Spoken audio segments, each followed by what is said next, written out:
Whispers of hope. For I know the thoughts that I think toward you, says the Lord. Thoughts of peace and not of evil, to give you a future and a hope. Jeremiah 29 verse 11. Chapter 1. The Breaking Point.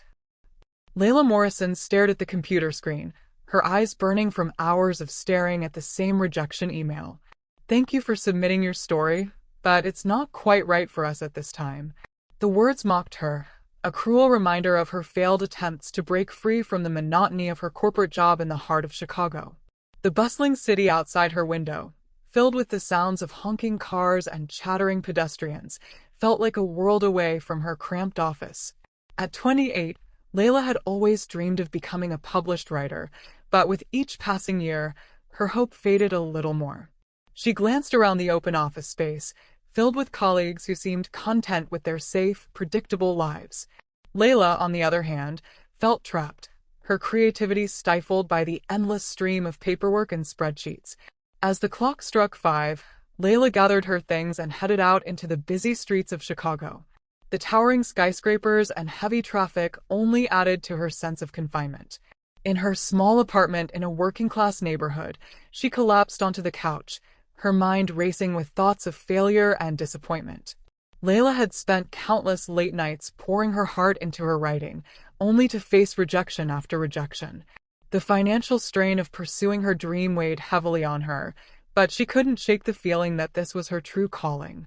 With a heavy sigh, she opened her laptop and began typing, determined to keep fighting, even when the odds seemed stacked against her. The next morning, Layla braced herself for another day at the office. As she sat at her desk, her boss, Mr. Hawkins, approached with a stack of papers. "Morrison, I need these reports by the end of the day. And don't forget about the team meeting this afternoon." Layla nodded, her stomach twisting with anxiety. Mr. Hawkins was a demanding and dismissive boss, often overlooking her contributions in favor of her more vocal colleagues. She glanced over at Ethan, her closest friend at the office, who offered her a sympathetic smile. "Hang in there," he mouthed, before turning back to his own work. As the day dragged on, Layla found it increasingly difficult to focus on her tasks. Her mind kept wandering back to the rejection email, the sting of disappointment still fresh. When the team meeting finally arrived, Layla sat quietly, hoping to avoid drawing attention to herself. But fate had other plans. As Mr. Hawkins reviewed the quarterly results, he turned to Layla, his brow furrowed in disapproval. "Morrison, I noticed a discrepancy in these numbers. Can you explain what happened?" Layla's heart raced as all eyes turned to her. She stumbled through an explanation, her voice trembling with nerves. Mr. Hawkins shook his head, clearly unimpressed. "This is unacceptable. I expect better from you, Morrison." Humiliated, Layla retreated to her desk, blinking back tears. Ethan approached, his expression filled with concern. "Hey, you okay?" Layla forced a smile, but the cracks in her facade were starting to show. "I'm fine," she lied, knowing deep down that she was anything but. As the workday drew to a close, Layla found herself wandering through Millennium Park, seeking solace in the quiet beauty of nature amidst the urban chaos. The park was a sanctuary, a place where she could escape the pressures of her job and reflect on her dreams. She settled onto a bench, her gaze fixed on the swaying trees and the iconic Cloud Gate sculpture glimmering in the evening light. It was then that she noticed an elderly woman sitting beside her, a kind smile on her face. "It's a lovely evening, isn't it?" the woman said, her voice soft and soothing. Layla nodded, unsure of how to respond. The woman extended her hand. "I'm Mrs. Harper." "Layla," she replied, shaking the woman's hand. "You look troubled, my dear," Mrs. Harper observed. "Is there something weighing on your heart?" Layla hesitated, unsure of why she felt compelled to open up to a stranger. But there was something about Mrs. Harper's gentle demeanor that put her at ease. Before she knew it, the words were spilling out, a torrent of emotions she had been holding back for far too long. Mrs. Harper listened intently, her eyes filled with understanding. When Layla had finished, she reached out and squeezed her hand. "My dear, I know it may not feel like it now, but God has a plan for you. Even when the path ahead seems dark, trust that He is leading you toward a future filled with hope." Layla stared at the woman, her words resonating deep within her soul. But as she opened her mouth to respond, Mrs. Harper rose from the bench, offering her a warm smile. "Remember, Layla, you are never alone. God is with you, and He has great things in store for your life." With that, Mrs. Harper turned and walked away, leaving Layla to ponder her words. As the sun began to set, casting a warm glow over the park, Layla felt a glimmer of hope ignite within her. Perhaps, just maybe, her dreams weren't as impossible as they seemed. Chapter 2: Dreams and Doubts. The following days blurred together, each one a mix of the same mundane tasks and the relentless ticking of the clock in the office. Layla found herself lost in a haze of paperwork, her dreams of becoming a writer feeling more distant with each passing moment. The rejection emails continued to flood her inbox, each one a reminder of her perceived failure.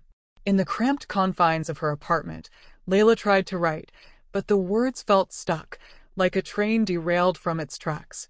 She would sit at her small desk, staring at the blank page, her heart heavy with doubt. The stories she once loved to create now felt like burdens, each blank line a testament to her struggle. At work, the atmosphere grew increasingly oppressive. Mr. Hawkins seemed to take pleasure in belittling her, often pointing out her mistakes in front of her colleagues. Layla felt invisible, her contributions overlooked while others basked in the limelight. Ethan, her ever-supportive friend, tried to encourage her, but his practical approach often clashed with her dreams. "Layla, you need to be realistic," Ethan said one afternoon as they shared lunch in the break room. "You've been at this for years, and it's just not happening. Maybe it's time to focus on the promotion. It's a good opportunity for you." Layla's heart sank at his words. "But what if I'm meant to be a writer? What if I give up now and regret it for the rest of my life?" Ethan sighed, his brow furrowing with concern. "I'm not saying to give up entirely, but you need to think about your future. This job could provide you with stability. Writing can be a hobby, but it doesn't have to be your career." His words echoed in her mind long after their conversation ended. As she returned to her desk, Layla felt the weight of his suggestion pressing down on her. Was she foolish for holding on to her dreams? The financial strain was becoming unbearable, and the thought of accepting the promotion began to creep into her mind like an unwelcome guest. That evening, Layla found herself back in the park, seeking refuge from the chaos of her thoughts. The sun was setting, casting a golden hue over the landscape. She settled onto her favorite bench, hoping to find clarity in the stillness. Just as she began to relax, Mrs. Harper appeared, her presence like a warm embrace. "Ah, Layla, it's wonderful to see you again," she said, her voice filled with genuine warmth. "Hi, Mrs. Harper," Layla replied, forcing a smile. "I've just been thinking." "Thinking can be both a blessing and a curse," Mrs. Harper said, sitting beside her. "What troubles your heart today?" Layla hesitated, unsure of how to articulate the turmoil swirling within her. "I'm just feeling lost. I want to write, but it feels like I'm chasing a dream that's impossible to reach. Everyone keeps telling me to be practical, to take the promotion. What if they're right?" Mrs. Harper regarded her with kind eyes. "My dear, it's natural to doubt yourself. But remember, dreams are often the whispers of your soul. They guide you toward your purpose. Have you considered that God may be using this time to prepare you for something greater?" Layla looked away, the skepticism creeping back in. "I don't know, Mrs. Harper. It's hard to believe that when I feel so stuck. I keep hearing about God's plans, but what if I'm just not meant for anything more than this?" Mrs. Harper leaned closer, her voice gentle yet firm. Jeremiah 29 verse 11 reminds us that God has plans for us, plans for a future and a hope. Even when the road seems dark, trust that He is working behind the scenes. Your journey may not look like what you envisioned, but that doesn't mean it's not leading you somewhere beautiful. Layla felt a flicker of hope at the mention of the verse, but doubt quickly snuffed it out. "It's just a nice sentiment, Mrs. Harper. I wish I could believe it." "Belief is a journey, dear," Mrs. Harper replied. "Sometimes, we must take a step back to see the bigger picture. Trust in God's timing, even when it feels like nothing is happening." As the sun dipped below the horizon, casting long shadows over the park, Layla felt a mix of emotions swirling within her. Mrs. Harper's words lingered in her mind, but the weight of her doubts felt heavier than ever. Returning home, Layla sat at her desk, staring at the blank page once more. She picked up her pen, but the words refused to flow. The internal struggle between her dreams and the pressure to conform to a safer path gnawed at her. With a heavy heart, she closed her notebook, feeling as if she were standing at a crossroads with no clear direction. The dream of being a writer felt like a distant star, twinkling just out of reach, while the path of security loomed large before her, beckoning her to step away from the risk of failure. As she lay in bed that night, Layla couldn't shake the feeling that she was on the brink of a decision that could change everything. But what if she chose wrong? What if she let go of her dreams and found herself regretting it for the rest of her life? In the silence of her room, she whispered a prayer, a desperate plea for guidance. God, if you're there, please show me what to do. I don't want to give up, but I'm so tired of feeling lost. With that, she closed her eyes, hoping for a sign, a glimmer of hope amidst the shadows of doubt. Chapter 3. Crumbling Foundations. The pressure at work continued to mount, and Layla found herself drowning in a sea of deadlines and demands. Mr. Hawkins seemed to take particular delight in piling on the tasks, his critical eye always searching for her weaknesses. Layla felt like she was constantly walking on eggshells, afraid to make even the slightest mistake. As the days blurred together, Layla's writing took a backseat to the endless stream of reports and presentations.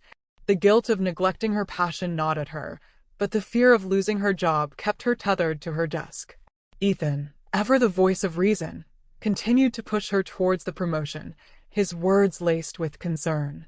Layla, you need to focus on this opportunity, he said one afternoon, his brow furrowed with worry. It could open so many doors for you. You can't keep chasing a dream that's not working out. Layla felt the weight of his words like a heavy cloak draped over her shoulders. She wanted to believe in her dream, to have the courage to keep fighting, but the doubt crept in like a persistent weed, choking out her hope. One day, as Layla sat in a team meeting, Mr. Hawkins turned his critical eye towards her. Morrison, I noticed a discrepancy in the numbers you presented last week. Can you explain what happened? Layla felt the blood rush to her cheeks as all eyes turned to her. She stumbled through an explanation, her voice trembling with nerves. Mr. Hawkins shook his head, clearly unimpressed. This is unacceptable. I expect better from you, Morrison. The word stung like a slap to the face, and Layla felt her confidence crumbling. She retreated to her desk, blinking back tears of shame and frustration. Ethan approached, his expression filled with concern. Hey, you okay? Layla forced a smile, but the cracks in her facade were starting to show. I'm fine, she lied, knowing deep down that she was anything but. As the workday drew to a close, Layla found herself wandering the city streets, her mind a whirlwind of doubt and despair. The towering skyscrapers seemed to mock her, a constant reminder of the life she had settled for. The dream of becoming a writer, once a beacon of hope, now felt like a distant memory, fading with each step she took. In the solitude of her apartment, Layla collapsed onto her bed, the weight of her failures crushing her. She stared at the blank walls, her mind a jumbled mess of thoughts and emotions. The rejection emails taunted her, a constant reminder of her perceived inadequacy. She had poured her heart into her writing, only to be met with disappointment after disappointment. Layla felt like she was standing on the edge of a precipice, one wrong move away from plummeting into the abyss of despair. The pressure at work, the doubts of her friends, and the constant rejection had taken their toll, leaving her feeling hollow and defeated. As the sun dipped below the horizon, casting long shadows across her room, Layla made a decision. She would stop writing altogether. The dream that had once fueled her passion had become a burden, a weight she could no longer bear. With trembling hands, she gathered her manuscripts, her heart heavy with resignation. One by one, she tore the pages, watching as the words she had poured her heart into disintegrated into shreds. The act felt like a betrayal, a surrender to the forces that had conspired against her.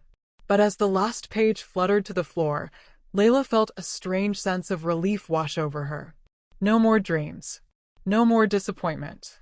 Just the cold, hard reality of her life. As she lay in bed that night, staring at the ceiling, Layla felt a profound sense of emptiness. The future she had once envisioned for herself, filled with the promise of success and fulfillment, now seemed like a distant mirage. She had given up on her dream, but at what cost? In the silence of her room, Layla allowed the tears to flow freely, her sobs muffled by her pillow.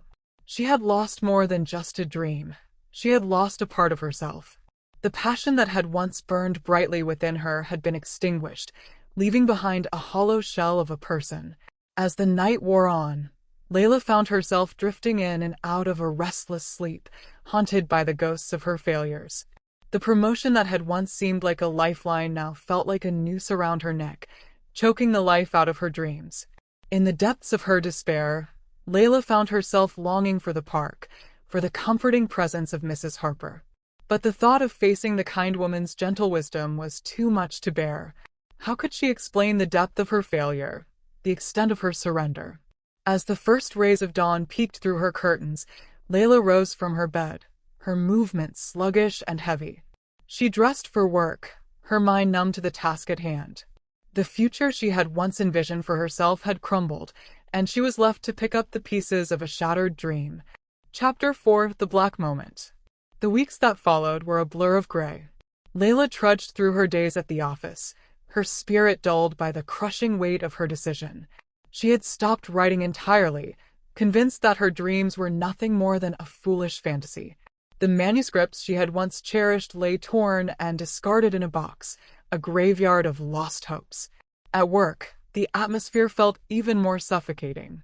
Mr. Hawkins had ramped up his criticism, finding fault in every little thing she did. Layla felt like a shadow, drifting through her days without purpose, invisible to her colleagues. The promotion that had once seemed like a beacon of hope now loomed over her like a dark cloud, a reminder of the life she had resigned herself to.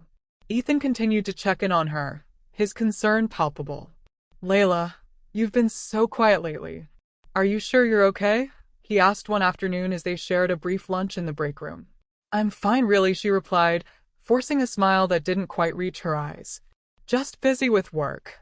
Ethan frowned, clearly unconvinced. "You know I'm here for you, right? If you need to talk about anything." "I don't need to talk," Layla interrupted, a hint of frustration creeping into her voice. "I just need to focus on my job." As the days turned into weeks, Layla's internal battle raged on. She felt like a marionette, strings pulled tight by the pressures of life, her dreams dangling just out of reach. The joy she once found in writing had been replaced by a numbing sense of defeat. One particularly grueling day, Layla sat at her desk, staring blankly at her computer screen. Mr. Hawkins had called her into his office earlier that morning, berating her for a minor mistake in a report. The humiliation had left her feeling small and insignificant. She could feel the weight of his disdain pressing down on her, suffocating her spirit. As she sat there, her mind wandered to the torn pages of her manuscripts, now hidden away in a box under her bed. The thought of them sent a pang of regret through her heart. She had given up on her dreams, but the ache of loss lingered, a constant reminder of what could have been. That afternoon, during a team meeting, Mr. Hawkins publicly criticized her once again. "Morrison, your lack of attention to detail is becoming a serious issue. If you can't keep up with the demands of this job, perhaps you should reconsider your position here." The words cut deep, and Layla felt the heat rise in her cheeks. She could feel the eyes of her colleagues boring into her, their expressions a mix of pity and judgment. She wanted to shrink away, to disappear into the floor beneath her. Instead, she sat frozen, her heart racing as humiliation washed over her. After the meeting, Layla retreated to the break room, desperate for a moment of solitude. She leaned against the counter, her hands trembling as she fought back tears. The walls felt like they were closing in on her, and she could hardly breathe. "Layla."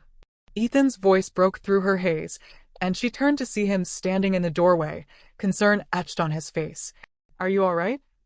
"No, I'm not," she admitted, her voice barely above a whisper. "I can't do this anymore, Ethan. I feel like I'm drowning." Ethan stepped closer, his expression softening. "You don't have to go through this alone.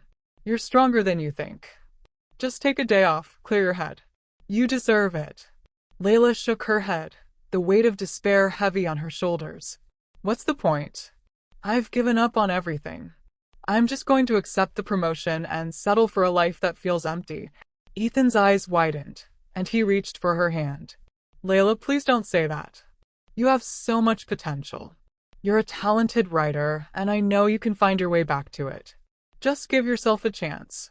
But Layla felt like a hollow shell, her spirit crushed beneath the weight of her failures.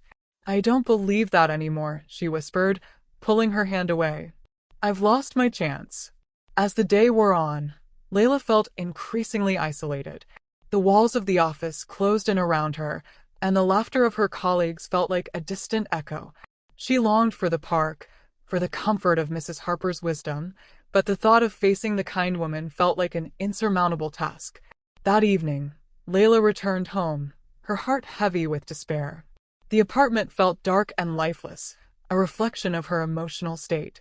She collapsed onto her bed, staring at the ceiling, her mind racing with thoughts of inadequacy.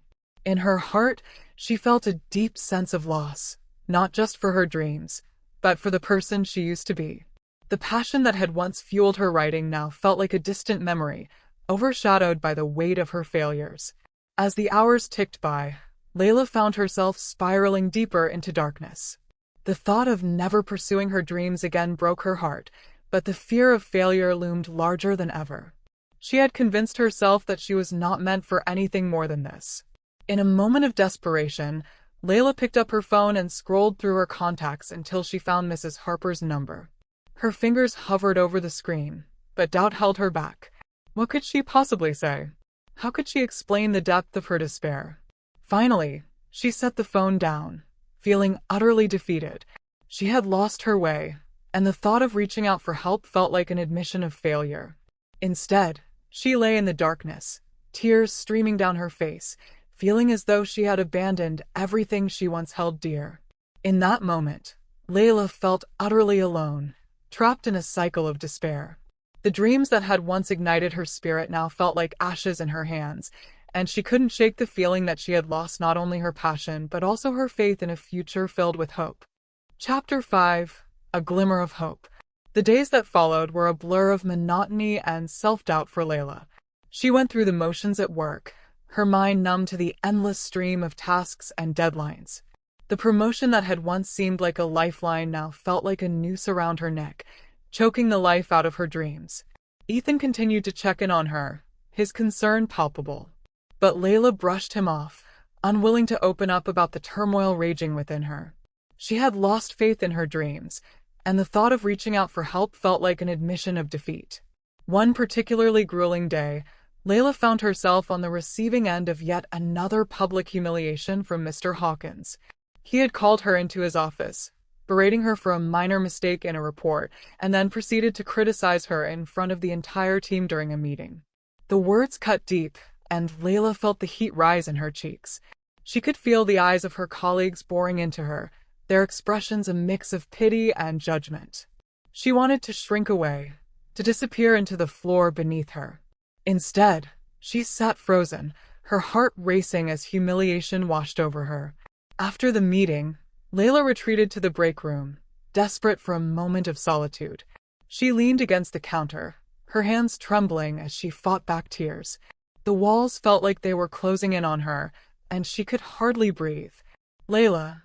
Ethan's voice broke through her haze, and she turned to see him standing in the doorway, concern etched on his face. Are you all right? No, I'm not, she admitted, her voice barely above a whisper.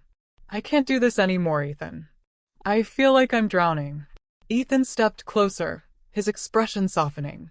You don't have to go through this alone. You're stronger than you think. Just take a day off, clear your head. You deserve it. Layla shook her head, the weight of despair heavy on her shoulders. What's the point? I've given up on everything. I'm just going to accept the promotion and settle for a life that feels empty. Ethan's eyes widened, and he reached for her hand. Layla, please don't say that. You have so much potential. You're a talented writer, and I know you can find your way back to it. Just give yourself a chance. But Layla felt like a hollow shell, her spirit crushed beneath the weight of her failures. I don't believe that anymore, she whispered, pulling her hand away. "I've lost my chance." Ethan opened his mouth to protest, but Layla cut him off. "I need to go," she said, already turning towards the door. "I'll see you tomorrow."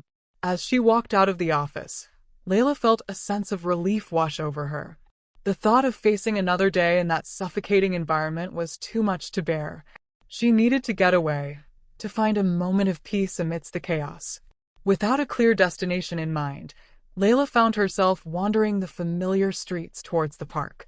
The sun was beginning to set, casting a warm glow over the landscape. As she approached her favorite bench, she was surprised to see a familiar face sitting there. "Mrs. Harper?"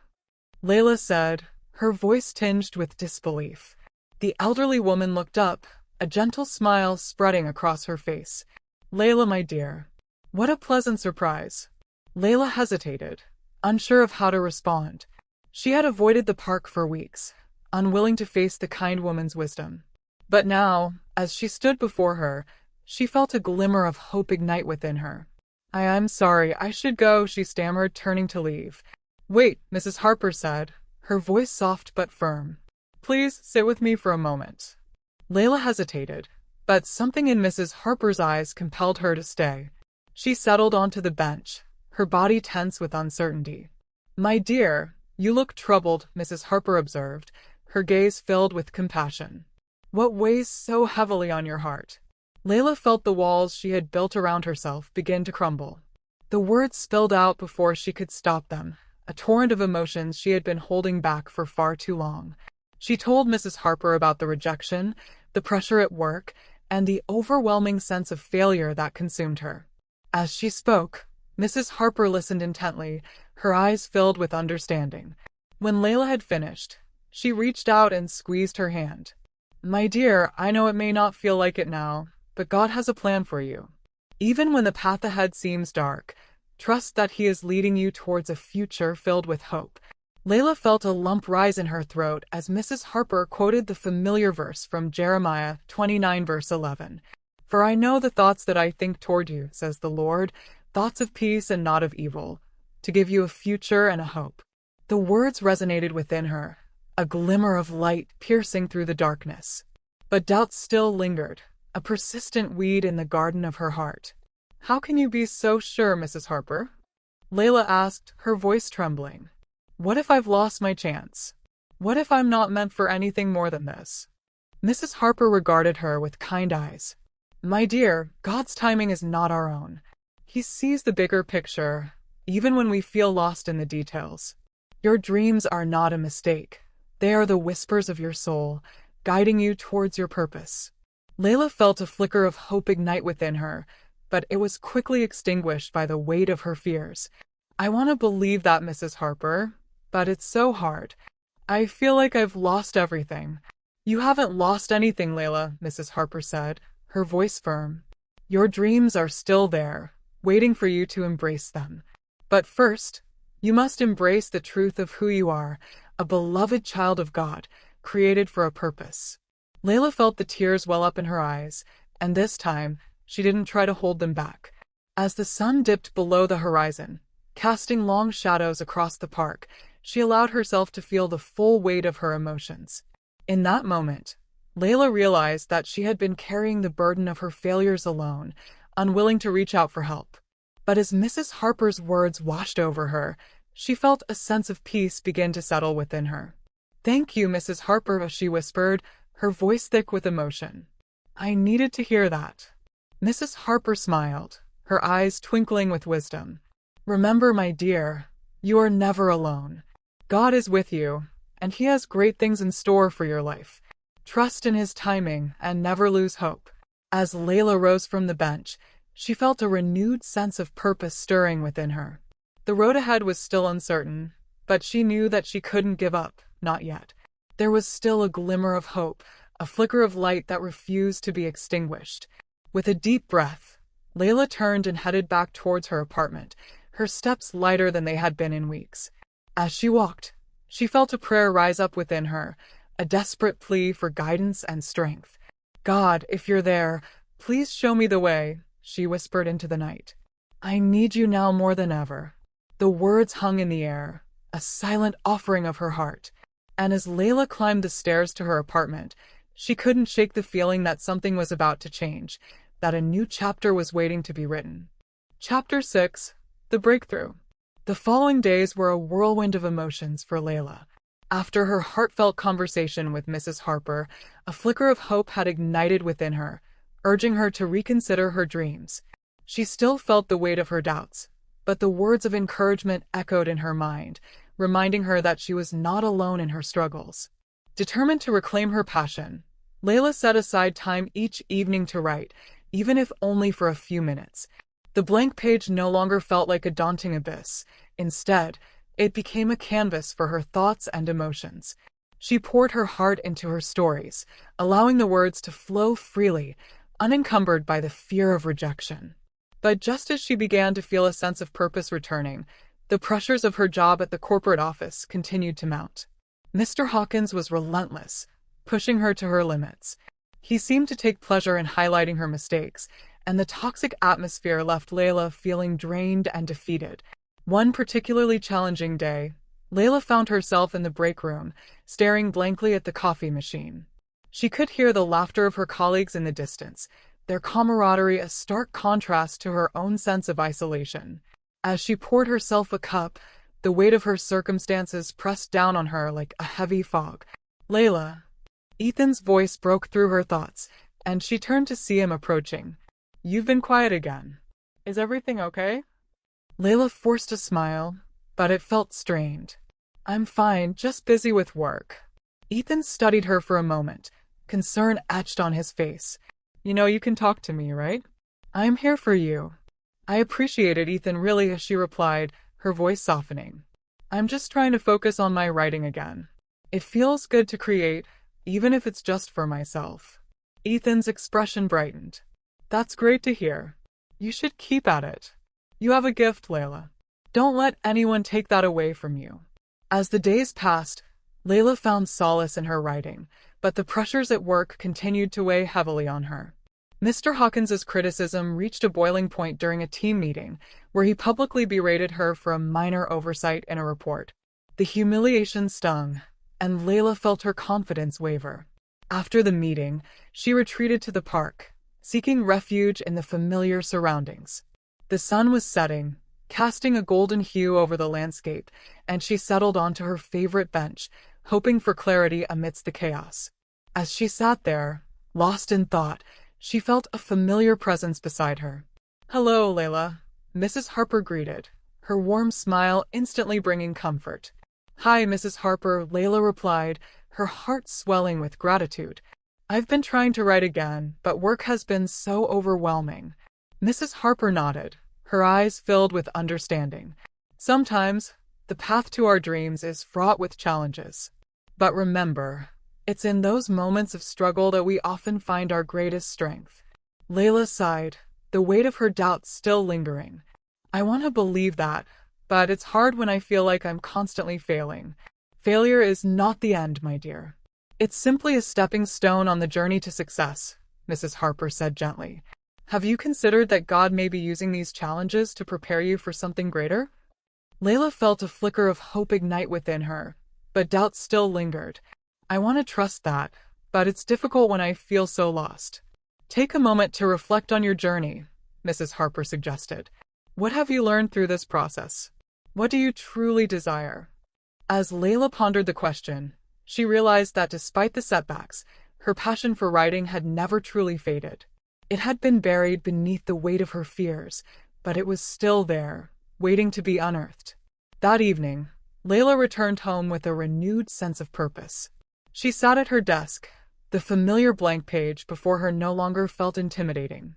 Instead, it felt like an invitation, a chance to reclaim her voice. With each word she typed, Layla felt the shackles of self-doubt begin to loosen. She poured her heart into her writing, weaving stories filled with hope and resilience. The act of creation became a cathartic release, a way to process her emotions and reclaim her identity. Days turned into weeks, and Layla continued to write with fervor. She submitted her stories to various publishers, each time feeling a mixture of excitement and trepidation. The rejections still stung, but they no longer held the same power over her.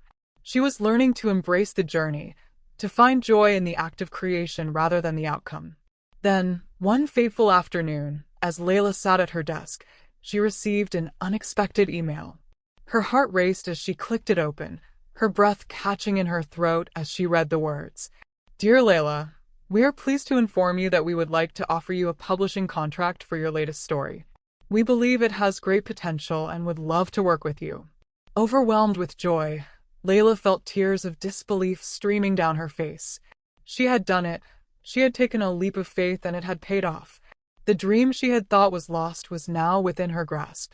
In that moment, Layla realized that, even in her darkest hours, God had not forgotten her. He had been guiding her all along, leading her back to her purpose. The journey had been difficult, but it had also been transformative. As she picked up her phone to call Ethan, her heart swelled with gratitude. She had faced her fears, embraced her passion, and emerged stronger than ever.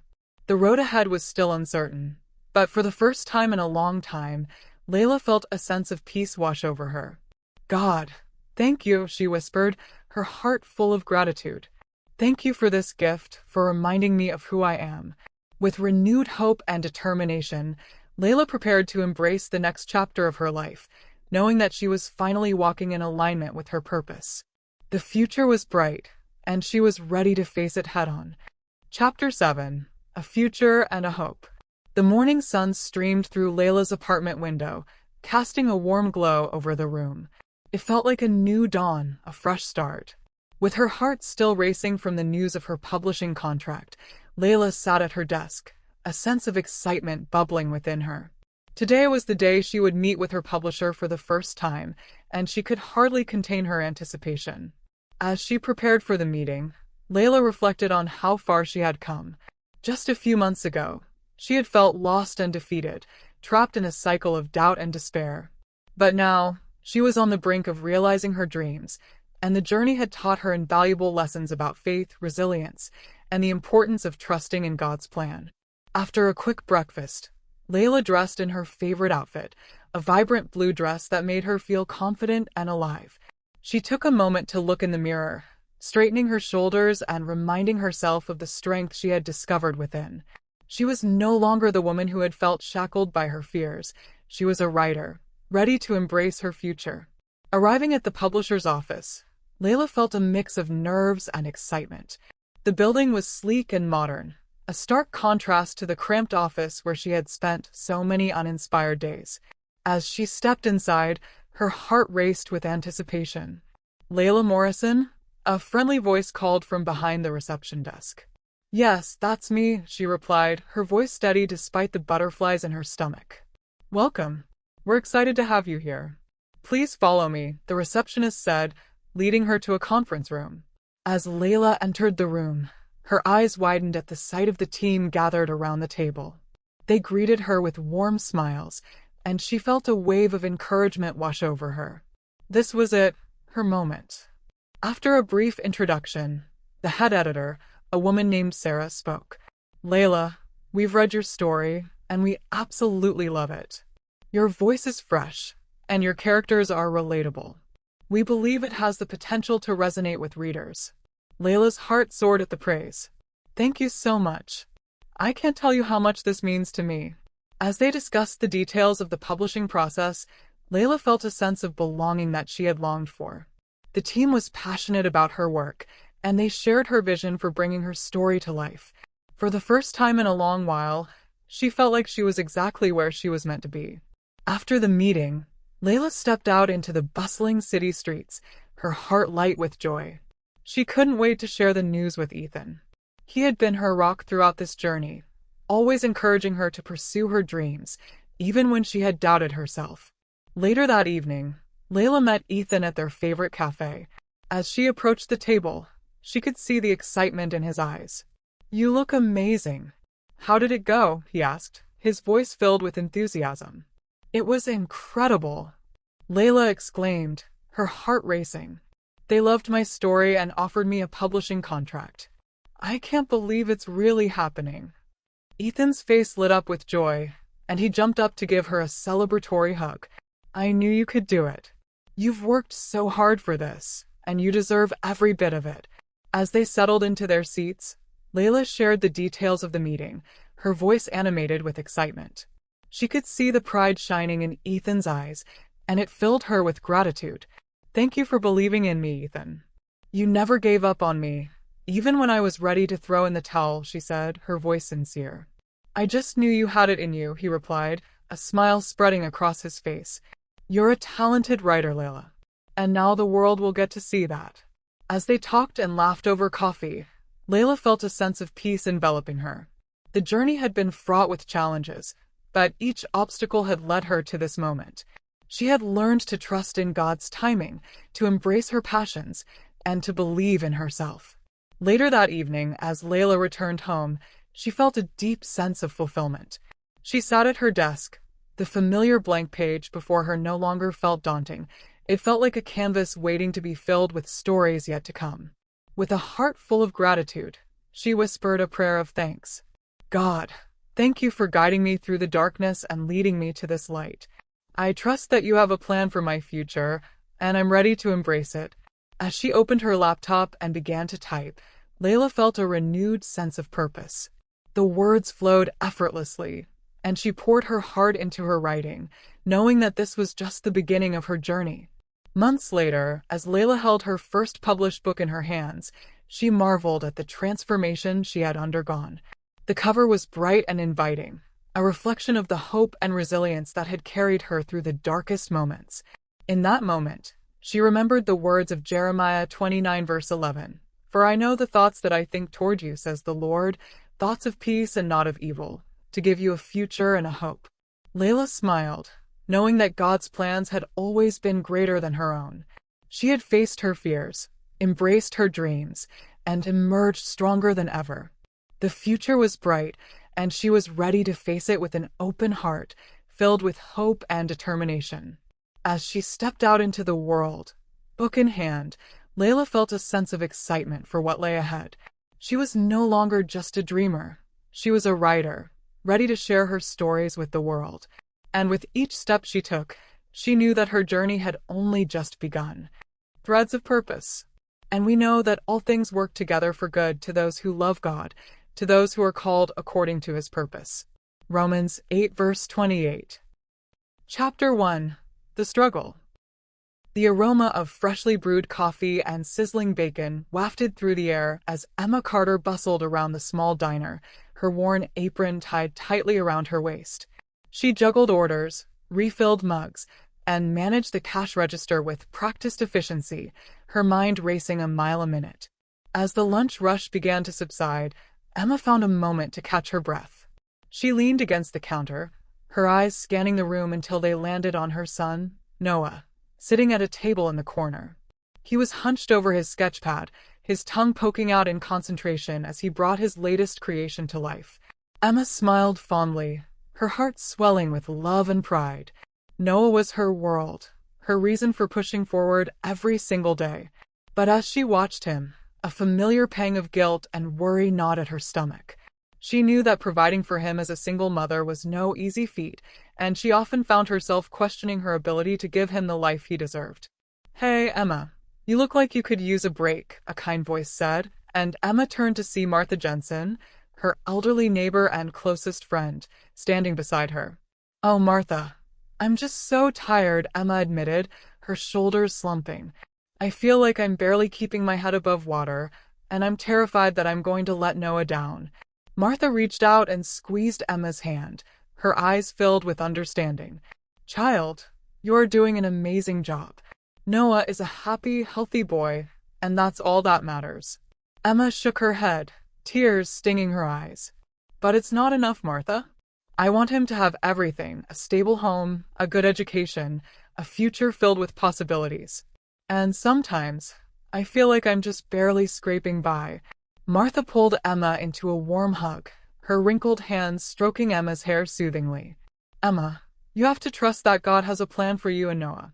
He will provide for you, just as he has always done."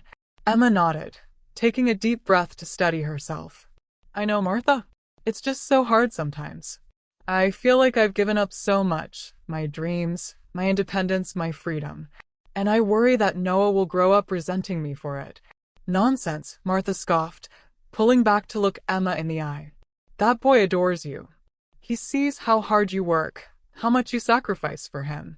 And he knows that you are the strongest, most amazing woman he'll ever know. Emma managed a watery smile, her heart swelling with love for her son. I just wish I could give him more, you know? I wish I could be the kind of mother he deserves. You are exactly the mother he needs, Martha said firmly. And you know what else? I think it's time for you to start dreaming again, Emma. To start chasing those passions of yours that you put on hold when Noah came along. Emma opened her mouth to protest, but Martha held up a hand. Don't argue with me, child. I know you've got a gift, and it's time to start sharing it with the world. Before Emma could respond, the bell above the diner's door jingled, and a group of hungry customers streamed in. With a sigh, Emma turned back to her work, her mind whirling with Martha's words. As she moved through the diner, refilling coffee mugs and taking orders, Emma couldn't help but glance over at Noah, who was now sketching away with renewed vigor. She wondered what he was drawing, what dreams and aspirations were taking shape in his young mind. And in that moment, Emma made a silent vow to herself. She would find a way to make her dreams come true, not just for herself, but for Noah. She would show him that with hard work, determination, and a little bit of faith, anything was possible. Chapter 2. An Unexpected Opportunity. The next few days passed in a blur of activity for Emma. She worked long hours at the diner, coming home exhausted but determined to give Noah her full attention. They would eat dinner together, Noah chattering excitedly about his day while Emma listened with rapt attention, her heart swelling with love. After Noah was tucked into bed, Emma would often find herself sitting at the kitchen table, staring out the window at the twinkling stars. It was during these quiet moments that she would allow herself to dream, to imagine a future where she could pursue her passions and give Noah the life he deserved. One evening, as Emma was wiping down the tables at the diner, Martha approached her with a gleam in her eye. Emma, I've got something to show you, she said, her voice brimming with excitement. Emma followed Martha to the back of the diner, where a large poster was tacked to the wall. An art competition? Emma asked, her brow furrowing in confusion. Yes, child, Martha exclaimed. The winner gets a scholarship to the prestigious artisan gallery in the city. Just think of the exposure you could get, the doors that could open for you.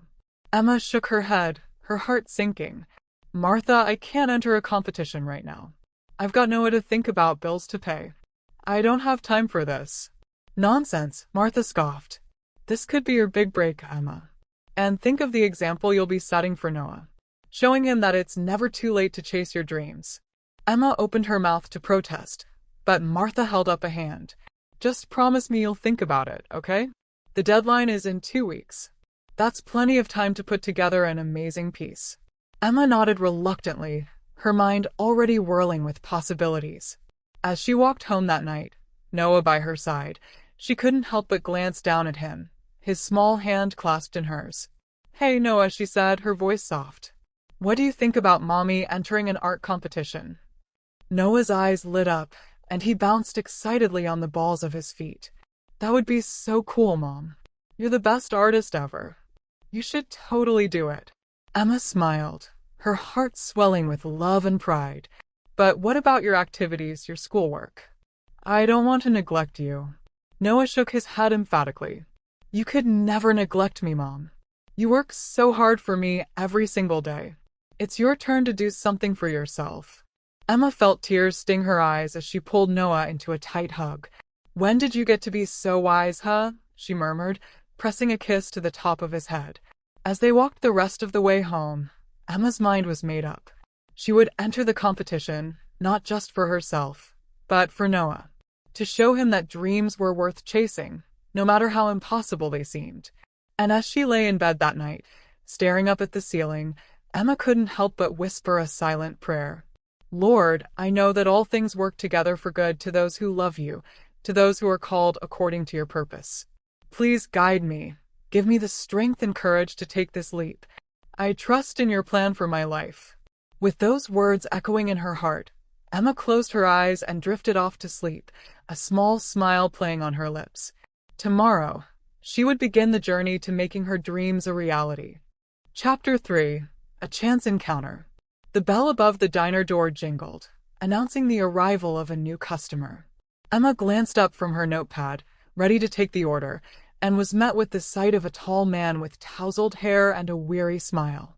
He looked to be in his early 30s, wearing a casual button-up shirt and jeans that hinted at a laid-back style. "Good morning. What can I get for you?" Emma asked, her voice bright and welcoming. "Coffee, please." "Black," he replied, his voice warm but tinged with fatigue. "And I'll take the special." Emma nodded and moved to pour his coffee, stealing glances at him as she worked. There was something about his demeanor that intrigued her, a mix of confidence and uncertainty that resonated with her own struggles. "First time here?" she asked, setting the steaming cup in front of him. "Yeah, just moved back to town," he said, taking a sip. "I'm Daniel, by the way." "Emma," she replied, smiling. "Welcome back. What brings you to our little corner of the world?" Daniel hesitated for a moment, as if weighing how much to share. "I'm an architect. Lost my job in the city and figured it was time for a fresh start. I grew up here, so I thought I'd come back and see if I could find my footing again." Emma felt a pang of empathy. "I understand that. I've had my share of struggles too. It's tough to start over." Daniel nodded, his gaze thoughtful. "Yeah, it can be. Sometimes I wonder if I made the right choice. I thought moving back would help me find clarity, but it's hard to shake off the feeling of being lost." Emma leaned against the counter, intrigued. "What do you mean?" "I was so focused on my career, and when it all fell apart, I didn't know who I was outside of my job. I guess I'm still trying to figure that out," he admitted, his eyes reflecting a vulnerability that resonated with her. "I can relate to that," Emma said, her voice softening. "I used to dream of being an artist, but life took a different turn when I became a mother. Now, I'm just trying to keep my head above water." Daniel's expression shifted, a spark of interest lighting up his features. "An artist? That's incredible. What kind of art do you do?" "I used to paint and draw a lot," she replied, her heart swelling with a mix of pride and longing. "But I haven't had the time or energy to pursue it since Noah was born." "Why not?" Daniel asked, leaning forward. "You should share your talent with the world." Emma shrugged, a hint of sadness creeping into her voice. "I don't know. I feel like I have to prioritize being a good mother first. I'm afraid of failing at both." "Emma, you're already doing an amazing job raising Noah," Daniel said, his tone earnest. "You shouldn't have to sacrifice your dreams for him. In fact, showing him that you're pursuing your passion could inspire him." Emma felt a warmth spread through her at his encouragement. "Thank you, Daniel. That means a lot." They continued to chat, sharing stories about their lives, their dreams, and their struggles. Emma found herself opening up in a way she hadn't expected, drawn to Daniel's genuine interest and understanding. As the morning rush began to pick up, Daniel finished his meal and stood to leave. "I really enjoyed talking with you, Emma. I hope you consider pursuing your art again. You deserve to follow your dreams." "Thanks, Daniel. I'll think about it," she said, her heart racing as he walked away. Little did she know, that chance encounter would spark a change in her life she never saw coming. Chapter 4. Taking the Leap. The next few days passed in a whirlwind of thoughts and emotions. Emma couldn't shake the feeling of inspiration that Daniel had ignited within her. His words echoed in her mind, urging her to embrace her passion for art and to show Noah that dreams were worth pursuing. One evening, while Noah was busy coloring at the kitchen table, Emma sat down with a sketchbook and a set of colored pencils. She took a deep breath, feeling both excited and terrified. The art competition was fast approaching, and she knew it was time to take the leap. As she began to sketch, the lines flowed effortlessly from her pencil, capturing her emotions and experiences as a mother. With each stroke, she poured her heart into the piece, channeling her hopes, fears, and dreams onto the page. But as the days passed, doubt crept in. Emma overheard conversations among some townsfolk at the diner, their whispers laced with judgment. "She should focus on being a mother, not chasing silly dreams," one woman said. "What kind of example is that for her son?" The words stung, and Emma felt the weight of societal expectations pressing down on her. Was she being selfish for wanting to pursue her art? Would Noah resent her for it? That evening, Emma found herself sitting on Martha's porch, the sun setting in a blaze of orange and pink. She couldn't hold back her fears any longer. "Martha, what if I fail? What if I'm not good enough? I don't want to let Noah down." Martha looked at her with kind eyes, her voice steady. "Emma, you have to remember Romans 8 verse 28, and we know that all things work together for good to those who love God, to those who are called according to his purpose. Trust that God has a plan for you and that pursuing your passion can be part of that plan. But what if it doesn't work out?" Emma asked, her voice trembling. "Then you'll learn and grow from it," Martha replied. "But you'll never know unless you try. You owe it to yourself and to Noah to chase your dreams. Show him that it's okay to take risks and follow your heart." Emma felt a flicker of hope ignite within her. "You're right. I can't let fear hold me back. I need to do this for myself and for him." With renewed determination, Emma returned home and picked up her sketchbook. She began to work on her piece with a fervor she hadn't felt in years, pouring her soul into the artwork. As the deadline for the competition approached, Emma found herself battling both excitement and anxiety. She knew she was taking a risk, but for the first time in a long while, she felt alive. And as she worked late into the night, she whispered a prayer, asking for guidance and strength. "Lord, I trust that you have a purpose for me. Help me to embrace this journey, no matter the outcome." With those words, Emma felt a sense of peace wash over her. She was ready to take the leap, to chase her dreams, and to show Noah that anything was possible when you followed your heart. Chapter 5: The Road to the Competition. As the days turned into weeks, Emma dedicated every evening to her artwork, determined to create something that truly represented her journey as a mother and artist. The kitchen table became her sanctuary, littered with sketches, paintbrushes, and tubes of vibrant colors. Noah often joined her, his small hands busy with his own drawings, occasionally looking up to offer his innocent encouragement. "Mom, that looks amazing," he would exclaim, his eyes wide with admiration as he peered at her latest creation. "Thanks, sweetheart," Emma would reply, a smile breaking through her self-doubt. But deep down, she still wrestled with insecurities. What if her art wasn't good enough? What if the judges didn't see the value in her work? One evening, while she was painting a particularly challenging piece, the doorbell rang. It was Daniel, a familiar smile lighting up his face as he stepped inside. Emma had grown accustomed to his daily visits to the diner, where he always ordered the same breakfast, a hearty omelet and a side of toast. Each time he came in, their conversations deepened, and she found herself looking forward to his presence. "Hey, I brought you some coffee and snacks," he said, holding up a bag from the local bakery. "I thought you could use a little pick-me-up while you work." "Thanks, Daniel. You're a lifesaver," Emma replied, her heart fluttering at his thoughtfulness.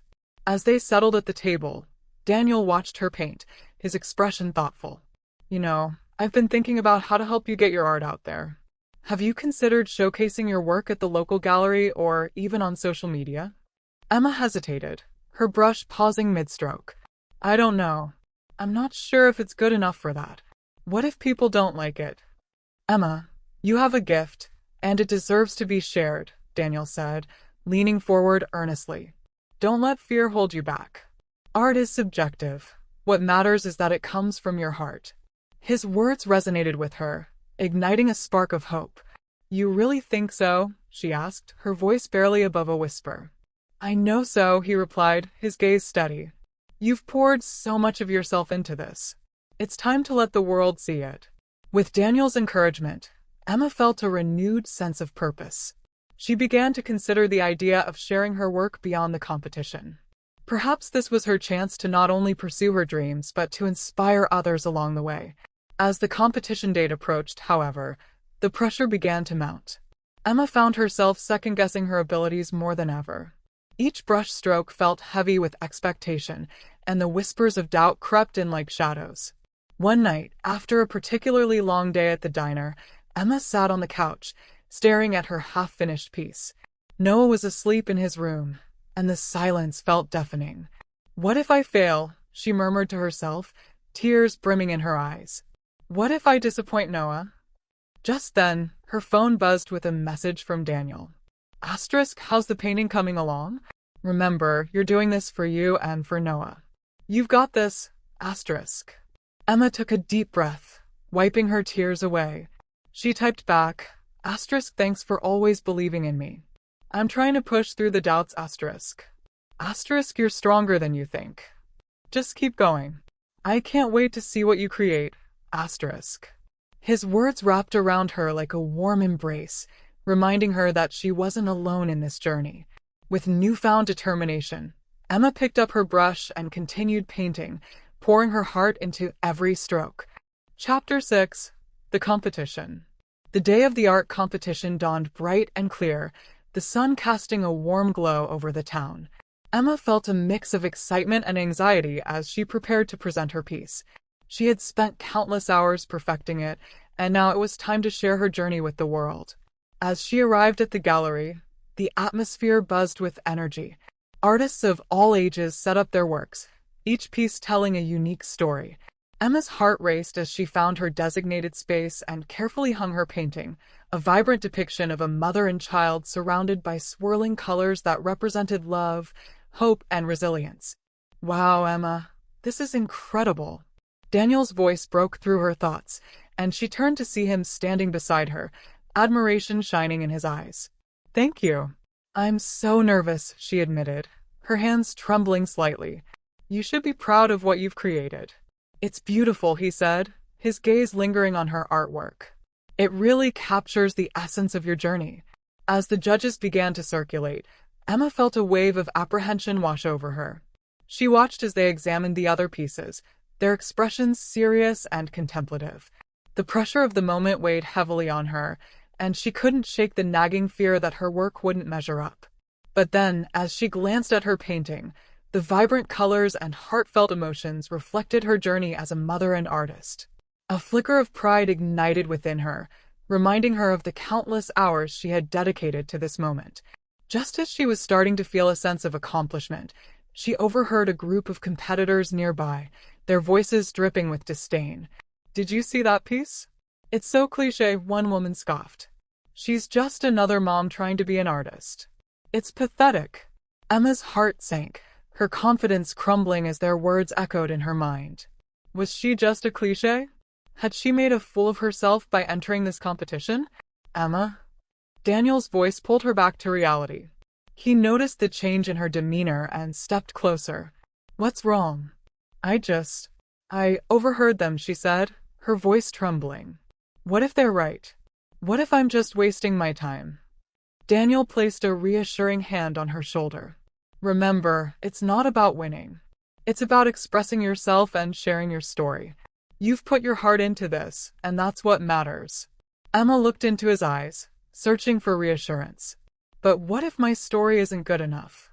Your story is uniquely yours, and it deserves to be told, he replied firmly. Don't let anyone else's opinion define your worth. You're an artist, and this is your moment to shine. Taking a deep breath, Emma nodded slowly, feeling the warmth of his words seep into her heart.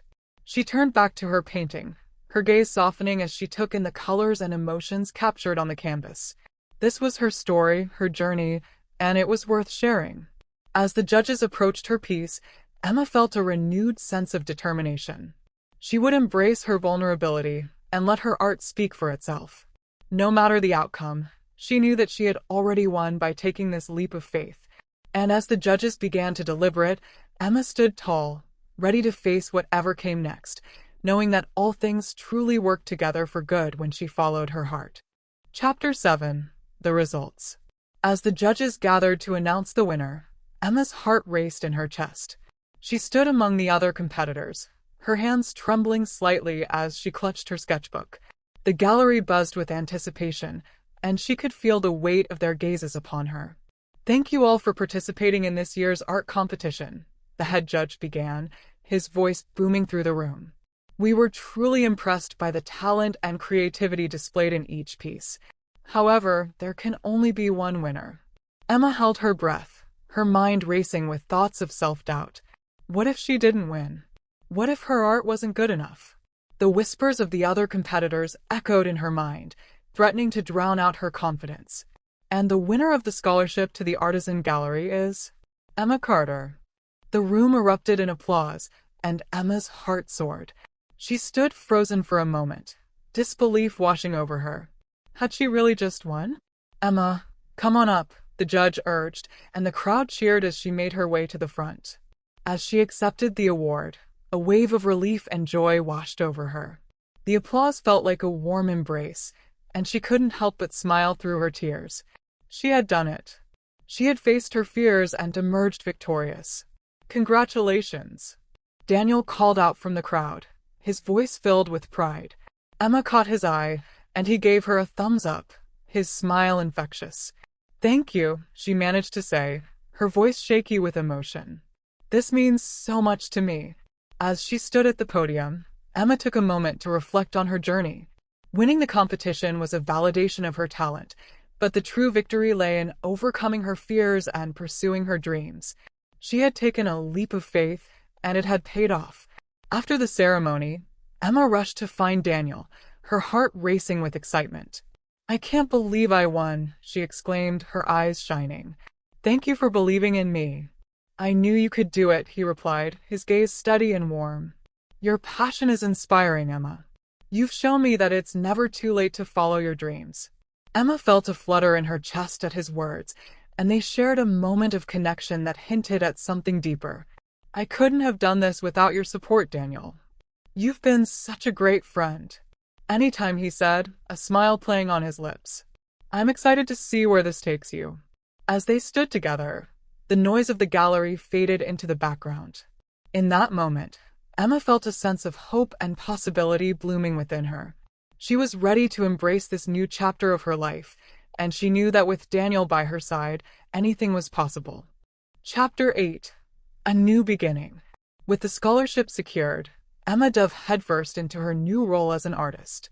She began to network within the community, showcasing her work at local events and connecting with other artists. The support she received was overwhelming, and she felt a renewed sense of purpose. But Emma didn't stop there. Inspired by her own journey, she decided to give back to the community by starting art classes for children. She wanted to share her passion and inspire the next generation to pursue their dreams, just as she had. "Mom, can I help you with the art classes?" Noah asked one evening as they sat together at the kitchen table, surrounded by art supplies. "Of course, sweetheart." "I'd love your help," Emma replied, her heart swelling with pride. "You're such a talented artist already." As the weeks went by, Emma and Noah worked together to prepare for the classes. They created fun projects, designed lesson plans, and even painted a colorful mural on the classroom wall. Emma felt fulfilled, knowing she was nurturing not only her own dreams but also the dreams of others. On the first day of class, Emma stood in front of a group of eager children, her heart racing with excitement.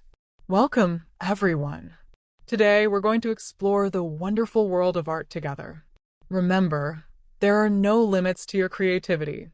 As she guided the children through their projects, Emma felt a sense of joy she hadn't experienced in years.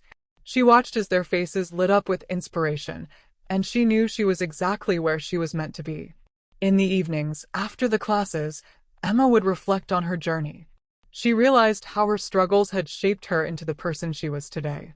The challenges she faced had led her to discover her true calling, and she felt grateful for every moment. One night, as she sat on the porch with Noah, watching the stars twinkle above, Emma whispered a prayer of gratitude. "Thank you, Lord, for guiding me on this journey. I see now that all things truly work together for good when we trust in your plan." Noah turned to her, his eyes wide with wonder. "Mom, do you think I can be an artist too?" "Absolutely, sweetheart. You can be anything you want to be," Emma replied, wrapping her arms around him. "Always remember to follow your dreams, no matter what." As they sat together, laughter filling the air, Emma smiled, knowing she was on the right path. She was fulfilling her calling, loving God, and inspiring her son to chase his dreams. And in that moment, she felt a profound sense of peace, knowing that her journey was just beginning. The weight of tomorrow. Matthew 11 verses 28 to 30. "Come to me, all you who labor and are heavy laden, and I will give you rest. For my yoke is easy and my burden is light. Chapter 1: The Daily Grind. The fluorescent lights hummed overhead as Sarah Thompson navigated the bustling corridors of St. Jude's Hospital in Portland, Oregon. The familiar scent of antiseptic mingled with the faint aroma of coffee from the break room, creating a backdrop that felt both comforting and suffocating. It was a typical Tuesday, and the chaos of the emergency room was in full swing. "Sarah, can you take room 3? We're swamped," called out Mark, one of her fellow nurses, as he rushed past her with a stack of charts. "On it," she replied, her voice steady despite the flutter of anxiety in her stomach.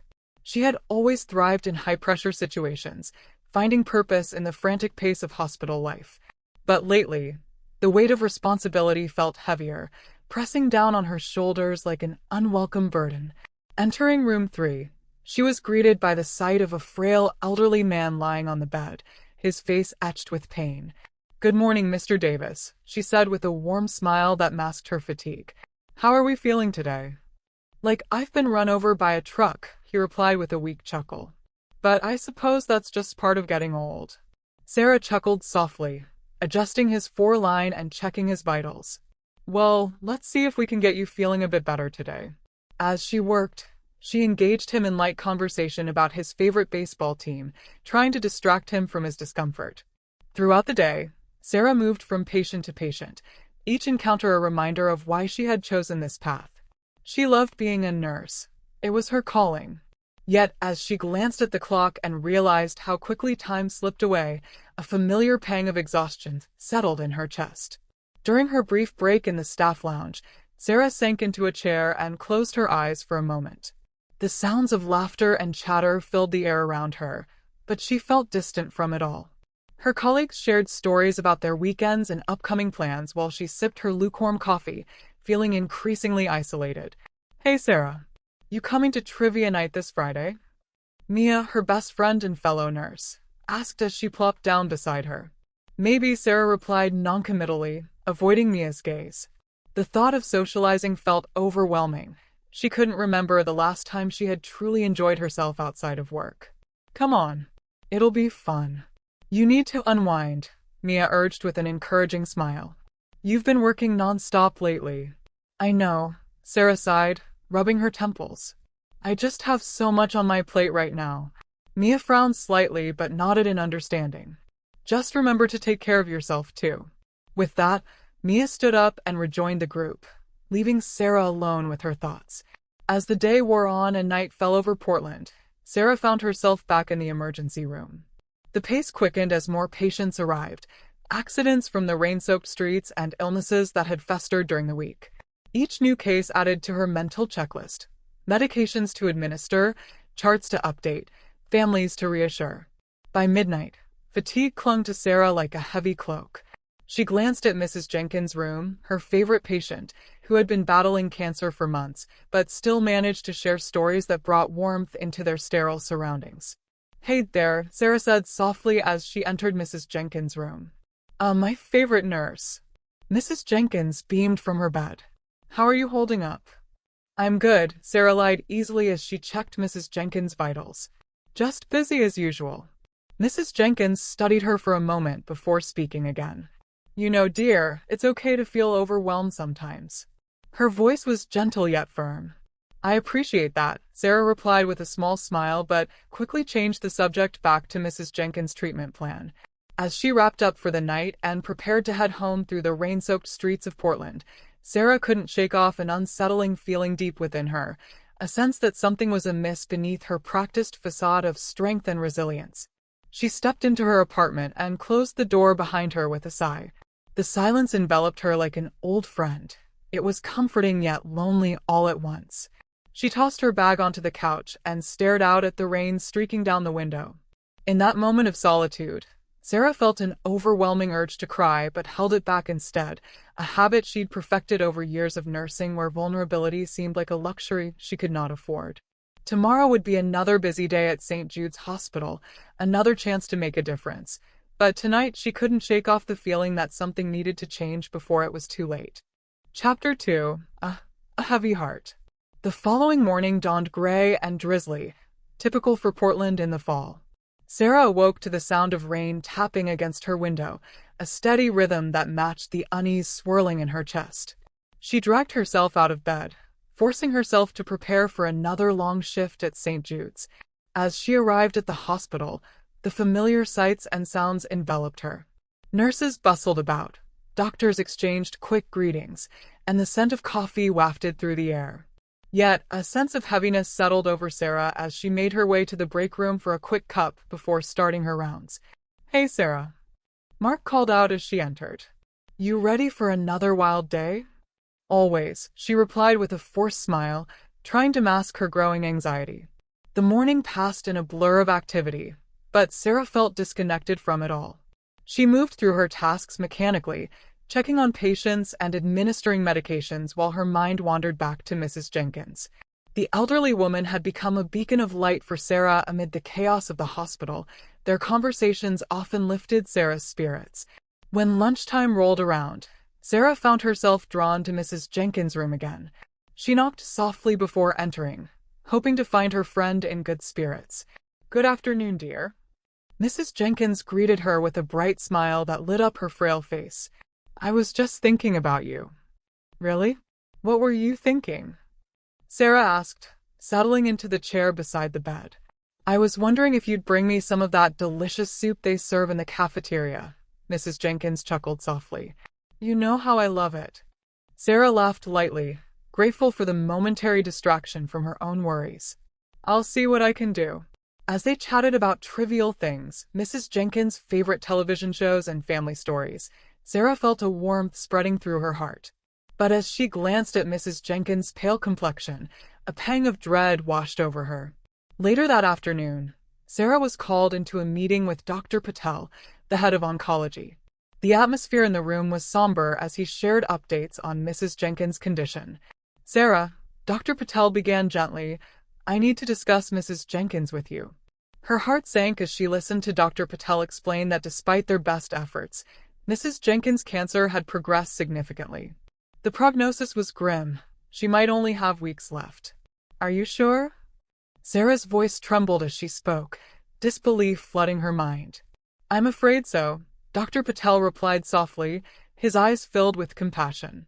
"She's a fighter, but we need to prepare for what's coming." Numbness washed over Sarah as she left the meeting and returned to Mrs. Jenkins' room. She fought back tears as she entered. She had always been strong for her patients, but this felt different, personal. "Hey there," Mrs. Jenkins said brightly as if nothing were wrong. "Hi," Sarah managed, forcing a smile that felt like a mask over her true emotions. "Did you bring my soup?" Mrs. Jenkins asked playfully. "I'm sorry. I got caught up in meetings," Sarah replied, struggling to keep her voice steady. Mrs. Jenkins studied her closely, sensing something was off. "You look like you've seen a ghost." "I'm fine," Sarah lied again, but the words tasted bitter on her tongue. "Sweetheart," Mrs. Jenkins said softly, reaching for Sarah's hand with surprising strength despite her frail appearance. "You don't have to pretend with me." Tears threatened to spill from Sarah's eyes as she squeezed Mrs. Jenkins' hand tightly. "I just want you to be okay." "I know you do," Mrs. Jenkins said gently, squeezing back with warmth and understanding that seemed to transcend their circumstances. As they sat together in silence for a moment, Sarah felt an overwhelming wave of emotion crash over her, a mixture of grief and fear for what lay ahead not just for Mrs. Jenkins but for herself too. That evening after work, Sarah returned home feeling hollow and drained. The rain continued its relentless patter against the window as she sat on her couch staring blankly at the wall. She picked up her phone and scrolled through messages from Mia inviting her out for dinner or trivia night, each one reminding her of how disconnected she felt from everyone around her. With a heavy heart and an even heavier mind, Sarah picked up an old journal from her bookshelf, a collection of thoughts and dreams written during college when everything seemed possible and bright. Flipping through its pages brought back memories of hope and ambition, the dreams she once had about making a difference in people's lives without losing herself in the process. But now it felt like those dreams were slipping away like water through her fingers. As she closed the journal and set it aside with a sigh, Sarah couldn't shake off the feeling that something had to change before it was too late, not just for Mrs. Jenkins but for herself too. Tomorrow would bring more challenges at St. Jude's Hospital, a new day filled with patients who needed care, but deep down inside, she knew that if she didn't find a way to share this burden soon, it might become too much to bear alone. Chapter 3: Isolation. The next morning, the rain had finally subsided, leaving behind a fresh, crisp air that filled the streets of Portland. But as Sarah stepped outside, the cool breeze did little to lift the heaviness in her heart. She arrived at St. Jude's Hospital with a sense of dread that clung to her like a shadow. "Morning, Sarah." Mark greeted her as he passed by, his cheerful demeanor a stark contrast to her mood. "Morning," she replied absently, forcing a smile that felt more like a grimace. As she made her way to the nurse's station, she could feel the weight of her thoughts pressing down on her. The morning shift began like any other. Patients needed care, charts needed updating, and everyone seemed to be in a hurry. Yet Sarah felt increasingly detached from it all. She moved through her tasks like a ghost, attending to patients but not truly engaging with them. "Hey Sarah, you okay?" Mia asked during their brief break in the staff lounge. She had noticed Sarah's distant demeanor and leaned in closer, concern etched on her face. "Yeah, I'm fine," Sarah replied too quickly, avoiding Mia's gaze as she stirred her coffee absent-mindedly. Mia narrowed her eyes. "You don't look fine. You look worn out. You've been working non-stop for weeks." "I'm just busy," Sarah said defensively, feeling irritation bubble beneath her surface. "It's part of the job. It's one thing to be busy. It's another to burn yourself out," Mia pressed gently. "You need to take care of yourself too." "I know," Sarah sighed, rubbing her temples as if trying to massage away the tension. "I just have so much on my plate right now." Mia opened her mouth to respond but then hesitated, sensing that pushing further might only drive Sarah away. "Okay, but remember I'm here if you need anything," she said softly before returning to the others. As the day wore on, Sarah found herself retreating further into herself. She avoided social interactions and declined invitations for lunch or coffee breaks with colleagues. Each time someone reached out, she brushed them off with excuses or vague responses. By the end of her shift, she was exhausted, not just physically but emotionally drained from pretending everything was okay when it wasn't. That evening, Sarah returned home and collapsed onto her couch. The silence of her apartment felt suffocating. It was a stark reminder of how alone she had become. She scrolled through social media on her phone, seeing pictures of friends enjoying life, laughing at trivia nights and sharing meals together, while she sat in isolation. A notification popped up from Mia. "Hey, we missed you at trivia night. Let's get together soon." Sarah stared at the message for a long moment before typing a quick response. "Thanks. I'll try to make it next time." But deep down, she knew that wasn't true. She was too tired to engage and too ashamed to admit how much she needed help. As days turned into weeks, Sarah continued this cycle of isolation. The hospital became both a sanctuary and a prison, a place where she could pour herself into work, but also where the weight of responsibility felt crushingly heavy without relief. One afternoon during her shift, Sarah found herself back in Mrs. Jenkins' room. The elderly woman was sitting up in bed, looking frilier than ever, but still managing a warm smile.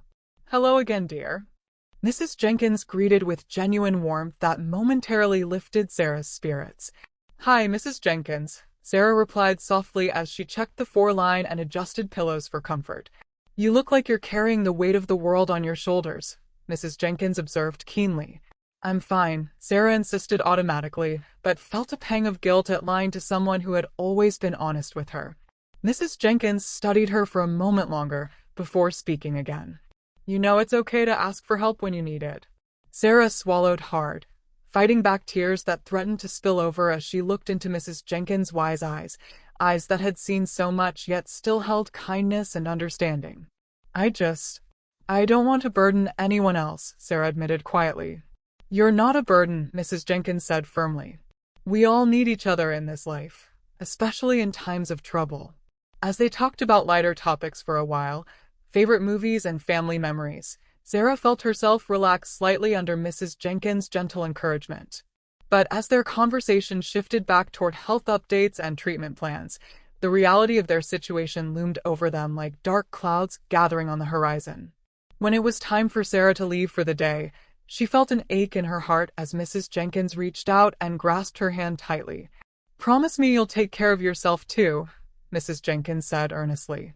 "I promise," Sarah replied automatically, but knew deep down that she wasn't keeping that promise. Not really.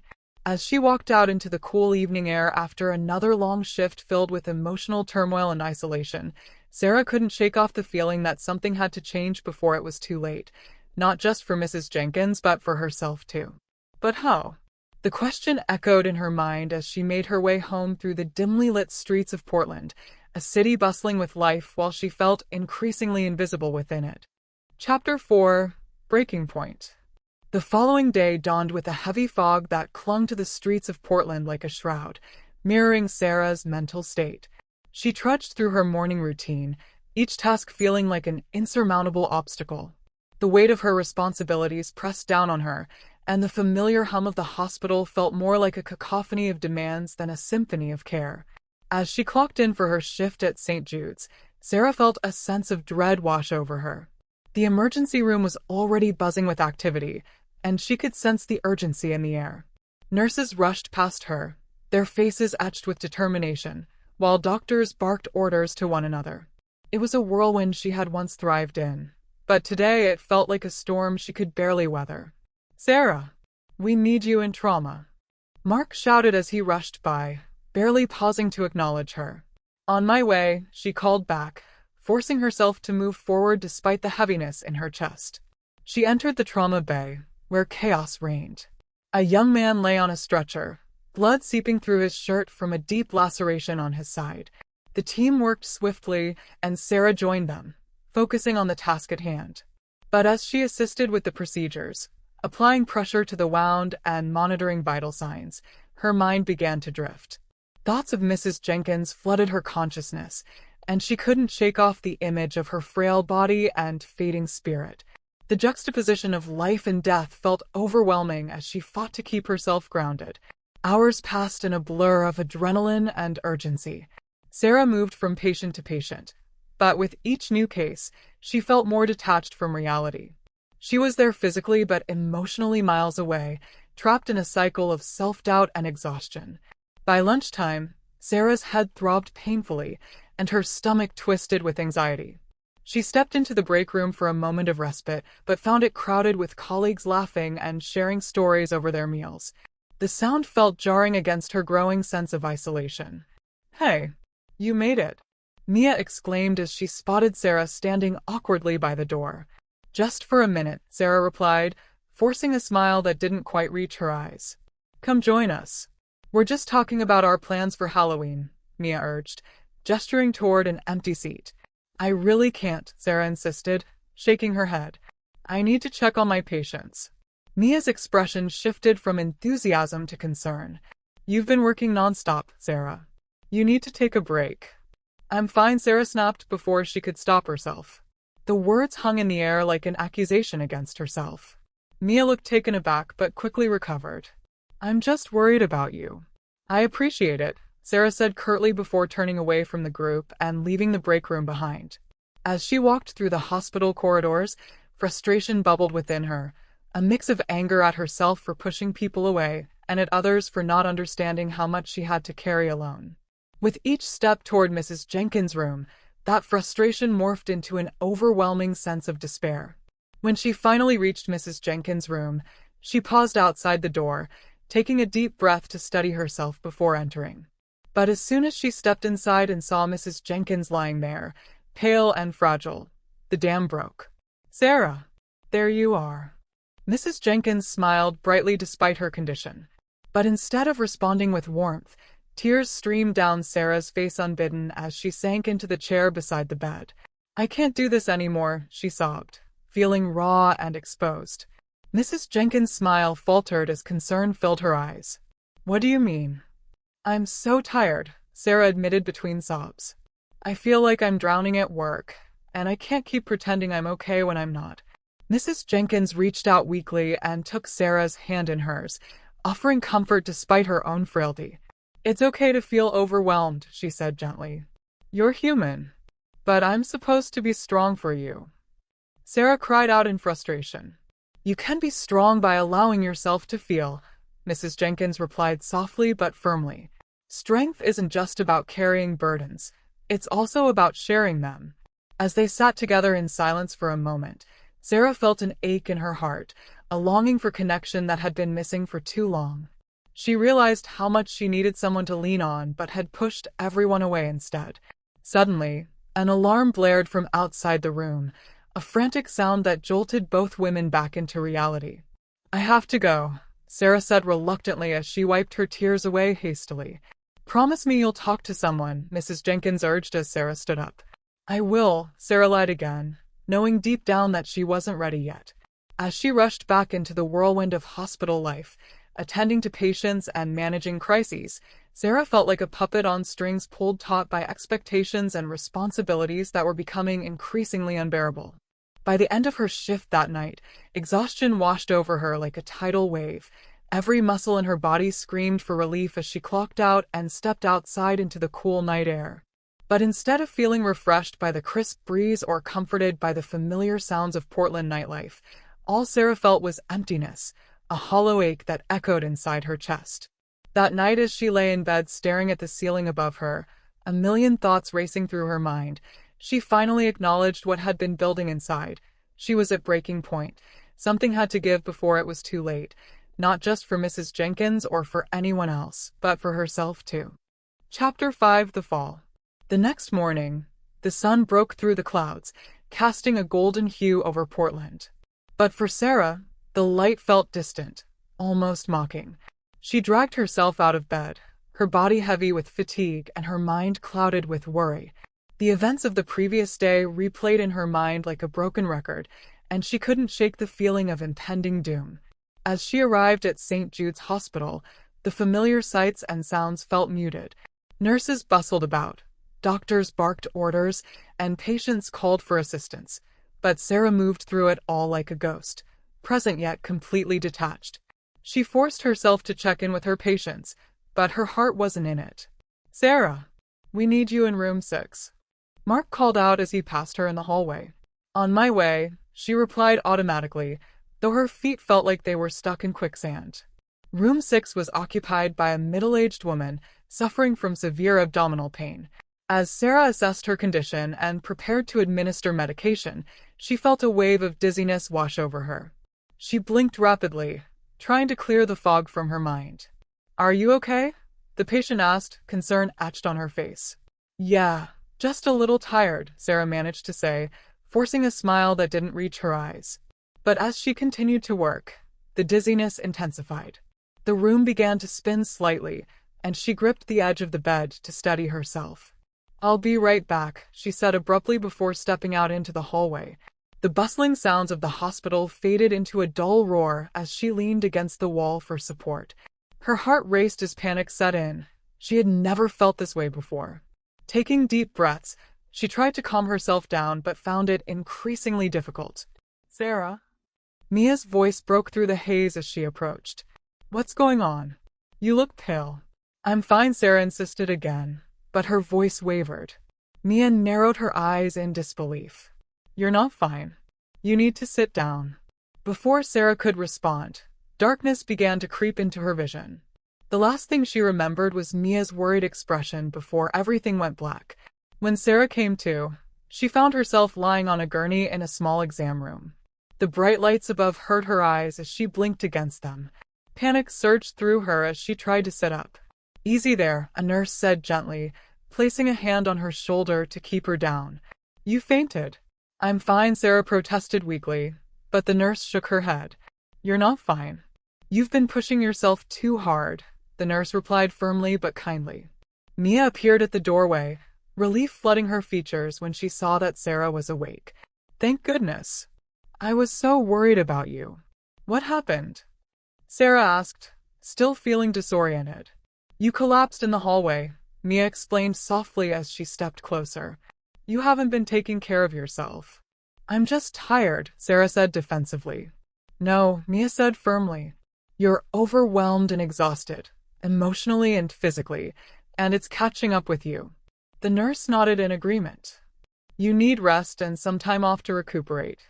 But I can't take time off. Sarah exclaimed, panic rising in her chest again at the thought of leaving her patients unattended. Sarah, Mia said gently but firmly, you can't help anyone if you don't help yourself first. As Sarah lay there staring at the ceiling tiles above, her mind racing with thoughts of responsibilities left undone and patients needing care, a realization began to dawn on her. She had been so focused on being strong for everyone else that she had neglected herself completely.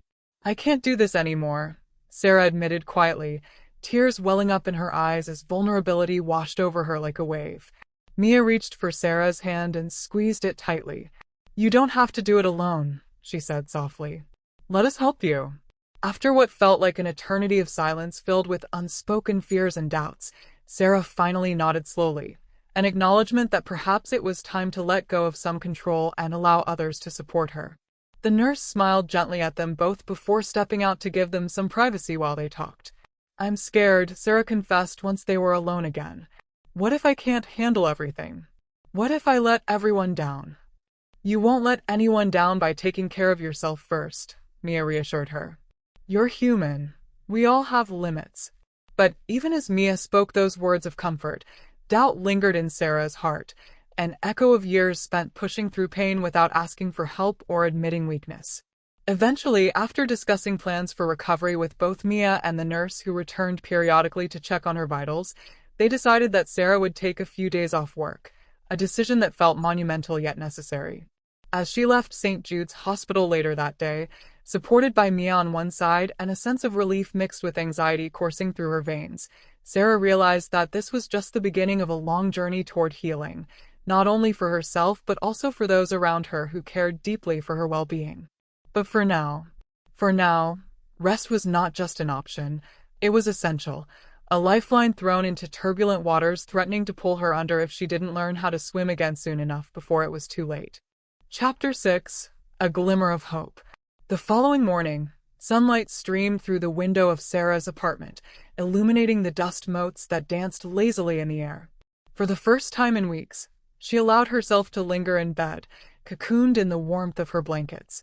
The chaos of the hospital felt like a distant memory, and for a brief moment, she relished the peace. But as she lay there, thoughts of her patients and responsibilities crept back into her mind. Guilt washed over her, threatening to pull her back under. She had taken time off, but what about Mrs. Jenkins? What about the others who depended on her? With a sigh, Sarah pushed herself up and swung her legs over the side of the bed. She glanced at the clock. Late morning already. The world outside was alive with sounds of laughter and chatter from neighbors enjoying their weekend. But here she was, trapped in her own head. After a quick shower, she made herself a simple breakfast, toast and coffee, and sat at her small kitchen table. As she sipped her coffee, she noticed her old journal lying open nearby. It had been months since she had written anything in it, but something about its presence called to her. Curiosity piqued. Sarah picked it up and flipped through the pages filled with dreams and aspirations from years gone by. The words felt foreign yet familiar. They spoke of hope and ambition before life's burdens had dulled her spirit. One entry caught her eye. Asterisk, I want to help people in a way that makes them feel seen and heard. I want to be a light in their darkest moments. Asterisk. Tears pricked at Sarah's eyes as she read those words. She had once believed wholeheartedly in her ability to make a difference, but somewhere along the way, that belief had faded under the weight of responsibility and fear. As she continued to read through her reflections, her hopes for becoming a nurse who not only treated patients but also cared for their emotional well-being, a flicker of determination ignited within her. I can't keep doing this alone, she whispered to herself, realizing that perhaps it was time to reach out for support, not just from Mia but from others who understood what it meant to carry such heavy burdens. With renewed resolve, Sarah grabbed her phone and sent a message to Mia. Asterisk, can we meet? I need to talk. Asterisk. Mia responded almost immediately. Asterisk, of course. How about we grab lunch at that little cafe down the street? Asterisk. A wave of relief washed over Sarah as she agreed. It felt good to take this step, to reach out instead of retreating into isolation. Later that afternoon, Sarah arrived at the cafe, its warm ambience filled with laughter and the rich aroma of freshly brewed coffee. Mia waved from a corner table, her smile brightening the room. "Hey, I'm so glad you came," Mia exclaimed as Sarah settled into the chair across from her. "Thanks for meeting me," Sarah replied, feeling a mix of gratitude and apprehension. "So what's on your mind?" Mia asked gently, leaning forward with genuine interest. Taking a deep breath, Sarah began to share everything: the overwhelming feelings of burnout, the guilt about taking time off work, and her fear of letting everyone down. As she spoke, tears welled up in her eyes again, but this time they felt different, cathartic rather than suffocating. "I just don't know how to balance it all anymore," Sarah admitted, wiping away a tear. "I thought I could handle everything on my own." "You don't have to do it alone," Mia said softly but firmly. "We're all here for you. It's okay to lean on us." "I know," Sarah replied quietly, "but I've always been the strong one, the one everyone relies on." Mia nodded empathetically. "And that's great. But even strong people need support sometimes. You're human. You're allowed to feel overwhelmed." As they continued their conversation over lunch, sharing stories and laughter, Sarah felt a weight begin to lift off her shoulders. For the first time in weeks, she didn't feel like she was drowning. Instead, she felt buoyed by friendship and understanding. After lunch, they decided to take a walk along the waterfront, a beautiful stretch lined with trees shedding their autumn leaves. The crisp air invigorated Sarah as they strolled side by side. "Have you thought about joining a support group?" Mia suggested as they walked past vendors selling handmade crafts and warm drinks. "I don't know," Sarah hesitated. "I'm not sure if I'm ready for that." "It could be really beneficial," Mia encouraged. "There are groups specifically for healthcare workers who understand what you're going through." Sarah considered this idea as they continued walking along the riverbank. The gentle lapping of water against the shore seemed to echo her thoughts, reminding her that change was possible if she allowed herself to embrace it. "Maybe I will," Sarah finally said after a moment of contemplation. "I think I need to talk to people who get it." Mia smiled brightly at this admission.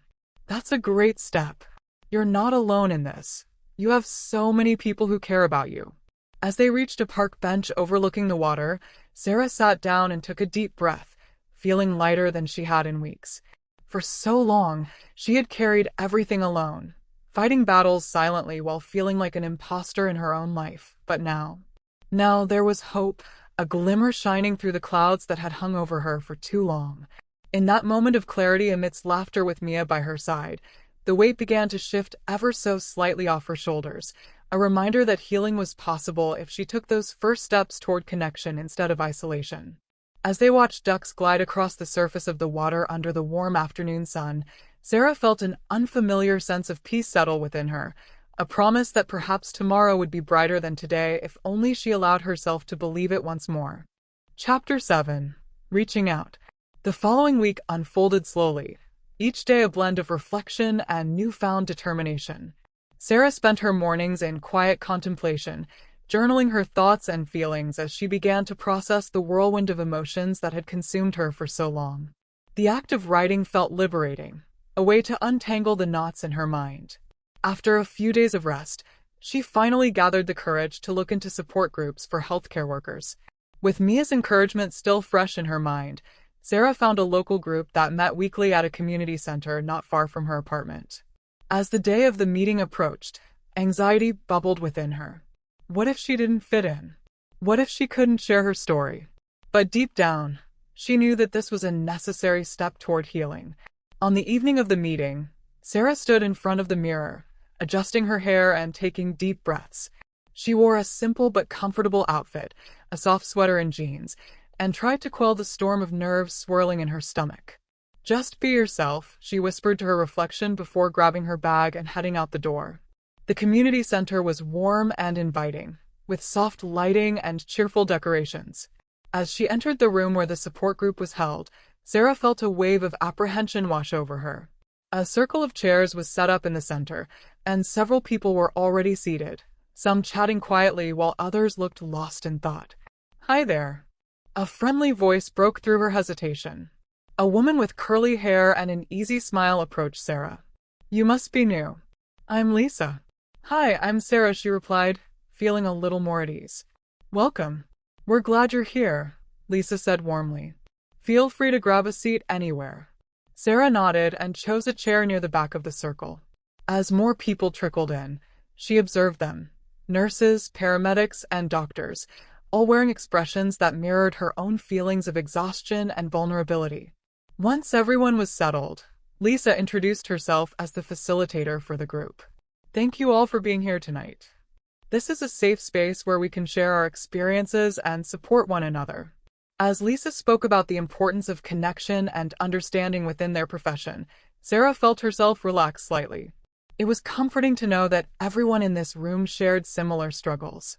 After some initial icebreakers, Lisa invited anyone who felt comfortable to share their story.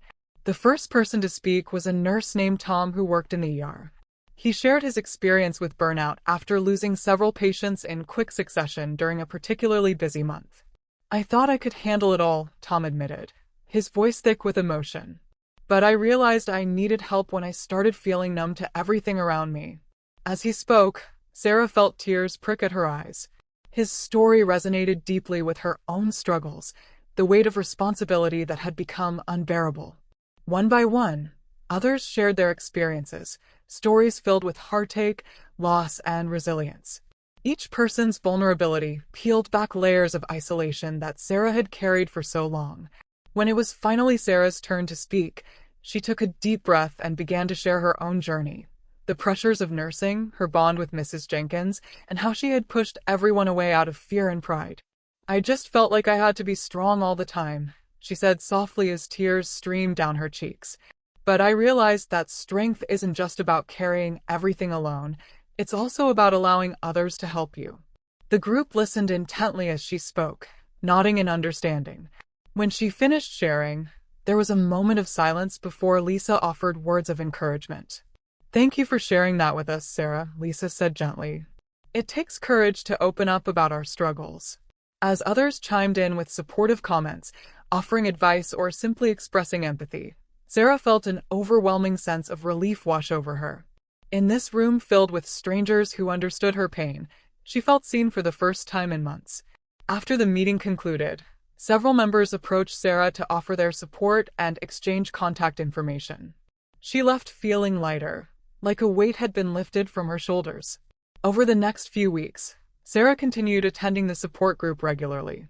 Each meeting brought new insights and connections that helped her navigate through her feelings of burnout and isolation.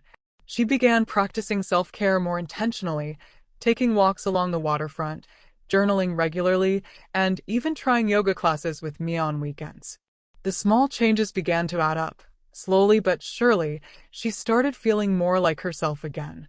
One evening after a particularly uplifting support group session where they discussed coping strategies for stress management, Sarah decided it was time to check on Mrs. Jenkins again. Arriving at St. Jude's Hospital felt different this time. Instead of dread or anxiety swirling within her, there was anticipation mixed with hope. As she walked through the familiar corridors toward Mrs. Jenkins' room, she felt empowered by all that she had learned from both the group and herself. When she entered Mrs. Jenkins' room, the elderly woman looked up from her bed with surprise and delight lighting up her face. "Sarah, what a lovely surprise!" Mrs. Jenkins exclaimed as if sunshine had just entered the room. "Hi. I've missed you," Sarah said genuinely as she approached the bed. "I've missed you too. How have you been?" Mrs. Jenkins asked with genuine interest. "I've been working on taking care of myself," Sarah replied honestly as she sat down beside Mrs. Jenkins' bed. "I even joined a support group for healthcare workers." Mrs. Jenkins' eyes sparkled with approval as she nodded encouragingly. "That sounds wonderful. You deserve all the help you can get." As they talked about life, sharing laughter over stories both old and new, Sarah realized how much this connection meant to both of them. In that moment together, two women from different walks of life connected by shared experiences, Sarah felt hope blooming within her once more, a reminder that even amidst life's challenges, reaching out could lead to healing not just for herself but also for those around her who cared deeply for one another's well-being. And perhaps most importantly, she learned that it was okay to lean on others when times got tough, a lesson that would carry forward into every aspect of her life moving forward from here on out as they navigated this journey together hand in hand through whatever came next. Chapter 8. Embracing Change. The weeks rolled on, each one a little brighter than the last as Sarah settled into her new routine. The support group had become a lifeline, a space where she could share her struggles and victories with others who truly understood. Each meeting left her feeling lighter, more empowered, and increasingly connected to her colleagues in ways she had never experienced before. One sunny afternoon, Sarah found herself sitting in a small cafe with Mia, sipping herbal tea and discussing their plans for the upcoming weekend. The cafe was bustling with life, people chatting, laughter ringing out, and the aroma of freshly baked pastries wafting through the air. "I can't believe you're actually going to do it," Mia said, her eyes sparkling with excitement. "You're really going to lead a wellness workshop for the nurses at St. Jude's?" "I know it sounds crazy," Sarah replied, feeling a mix of excitement and nerves, "but I think it's important.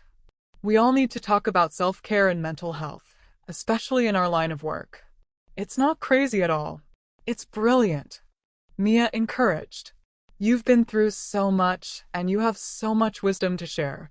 Sarah smiled at her friend's enthusiasm but couldn't shake the flutter of anxiety in her stomach. What if no one shows up? What if I can't help them? "Just remember why you're doing this," Mia said gently. "You're not just sharing information, you're creating a space for people to feel seen and heard." That's powerful. With Mia's encouragement echoing in her mind, Sarah spent the next few days preparing for the workshop. She crafted an outline that included topics on stress management, the importance of taking breaks, and strategies for emotional resilience. She also planned interactive activities that would allow participants to share their experiences and support one another. When the day of the workshop arrived, Sarah felt a whirlwind of emotions, excitement mingled with nerves as she walked through the hospital corridors toward the conference room. She arrived early to set up, arranging chairs in a circle and placing materials on a table at the front. As nurses began to trickle in, Sarah's heart raced. Would they find value in what she had to say? Would they be willing to open up? "Hey, I'm so glad you're here." Lisa greeted her as she entered the room, followed by a few other familiar faces from the support group. "Thanks for coming," Sarah replied, feeling a wave of relief wash over her. One by one, more nurses filled the room until it was nearly full. Sarah stood at the front, her palms slightly sweaty as she looked out at the sea of faces, some eager, some apprehensive. "Welcome, everyone. Thank you for joining me today," she began, her voice steady despite her nerves. "I'm really excited to talk about something that affects all of us, self-care and mental health in our profession." As she launched into her presentation, sharing personal anecdotes and insights from her own journey toward healing, she felt the initial tension begin to fade. The room was filled with nods of agreement and murmurs of understanding as she spoke about burnout and the importance of reaching out for help. After presenting key concepts and strategies for managing stress, Sarah opened the floor for discussion. "I'd love to hear your thoughts or any experiences you'd like to share," she encouraged. To her surprise, hands shot up around the room as nurses eagerly shared their own stories, moments of vulnerability that resonated deeply within everyone present. Tom spoke about his struggles after losing a patient he had grown close to during treatment. "I felt like I was drowning in grief," he admitted, "but talking about it helped me find my footing again." A nurse named Rachel shared how she had taken up painting as an outlet for stress relief. "It's been therapeutic," she said with a smile. "I never thought I could create something beautiful until I tried." As stories flowed freely among colleagues who once felt isolated in their struggles, Sarah felt an overwhelming sense of connection forming within the room, a reminder that they were all in this together. At one point during the discussion, Lisa leaned forward with curiosity. "Sarah, how did you find the courage to start this workshop?" Taking a deep breath, Sarah reflected on her journey, the moments of darkness that had led her here. "Honestly, it took hitting rock bottom before I realized how important it is to lean on others," she confessed. "I realized that strength isn't just about carrying everything alone, it's also about allowing ourselves to be vulnerable."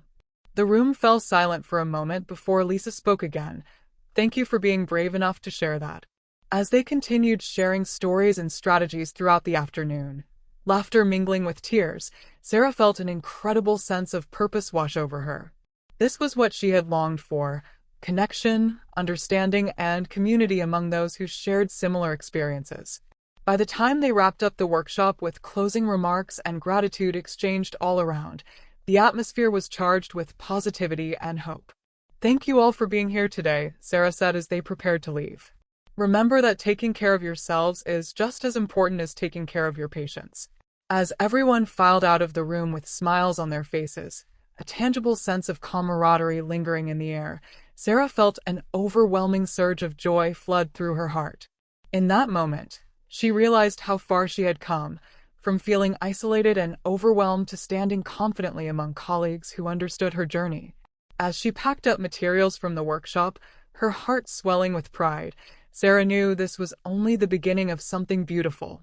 A movement toward healing not just within herself, but also within those around her who were ready to embrace change together, moving forward into brighter days ahead filled with hope and resilience against whatever challenges lay ahead on their paths as caregivers united by purpose above all else through thick or thin alike, no matter what came next. Chapter 9. Leading by Example. The weeks following the wellness workshop felt transformative for Sarah. The connections she had forged with her colleagues deepened, and she found herself more engaged at work than ever before. The support group had become a regular part of her life, and she looked forward to each meeting, where they continued to share experiences and strategies for coping with the demands of their profession. One afternoon, as Sarah was finishing her shift at St. Jude's Hospital, she received a message from Mia. "Hey, I heard from Lisa that the workshop went incredibly well. You should be so proud." A smile spread across Sarah's face as she replied, "Thanks. It felt amazing to connect with everyone. I think we really needed it." As she walked through the hospital corridors, Sarah reflected on how much had changed in such a short time. She no longer felt like an imposter in her role as a nurse. Instead, she embraced her position as a leader among her peers. Inspired by the success of the workshop, she began brainstorming ideas for future sessions, topics that would continue to foster community and support within their demanding field. The following week, Sarah proposed a series of monthly wellness workshops to the hospital administration, emphasizing the importance of mental health and self-care for healthcare workers. To her delight, they agreed to support her initiative, providing resources and space for future gatherings. As word spread about the upcoming workshops, enthusiasm bubbled among the staff. Nurses from various departments expressed interest in participating, eager to engage in discussions about coping strategies and emotional resilience. On the day of the next workshop, Sarah arrived early to set up the room. She arranged chairs in a circle, prepared handouts on stress management techniques, and set out refreshments, a small but thoughtful touch that made the space feel welcoming. When participants began to arrive, Sarah greeted each one with warmth and excitement. The atmosphere buzzed with energy as nurses exchanged stories and laughter before settling into their seats. "Welcome back, everyone," Sarah said as she stood at the front of the room. "I'm so glad you're here today. Our focus will be on building resilience, how we can support ourselves and each other through challenging times." As she launched into her presentation, sharing insights from her own journey and encouraging participants to reflect on their experiences, Sarah felt a sense of purpose wash over her. This was what she had been meant to do: create a safe space for others to share their struggles and triumphs. After discussing various techniques for managing stress, like mindfulness exercises and journaling, Sarah opened the floor for discussion. "I'd love to hear your thoughts or any strategies you found helpful," she encouraged. One nurse named Jenna spoke up first. "I started practicing gratitude journaling," she said with enthusiasm. "Every night before bed, I write down 3 things I'm grateful for. It helps me shift my mindset." "That's wonderful," Sarah replied, feeling inspired by Jenna's insight. Another nurse chimed in with a suggestion about incorporating short breaks during shifts to recharge mentally. "Even just stepping outside for a few minutes can make a huge difference," he said. As ideas flowed freely among colleagues who once felt isolated in their struggles, Sarah felt an overwhelming sense of connection forming within the room, a reminder that they were all in this together. Toward the end of the session, Sarah encouraged everyone to pair up and share their own experiences with self-care practices. As they engaged in meaningful conversations, laughter echoed through the room, a testament to the healing power of connection. When it was time to wrap up, Sarah stood at the front once more and smiled at everyone gathered before her. "Thank you all for being so open today," she said sincerely. "Remember that we're stronger together." Supporting one another is key to our resilience. As participants left the room with smiles on their faces, exchanging contact information and promising to meet again soon, Sarah felt an overwhelming sense of fulfillment wash over her. In that moment of connection and shared understanding, two women from different walks of life connected by shared experiences, Sarah realized how far she had come, not just in her personal journey, but also in creating a community that prioritized mental health and well-being among caregivers. As she packed up materials from the workshop, her heart swelling with pride, Sarah knew this was only the beginning of something beautiful. A movement toward healing not just within herself, but also within those around her who were ready to embrace change together, moving forward into brighter days ahead filled with hope and resilience against whatever challenges lay ahead on their paths as caregivers united by purpose above all else through thick or thin alike, no matter what came next.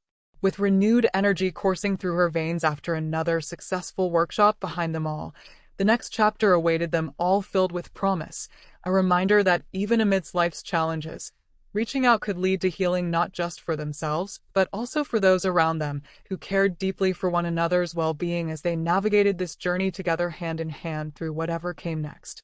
Chapter 10. A New Beginning. The sun shone brightly over Portland as Sarah stepped out of St. Jude's Hospital, a sense of lightness enveloping her. The air was crisp, and the vibrant fall colors painted the landscape in hues of orange and gold. It felt like the city itself was celebrating her transformation, a new beginning that had blossomed from a season of struggle. Over the past few months, Sarah had embraced her role as a leader among her colleagues, fostering a supportive community that prioritized mental health and self-care. The monthly wellness workshops had become a staple for many nurses at St. Jude's, with attendance steadily growing as more staff recognized the importance of sharing their experiences. As she walked through the hospital parking lot, Sarah reflected on how far she had come since that fateful day when she had collapsed from exhaustion. The journey hadn't been easy, but it had been worth every step. She no longer felt like an imposter. Instead, she embraced her vulnerability and allowed herself to lean on others. That evening, Sarah was hosting a small gathering at her apartment to celebrate the success of the workshops and to thank her friends for their unwavering support. Mia was already there, helping set up snacks and drinks. "Everything looks amazing," Sarah said as she entered her living room, which was adorned with twinkling fairy lights and cozy seating. "Thanks. I thought we could create a warm atmosphere," Mia replied with a grin. "Everyone is excited to celebrate." As guests began to arrive, nurses from various departments and members of the support group, Sarah felt a wave of gratitude wash over her. Each person who walked through the door represented a connection forged through shared experiences, laughter, and healing. "Hey, Sarah," Tom called out as he entered with a plate of cookies. "I brought treats." "Perfect. Thank you," she replied, feeling her heart swell with appreciation for the camaraderie that had developed among them all. As the evening unfolded, laughter filled the air as stories were shared about their experiences in nursing, the challenges they faced, and the victories they celebrated. Sarah watched as colleagues who once felt isolated connected over their shared struggles. It was a beautiful reminder of how far they had all come together. "Sarah," Lisa said during a lull in conversation, "I just wanted to say thank you for everything you've done. These workshops have made such a difference for so many of us." "Absolutely," Jenna chimed in. "I never realized how important it was to talk about our feelings until I started coming to these sessions." Sarah felt warmth spread through her heart at their words. "Thank you all for being so open and willing to share your stories," she said sincerely. "It's been an incredible journey for me too." As the night wore on, they played games and enjoyed each other's company, an atmosphere filled with joy and connection that felt like a balm for their souls. At one point during the evening, Sarah stepped outside onto her balcony to catch her breath.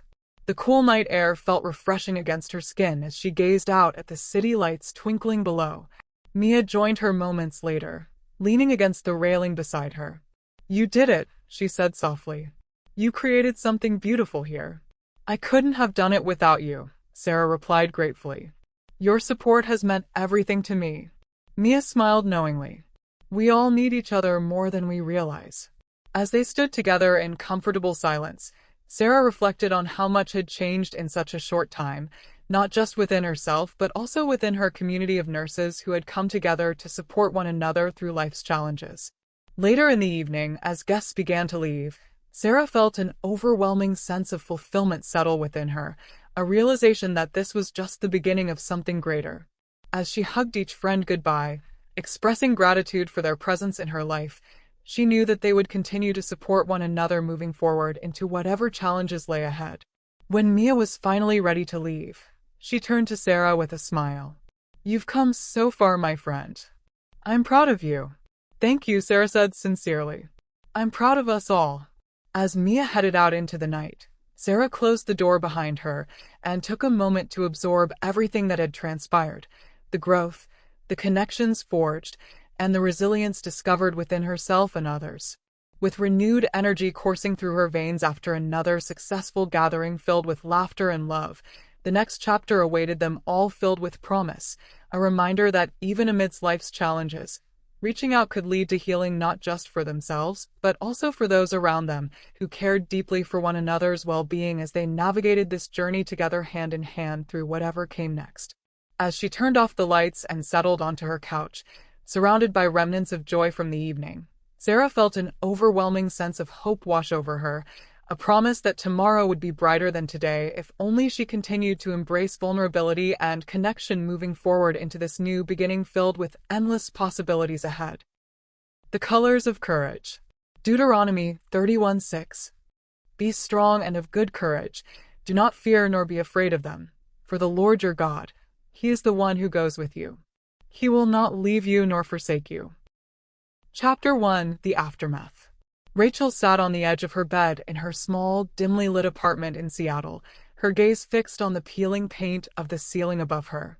The city outside buzzed with life, a stark contrast to the isolation she felt within those four walls. The air was thick with the smell of stale coffee from the cafe down the street and the faint echo of her own heartbeat, a reminder of the loneliness that enveloped her like a heavy blanket. Just a few months ago, Rachel had been riding high. She had a promising career in corporate marketing, a fiancé who adored her, and dreams that seemed just within reach. But all of that had crumbled in an instant. Downsizing had swept through her company like a storm, leaving her and dozens of others in its wake. The loss of her job had been a blow, but it was the subsequent departure of her fiancé that had shattered her spirit. With each passing day, the weight of her circumstances pressed down harder, suffocating the remnants of her hope.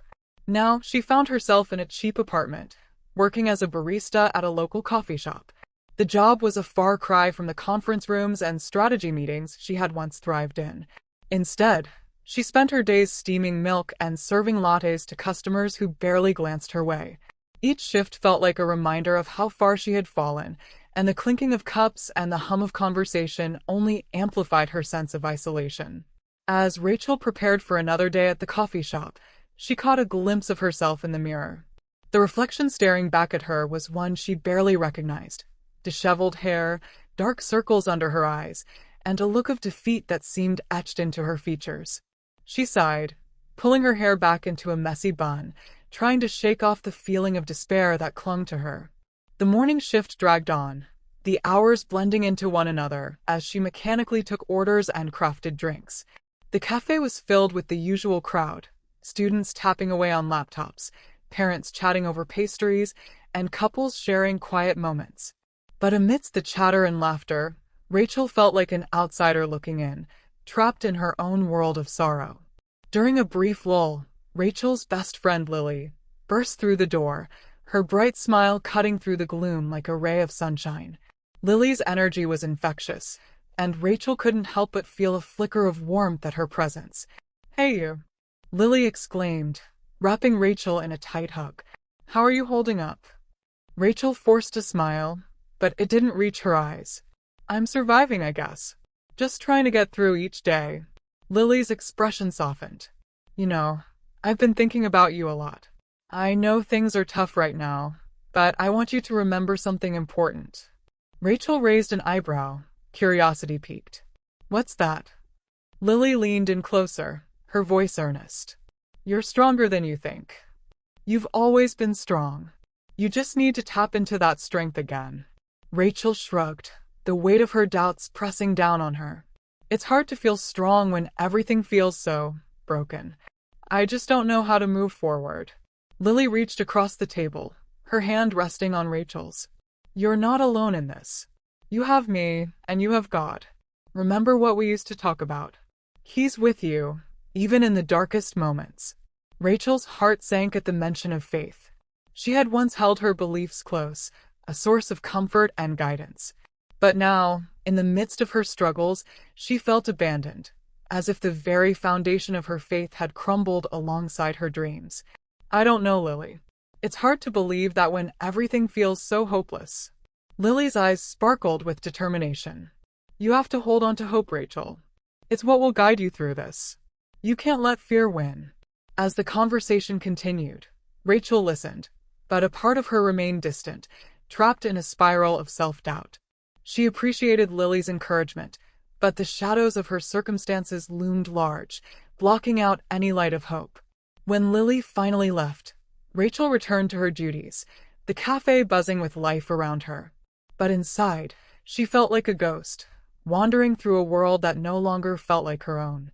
The laughter and chatter faded into a dull roar, and she found herself retreating into her thoughts, battling the fear that threatened to consume her. That night, as she lay in bed, Rachel stared at the ceiling once more, the darkness pressing in on her. She felt lost, abandoned, and utterly alone. The future stretched out before her like an endless void, and the thought of facing it filled her with dread. "Where are you, God?" she whispered into the silence, her voice barely audible. "Why have you left me in this mess?" Tears slipped down her cheeks as she closed her eyes, longing for a sign, a whisper of reassurance that she was not alone. But all she felt was the weight of her despair, and as sleep finally claimed her, Rachel wondered if she would ever find the strength to rise from the ashes of her shattered life. Chapter 2. Facing the Past. The morning sun streamed through the thin curtains of Rachel's apartment, casting a soft glow over the cluttered space. Rachel stirred awake, the remnants of her dreams fading like wisps of smoke. She rubbed her eyes and sat up, the weight of yesterday's emotions still heavy on her chest. As she shuffled to the kitchen to brew her morning coffee, her phone buzzed on the counter, jolting her from her thoughts. It was a notification from the local post office, and she frowned as she opened the message. A letter had arrived for her, and her heart sank at the thought of more bad news. She had been avoiding any correspondence that might remind her of her current situation. With a sigh, Rachel poured herself a cup of coffee, the rich aroma filling the air. She took a moment to gather her thoughts before opening the letter. The envelope was worn and yellowed, a stark contrast to the pristine white of her corporate correspondence from just months ago. As she tore it open, a sense of foreboding washed over her. The letter was from the bank, notifying her that her childhood home, the house she had inherited after her mother's passing, was facing foreclosure. The words blurred together as she read through the details, her heart racing with panic. The home had been left vacant since her mother's death, a painful reminder of all that she had lost. Rachel had avoided dealing with it, hoping that time would somehow heal the wounds associated with it. But now, the reality of the situation hit her like a tidal wave. "Rachel, you need to take action," she muttered to herself, her voice shaking. The thought of returning to that house filled her with dread. Memories of her mother's warm embrace and the laughter that once echoed through the halls clashed with the painful recollections of her father's abandonment. He had left when she was a teenager, a wound that had never truly healed. As she stood in her kitchen, the weight of the letter felt like a boulder pressing down on her chest. She had been running from her past, but now it was demanding her attention. The prospect of facing her childhood home, now a shell of its former self, filled her with a mix of fear and resentment. Later that day, while working her shift at the coffee shop, Rachel felt the familiar knot of anxiety tightening in her stomach. She mechanically prepared drinks, but her mind was elsewhere, swirling with thoughts of the house and the memories it held. "Hey, you okay?" Sam, her coworker, asked, noticing her distracted demeanor. He was a kind soul, always quick to lend an ear or share a laugh. Rachel forced a smile, but it didn't reach her eyes. "Just dealing with some stuff," she replied, her voice barely above a whisper. Sam studied her for a moment, his brow furrowing with concern. I've been through my own share of struggles. When I lost everything a few years back, I had to learn to lean on something greater than myself. It made all the difference." Rachel looked at him, intrigued despite herself. "What do you mean?" He leaned against the counter, his expression earnest. "I had to face my past and all the pain that came with it. It wasn't easy, but I found strength in my faith. It helped me find my way back when I thought I was lost." Rachel felt a flicker of interest ignite within her, but skepticism quickly followed. "It's hard to believe that when everything feels so hopeless," she admitted, her voice tinged with bitterness. Sam nodded, understanding her struggle. "I get it. But you have to confront your fears, Rachel. You can't run from your past forever. It'll catch up with you, and when it does, you need to be ready to face it." His words resonated with her, but the thought of returning to her childhood home felt insurmountable. The memories were too raw, too painful. "I don't know if I can do that," she confessed, her voice trembling. "Maybe it's time to try," Sam said gently.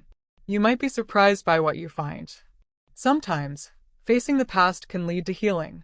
As Rachel continued her shift, Sam's words echoed in her mind, mingling with the anxiety that had settled in her chest. The looming foreclosure was a reminder that she couldn't avoid her past any longer. She needed to confront the house, the memories, and the unresolved feelings that had haunted her for too long. That evening, as she sat on her bed, the letter from the bank lay open on her lap. The reality of her situation felt suffocating. She took a deep breath, steeling herself for what lay ahead. The thought of facing her childhood home filled her with dread, but she knew she had to do it. Rachel closed her eyes, envisioning the house, the creaky front door, the faded wallpaper, the garden her mother had lovingly tended. It was a place of both joy and sorrow, a symbol of her past that she could no longer ignore. With a newfound determination, she picked up her phone and dialed the number for the bank. It was time to take the first step, no matter how daunting it felt. As she waited for someone to answer, she felt a flicker of courage ignite within her. Perhaps, just perhaps, facing her past would lead her to the strength she so desperately needed. Chapter 3. The Black Moment begins. The day Rachel had dreaded had finally arrived. She stood outside the weathered front door of her childhood home, her heart pounding in her chest like a war drum. The house loomed before her, a ghost of the vibrant place it once was.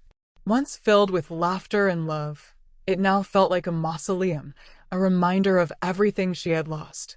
Taking a deep breath, Rachel pushed the door open, the hinges creaking in protest. The familiar scent of aged wood and dust hit her like a wave, pulling her back to a time when this house had felt like a sanctuary. She stepped inside, the floorboards groaning beneath her weight, and paused, allowing the memories to wash over her. The living room was just as she remembered it. Faded floral wallpaper, a worn-out couch, and family photos lining the walls.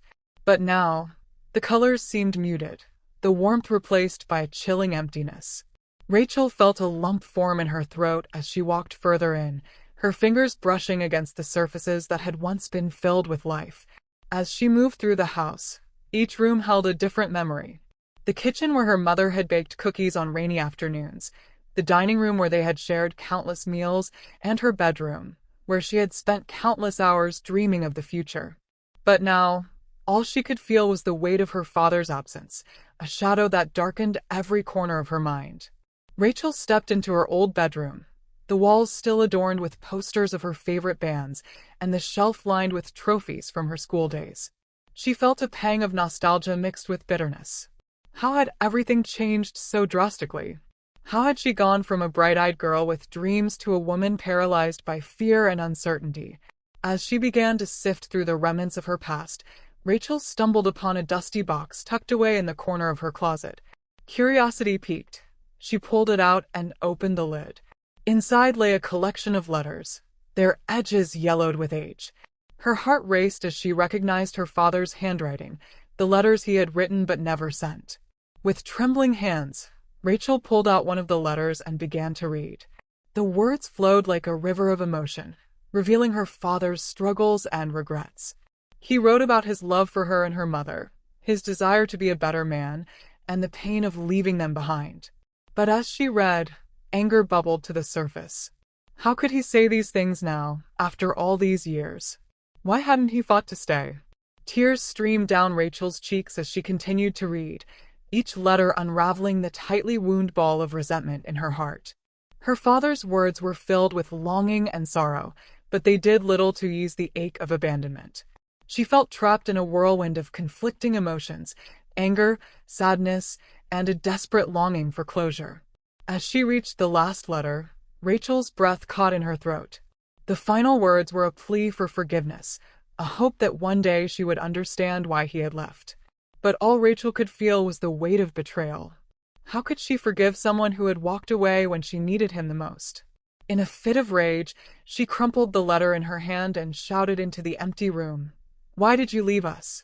Her voice echoed off the walls, a haunting reminder of her pain. The house felt oppressive, the memories closing in around her like a vice. Rachel sank to the floor, the letters scattered around her like fallen leaves. She felt suffocated by her emotions, the anger and hurt crashing over her in waves. It was as if the walls were closing in, trapping her in a cycle of grief she couldn't escape. In that moment, Rachel considered walking away from it all. Her past, her home, and even her faith. She felt like she couldn't bear the weight of it any longer. The thought of reconciling with her father, of facing the memories that haunted her, felt impossible. "God, where are you?" she cried out, her voice breaking. "Why have you abandoned me too?" The silence that followed was deafening, amplifying her sense of isolation.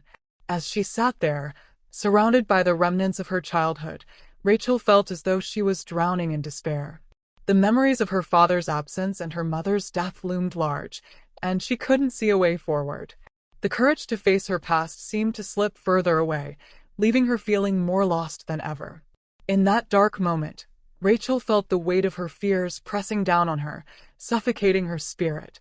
She had come to confront her past, but instead, she found herself engulfed in it, unable to escape the pain that had defined her life for so long. As tears streamed down her face, Rachel realized that she had a choice to make: to let the darkness consume her, or to find a way to rise from the ashes of her shattered dreams. But in that moment, she felt utterly powerless, trapped in a cycle of grief that seemed never-ending. Chapter 4: A Breakdown and a Revelation. The days that followed Rachel's visit to her childhood home were a blur of emotions, each one more turbulent than the last.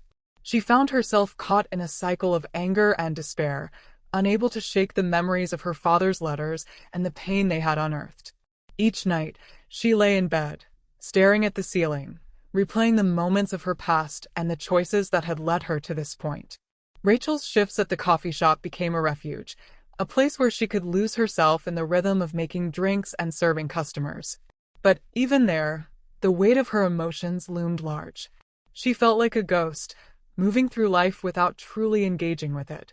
Her laughter with Sam felt forced, her smiles practiced. The darkness that had settled in her heart felt inescapable. One evening, after a particularly long shift, Rachel returned home feeling more exhausted than usual. As she flopped onto her bed, she felt a wave of frustration wash over her. She had tried to push through her pain, to find a semblance of normalcy, but the effort felt futile. The memories of her father's abandonment gnawed at her, and the weight of her unresolved feelings pressed down harder than ever. Just then, her phone buzzed with a text from Lily, asking if they could meet up. Rachel hesitated, the thought of facing her friend feeling overwhelming, but she knew she couldn't keep hiding. With a resigned sigh, she replied, agreeing to meet at their favorite diner. When Rachel arrived, she found Lily already seated in a booth, her expression a mix of concern and determination. "Hey you," Lily said, her voice warm but firm. "I've been worried about you." Rachel forced a smile as she slid into the seat across from her. "I'm fine. Just busy with work." Lily raised an eyebrow, unconvinced. "You're not fine, Rachel. I can see it in your eyes. You look exhausted. What's really going on?" Rachel opened her mouth to respond but found the words stuck in her throat.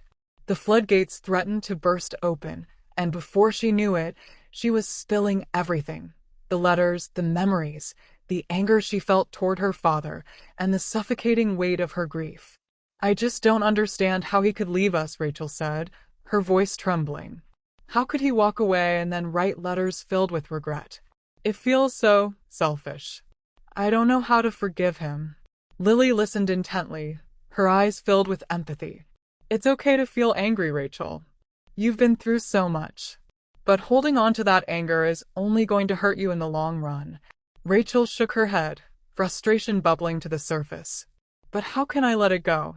It feels like if I forgive him, I'm saying that what he did was okay. I can't just forget the pain he caused.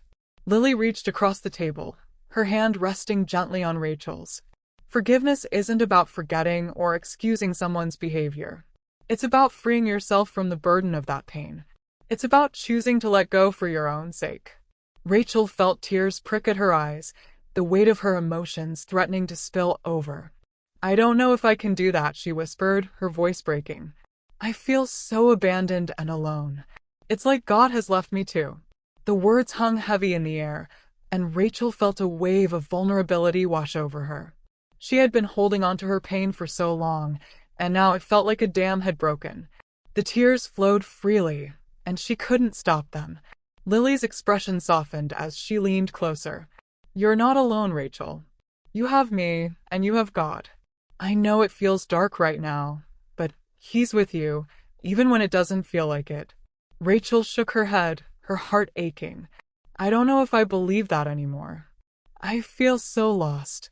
In that moment, the anger and despair that had been building inside her erupted. Why did you let this happen, God?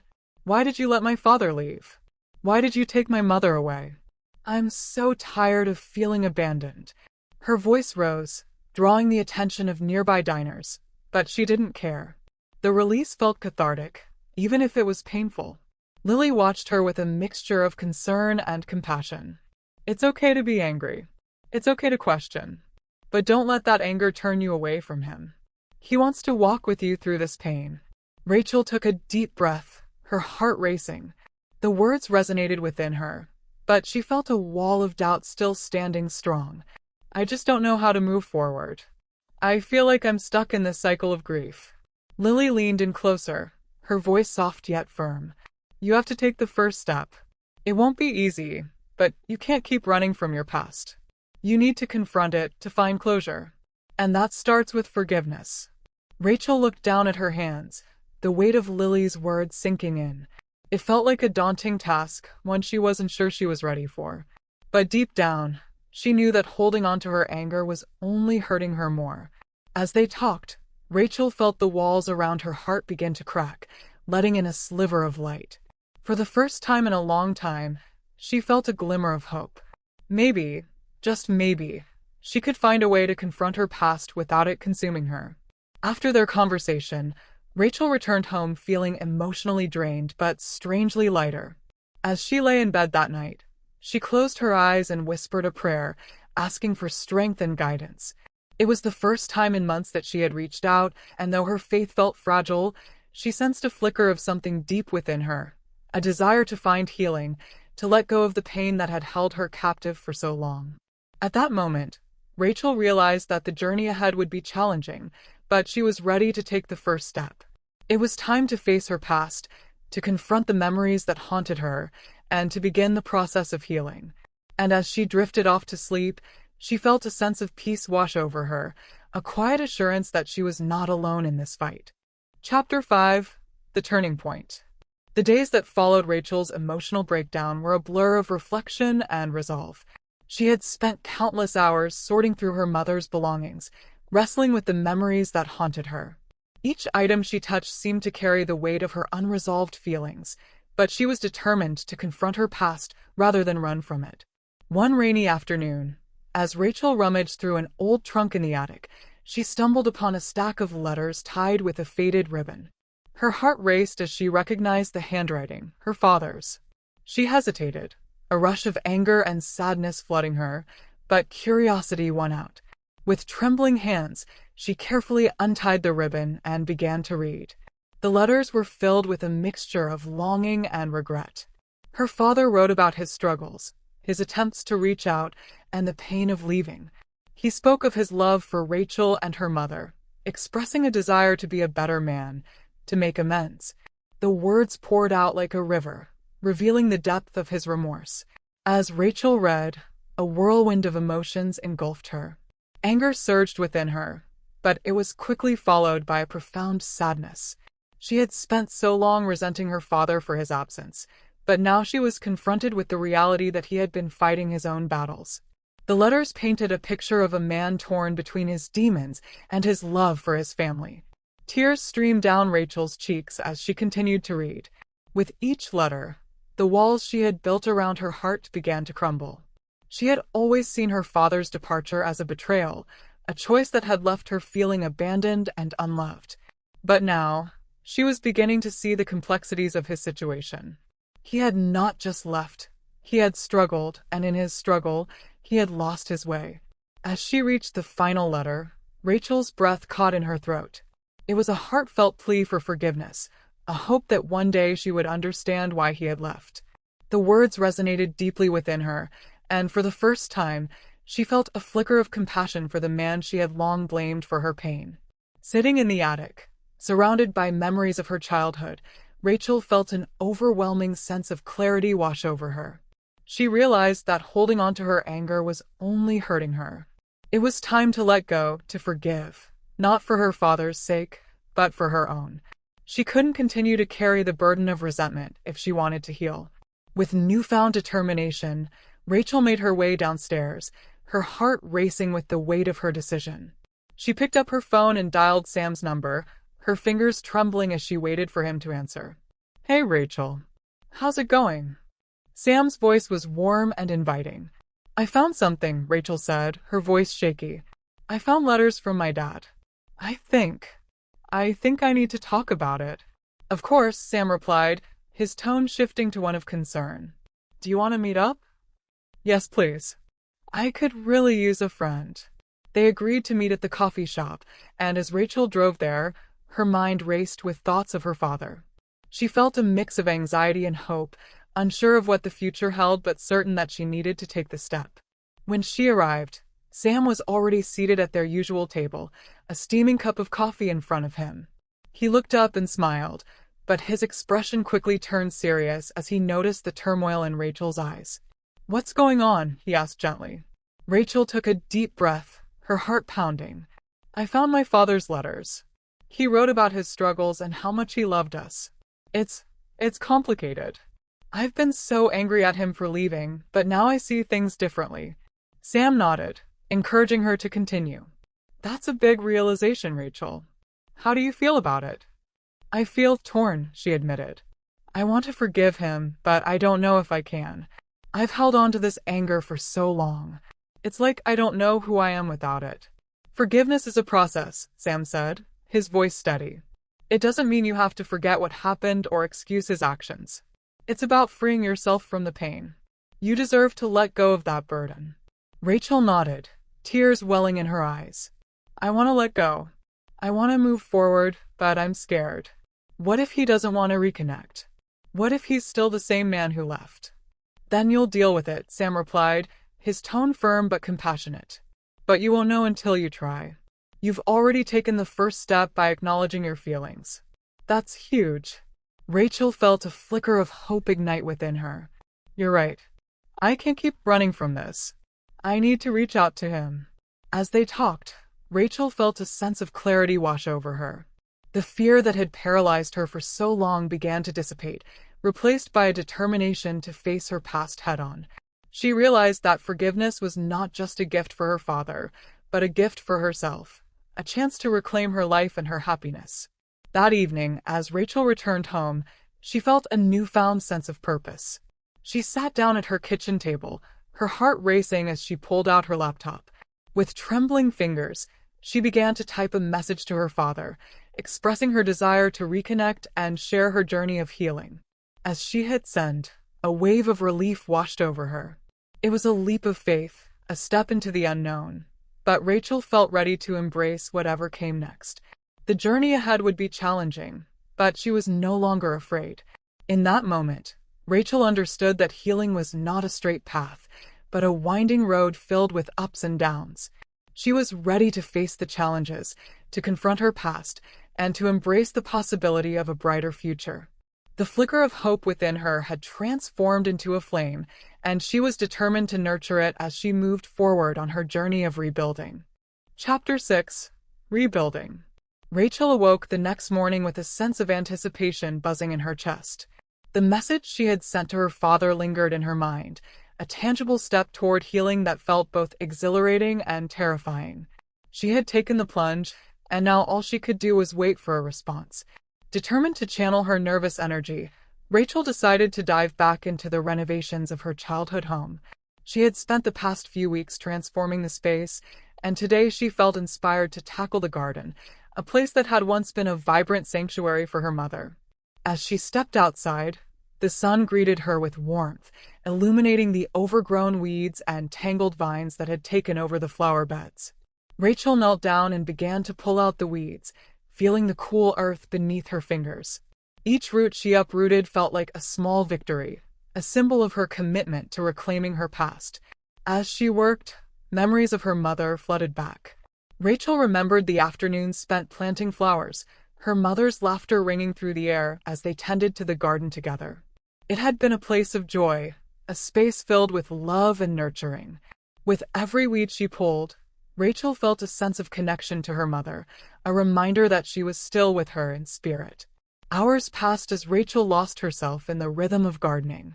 She envisioned the garden blooming again, filled with colorful flowers that would attract butterflies and birds. It was a metaphor for her own journey. She was nurturing her own growth, allowing herself to heal and thrive. Just as she was about to take a break, her phone buzzed in her pocket. Heart racing, Rachel pulled it out to see a message from her father. "Hi Rachel, I got your message. I'd love to talk. Can we meet? ****. Rachel's heart soared at the thought of finally reconnecting. She quickly typed a response, suggesting a coffee shop in town where they could meet. After hitting send, she felt a mix of excitement and apprehension. This was it, the moment she had been waiting for, but it also felt like stepping into the unknown. The days leading up to their meeting felt like an eternity. Rachel busied herself with the house and garden, pouring her heart into the renovations. Each brushstroke of paint and each flower she planted felt like a step toward reclaiming her life. But as the day approached, anxiety bubbled beneath the surface. What would she say? How would her father react? Would he truly want to reconnect, or was this just a fleeting moment of hope?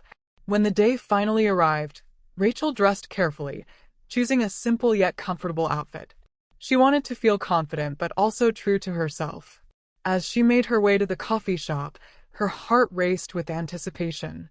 The familiar scent of coffee wafted through the air as she entered, and her eyes scanned the room until they landed on her father, sitting at a small table in the corner. He looked older than she remembered, his hair graying and his face lined with the marks of time. But there was a warmth in his eyes that made her heart flutter with a mix of hope and apprehension.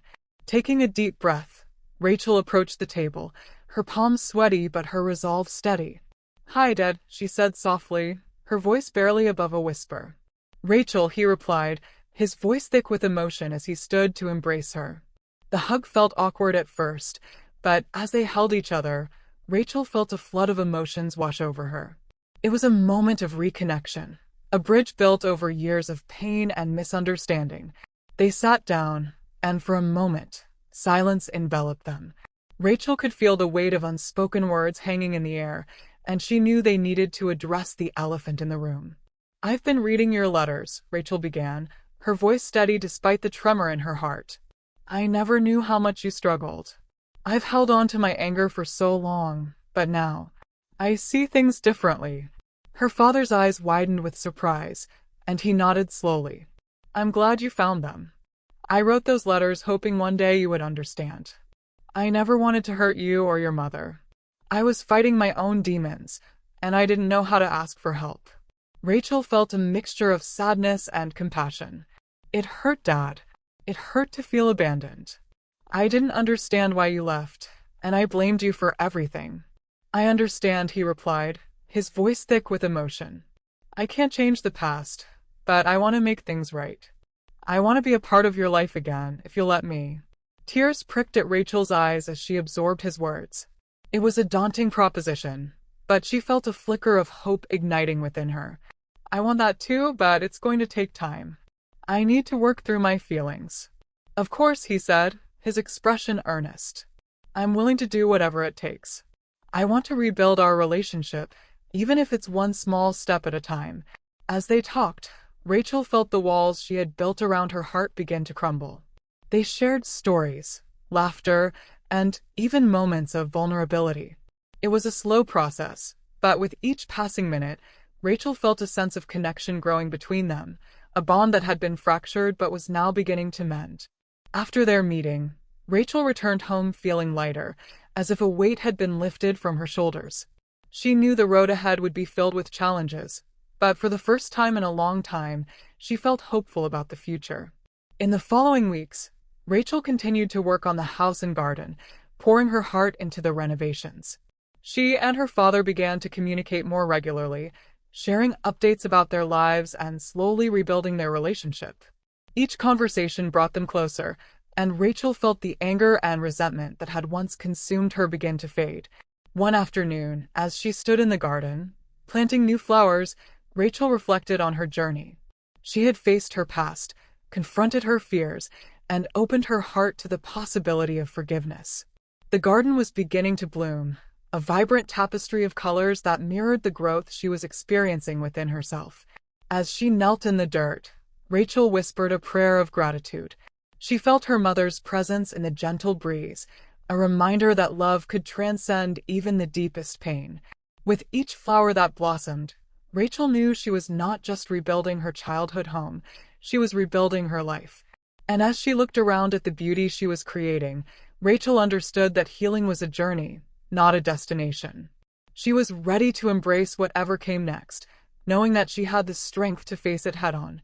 With her father by her side and her heart open to new beginnings, Rachel felt a sense of peace settle within her, a promise of hope and renewal.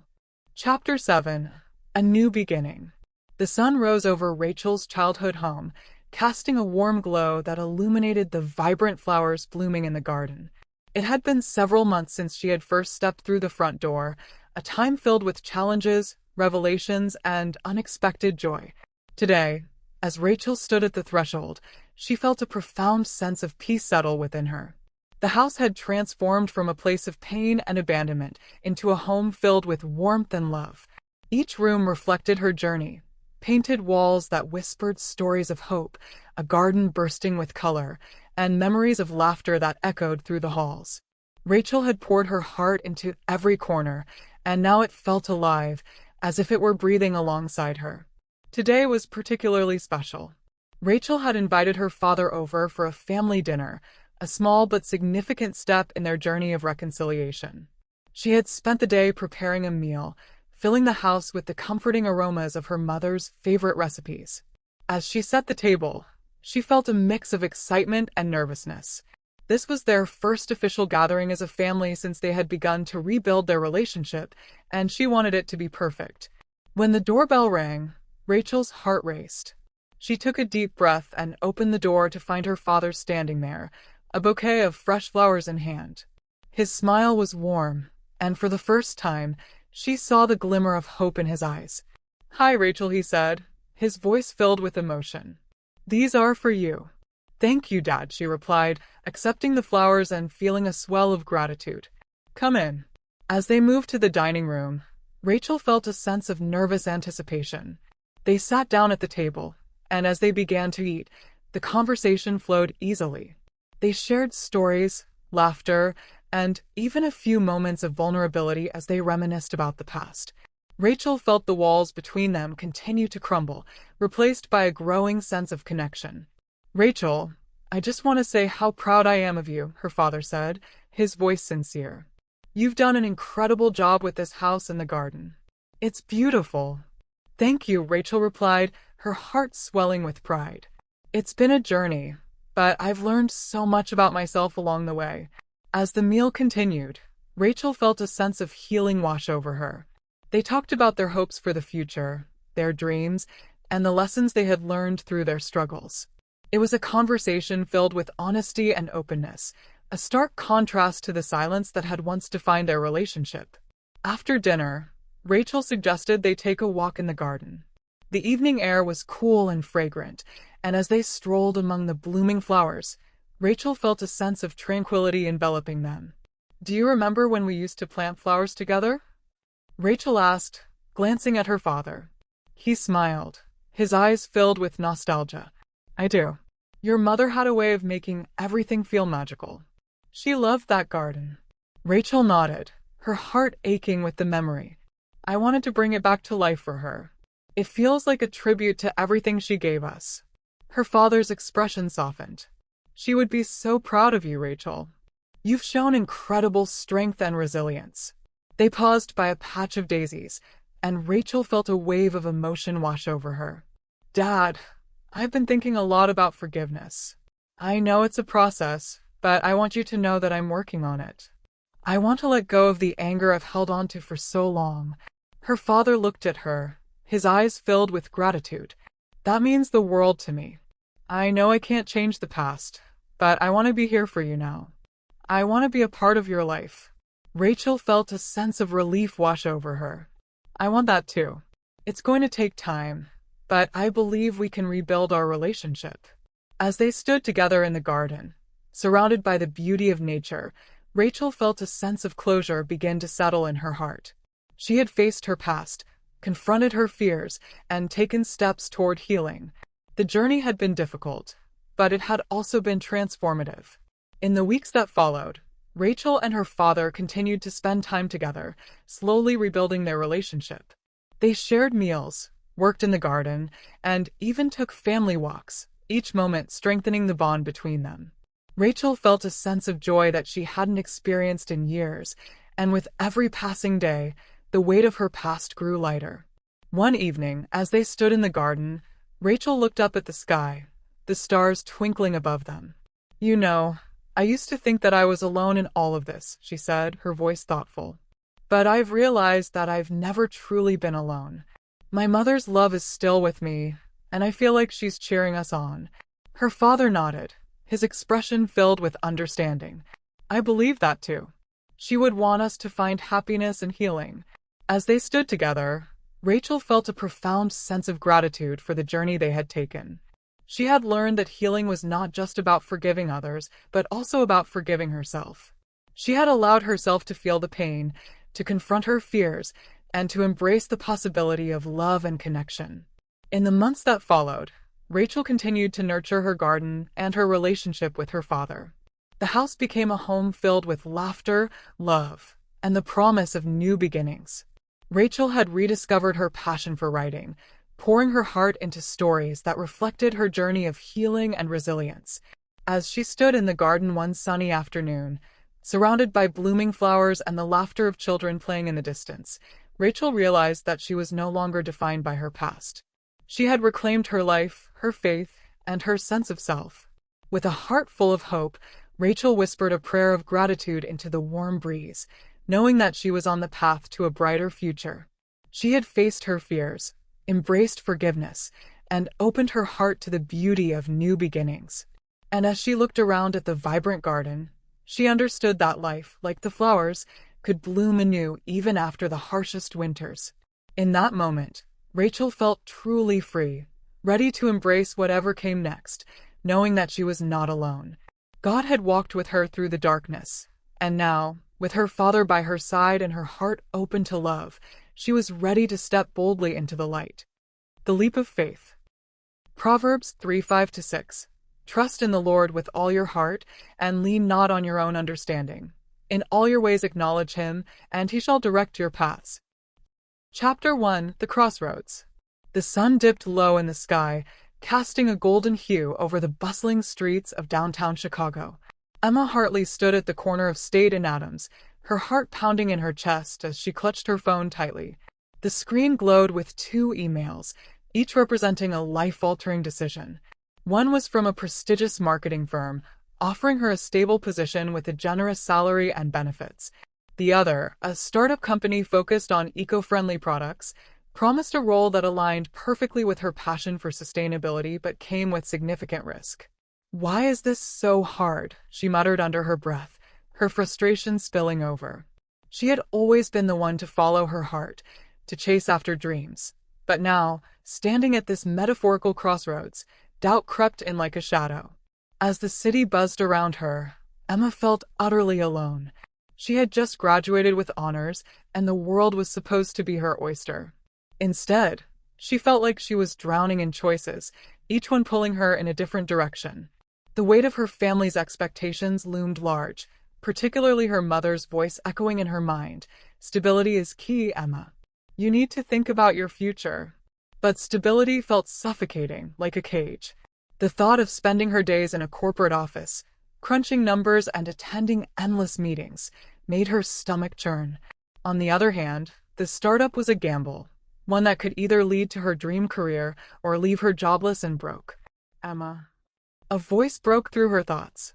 It was Sarah, her best friend, rushing toward her with a concerned expression. I've been looking for you. You didn't answer my texts. Sorry, I was thinking, Emma replied, forcing a smile. About the job offers? Sarah asked, her brow furrowing. Emma nodded, her heart sinking. I just don't know what to do. I want to follow my passion, but what if it doesn't work out? Maybe you should take the safe route, Sarah suggested, her tone gentle yet insistent. You can always pursue your passion later, right? Stability first, then dreams. Emma felt a pang of disappointment at her friend's words. But what if I never get the chance again? What if I wake up one day and realize I wasted my life on something that doesn't make me happy? Life is about balance, Sarah said, crossing her arms. You can't just throw caution to the wind.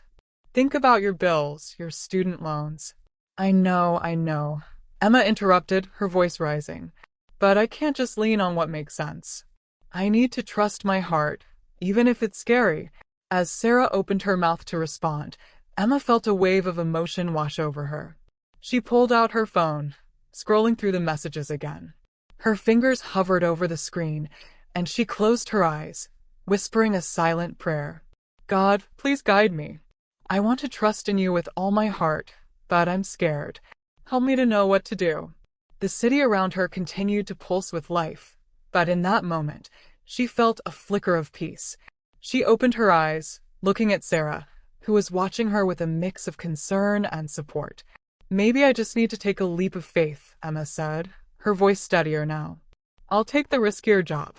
I'll trust that God has a plan for me. Sarah's expression softened, but Emma could see the worry lingering in her eyes. Just promise me you'll think it through. I don't want to see you get hurt. I will, Emma replied, though her heart raced with excitement. She felt a spark of determination ignite within her. As they walked down the street, Emma couldn't shake the feeling that she was on the brink of something monumental. She was stepping into the unknown, ready to embrace whatever came next. In her heart, she hoped that by acknowledging God in her decision, He would indeed direct her paths, just as Proverbs 3 verses 5-6 promised. But as she turned the corner, a sense of foreboding washed over her.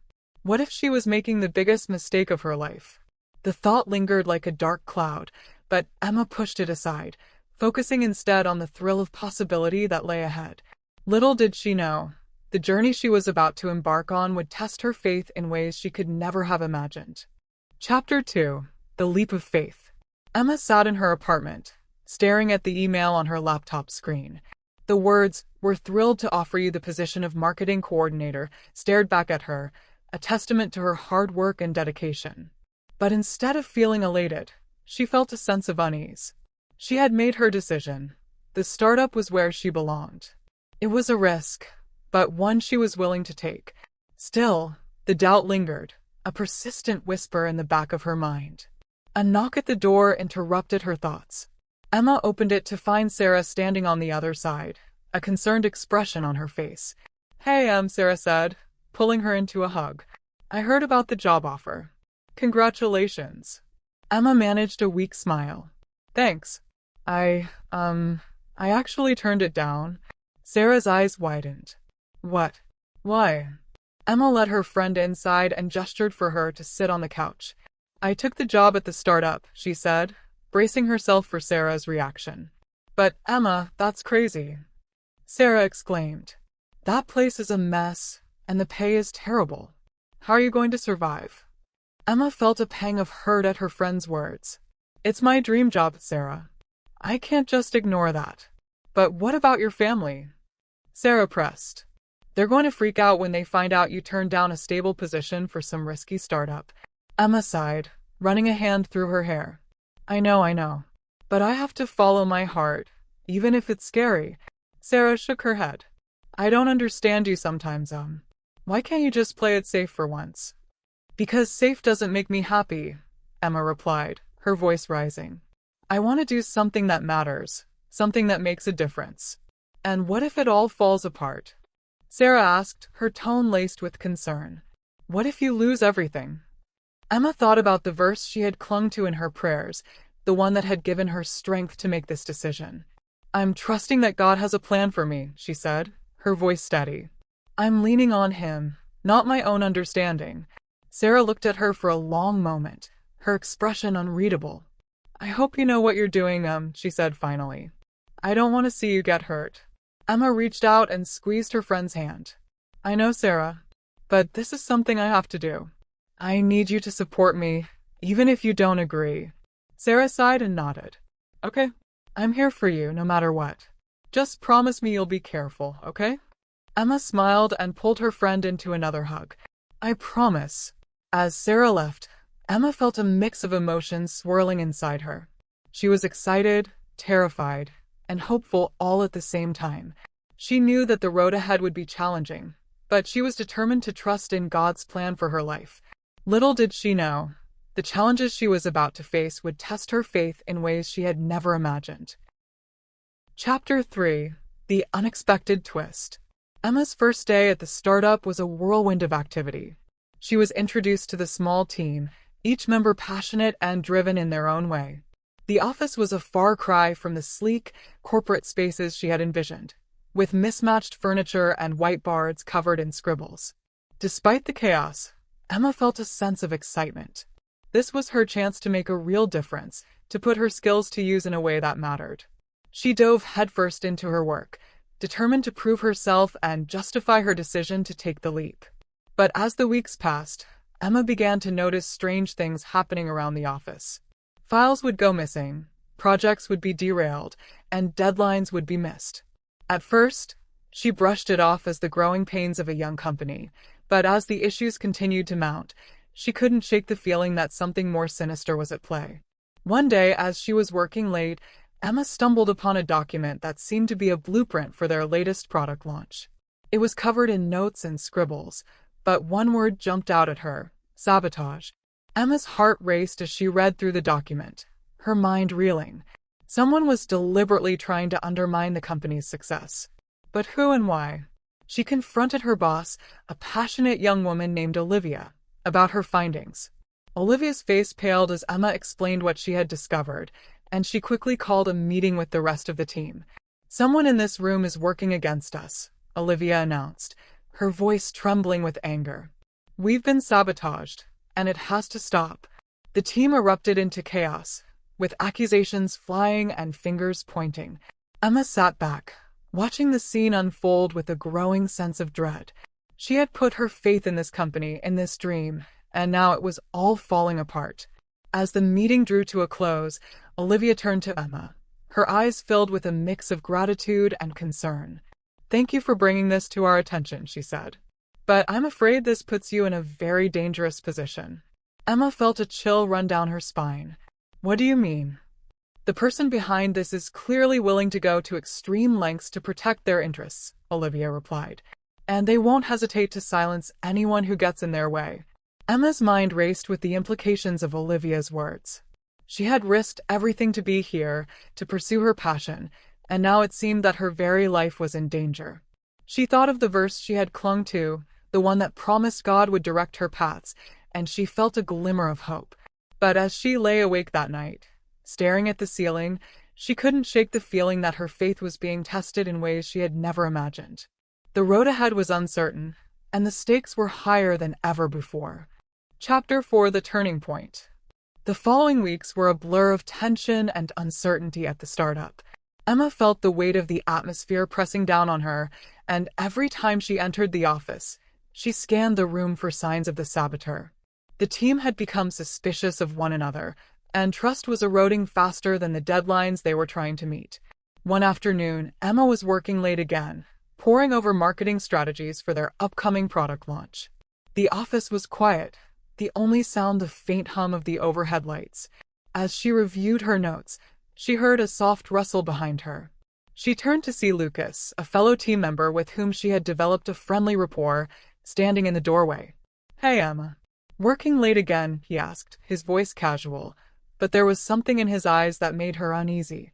"Yeah, just trying to get everything sorted for the launch," she replied, forcing a smile. "How about you?" "Same," he said, stepping into the room. "I've been thinking about what Olivia said in the meeting. It's really unsettling, isn't it?" Emma nodded, her heart racing. "It is. I just can't believe someone would do this to us." Lucas leaned against the doorframe, his expression shifting to one of concern. I've been doing some digging. I think I might have an idea of who it is." Emma's breath caught in her throat. "Who?" He hesitated, glancing around as if ensuring they were alone.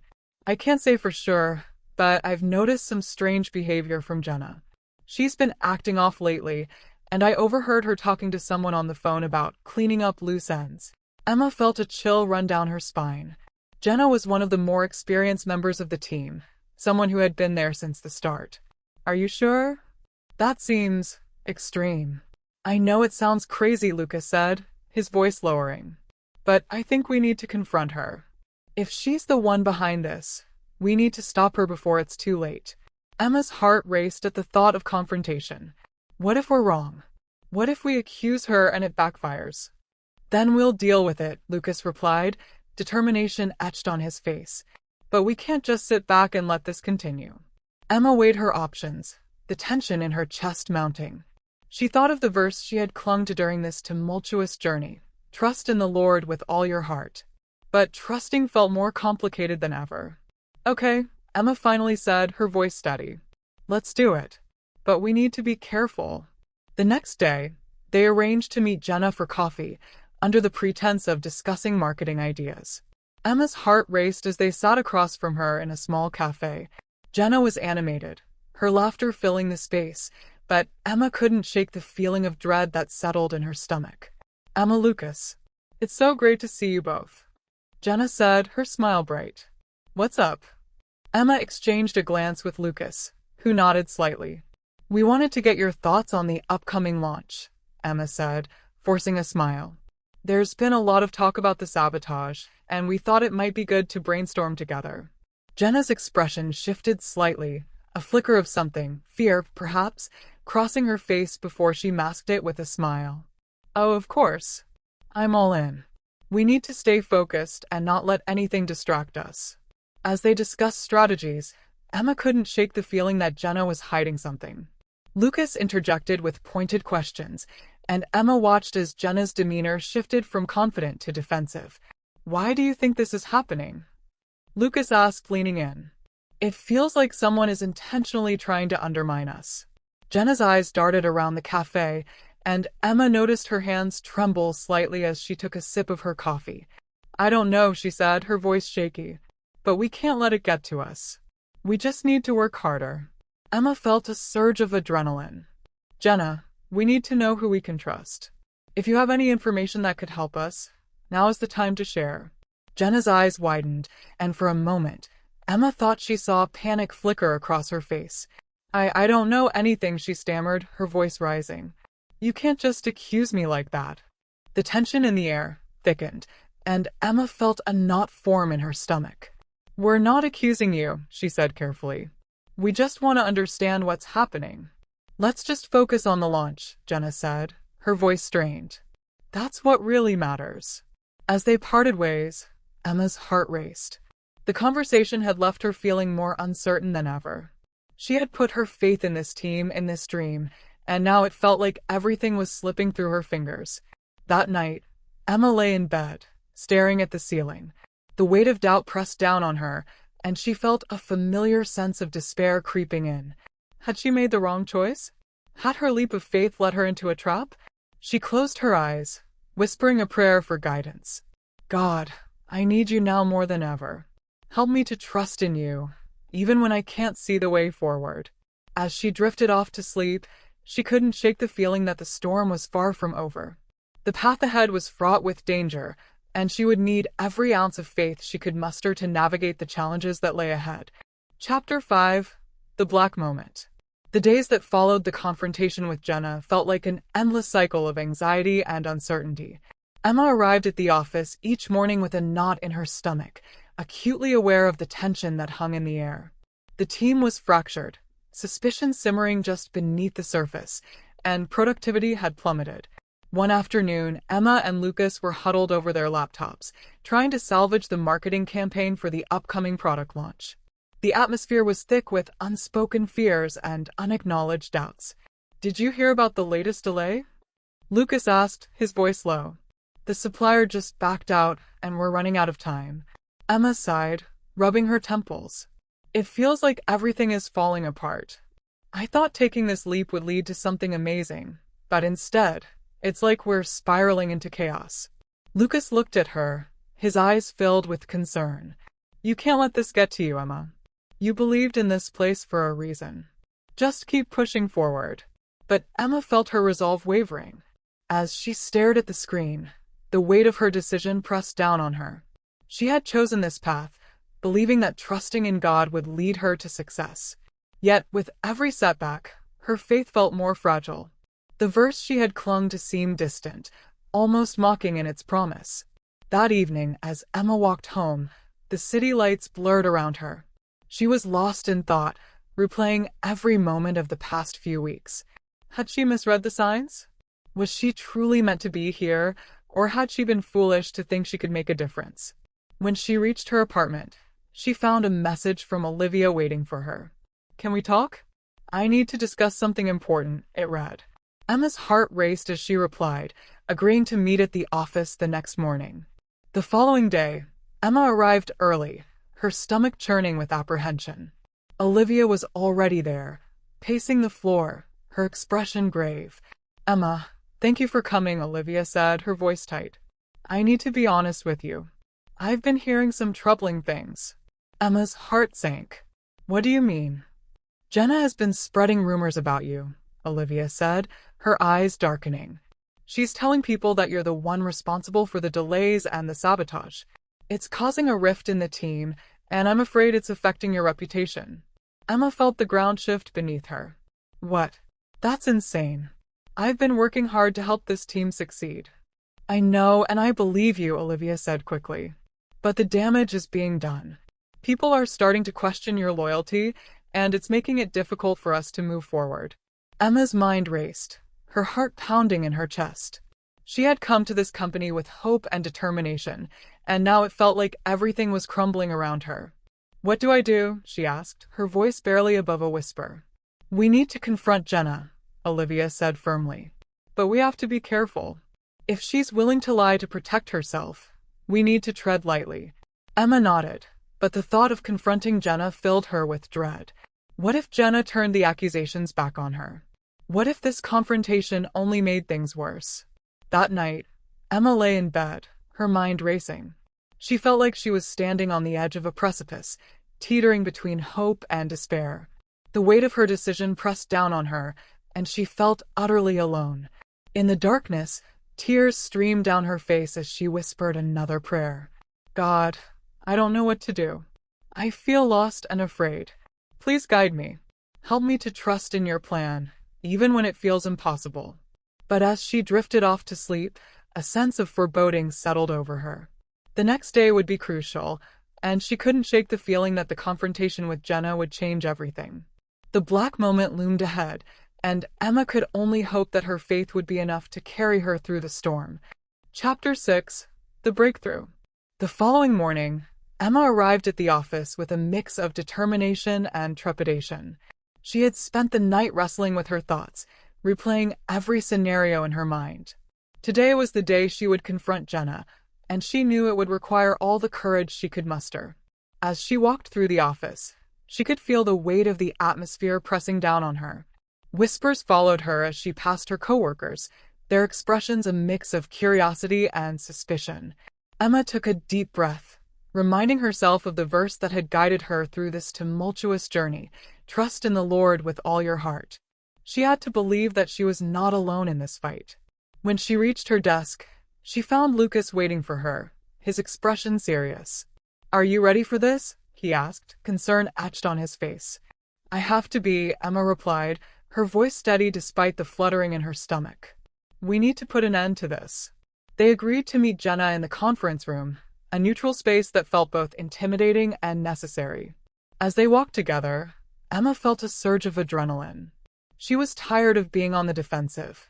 It was time to take control of the narrative. When they entered the conference room, Jenna was already seated, her posture rigid.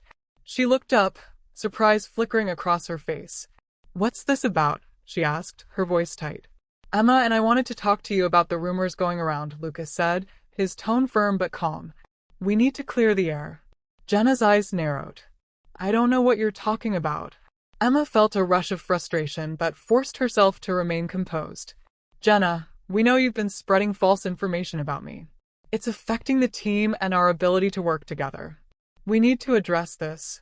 Jenna's demeanor shifted, and for a moment, Emma saw fear flash across her face. "I'm not spreading rumors. You're just trying to deflect blame." "Enough," Lucas interjected, his voice rising. "This isn't about blame. This is about the truth.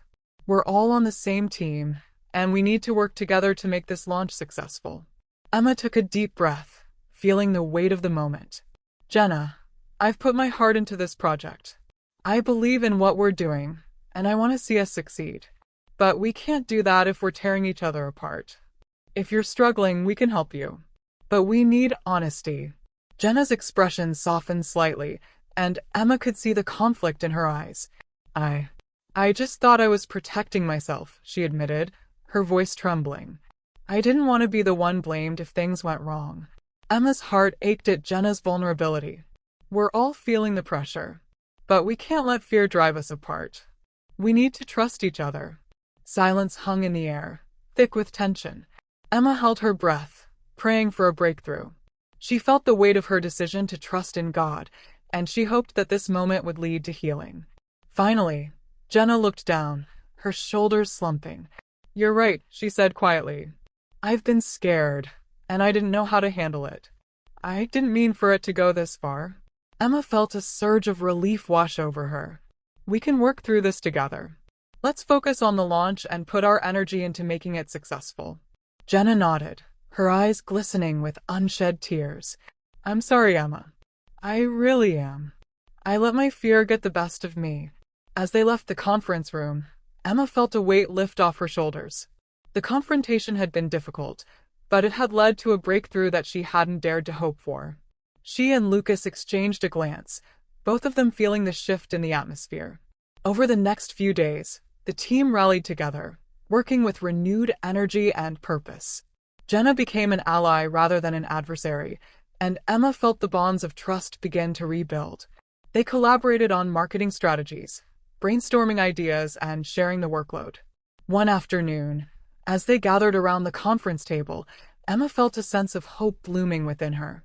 She looked around at her teammates, their faces lit with enthusiasm, and she realized that they were all in this together. "Let's remember why we started this," Emma said, her voice steady. "We're here to make a difference, to create something that matters. Let's trust in each other and in the journey ahead." As they cheered and raised their coffee cups in solidarity, Emma felt a renewed sense of purpose. She had faced her fears and emerged stronger, and she knew that trusting in God had led her to this moment. The road ahead would still be challenging, but for the first time in weeks, she felt a glimmer of certainty. With faith and determination, they would navigate whatever obstacles lay in their path. Emma smiled, knowing that she was not alone. God was guiding her, directing her paths, and she was ready to embrace the journey ahead. Chapter 7: The Resolution. The day of the product launch arrived, and the atmosphere in the office was electric with anticipation. Emma could feel the energy buzzing around her as the team put the finishing touches on their marketing materials and prepared for the presentation. After weeks of uncertainty and strife, they had come together, united by a shared vision and a renewed sense of purpose. As Emma adjusted her blazer in the mirror, she couldn't help but reflect on how far she had come since that fateful day when she had stood at the crossroads of her career. The challenges she had faced had tested her faith, but they had also strengthened her resolve. She had learned to trust not only in God but also in her teammates. "Are you ready for this?" Lucas asked, appearing in the doorway with a supportive smile. Emma nodded, her heart racing with excitement. "I think so. It feels like we've worked so hard to get here." "Just remember, we're all in this together," he said, giving her a reassuring pat on the shoulder. "No matter what happens, we've got each other's backs." As they made their way to the conference room, Emma felt a mix of nerves and exhilaration. The room was filled with their colleagues, investors, and potential clients, all eager to see what the startup had to offer. Emma took a deep breath, reminding herself of the verse she had held onto throughout this journey. "In all your ways acknowledge him, and he shall direct your paths." The presentation began, and Emma felt the adrenaline surge through her as she stepped up to the front of the room. She shared the story behind their eco-friendly product, highlighting the passion and dedication that had gone into its creation. As she spoke, she could see the interest growing in the audience's eyes, and a sense of pride swelled within her. When it was Lucas's turn to present, he seamlessly transitioned into the marketing strategy they had developed together. The energy in the room was palpable, and Emma could feel the excitement building as they showcased their innovative ideas. As the presentation came to a close, Olivia stepped forward to wrap things up. "Thank you all for being here today. We believe in this product and the impact it can have on our community and the environment. We're excited to take this journey with you." The applause that followed was thunderous, and Emma felt a wave of relief wash over her. They had done it. They had turned their struggles into a triumphant moment, and the team had come together stronger than ever. After the presentation, Emma mingled with the attendees, answering questions and sharing her enthusiasm for the product. She felt a sense of fulfillment that she had longed for since she had taken the leap of faith to join the startup. As the evening wore on, Emma found herself standing with Lucas and Jenna, who had become close allies throughout the process. They shared stories and laughter, the tension of the past replaced by camaraderie and support. "I can't believe we made it," Jenna said, her eyes shining with excitement. "I was so scared at first, but now I feel like we're really onto something special." Emma smiled, her heart swelling with gratitude. "Me too. I've learned so much about trust and teamwork through all of this. It's amazing what we can accomplish when we come together." Just then, Olivia approached them, her expression beaming with pride. "I couldn't have asked for a better team. You all pulled together and made this happen. I'm so proud of each and every one of you." Emma felt a rush of emotion at Olivia's words. They had faced challenges that had tested their resolve, but they had emerged stronger and more united. As the night came to an end, Emma stepped outside into the cool evening air. The city lights twinkled around her, and she took a moment to breathe deeply, savoring the sweetness of victory. In that moment of reflection, she felt a profound sense of peace wash over her. She had trusted in the Lord with all her heart, and He had directed her paths in ways she could never have anticipated. As she walked home, Emma thought about the journey that had brought her to this point. The struggles, the doubts, the moments of darkness, they had all led her to this place of fulfillment and purpose. She felt a renewed sense of hope for the future, knowing that whatever challenges lay ahead, she would face them with faith and courage. The next chapter of her life was just beginning, and she was ready to embrace it with open arms. Emma smiled to herself, knowing that she had found her way, and that she was exactly where she was meant to be. Chapter 8. The Epilogue. In the months that followed the successful product launch, Emma's life took on a new rhythm. The startup had gained traction, and the team was working tirelessly to keep up with the growing demand for their eco-friendly products. Emma found herself thriving in her role, her passion for sustainability fueling her creativity and drive. As she sat at her desk, reviewing the latest sales figures, a sense of pride swelled within her.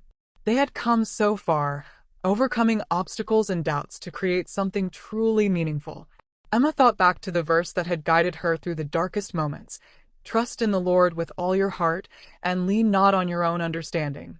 In all your ways acknowledge Him, and He shall direct your paths." She had learned the true meaning of those words, not just in her professional life but in her personal journey as well. The challenges she had faced had tested her faith, but they had also strengthened her relationship with God.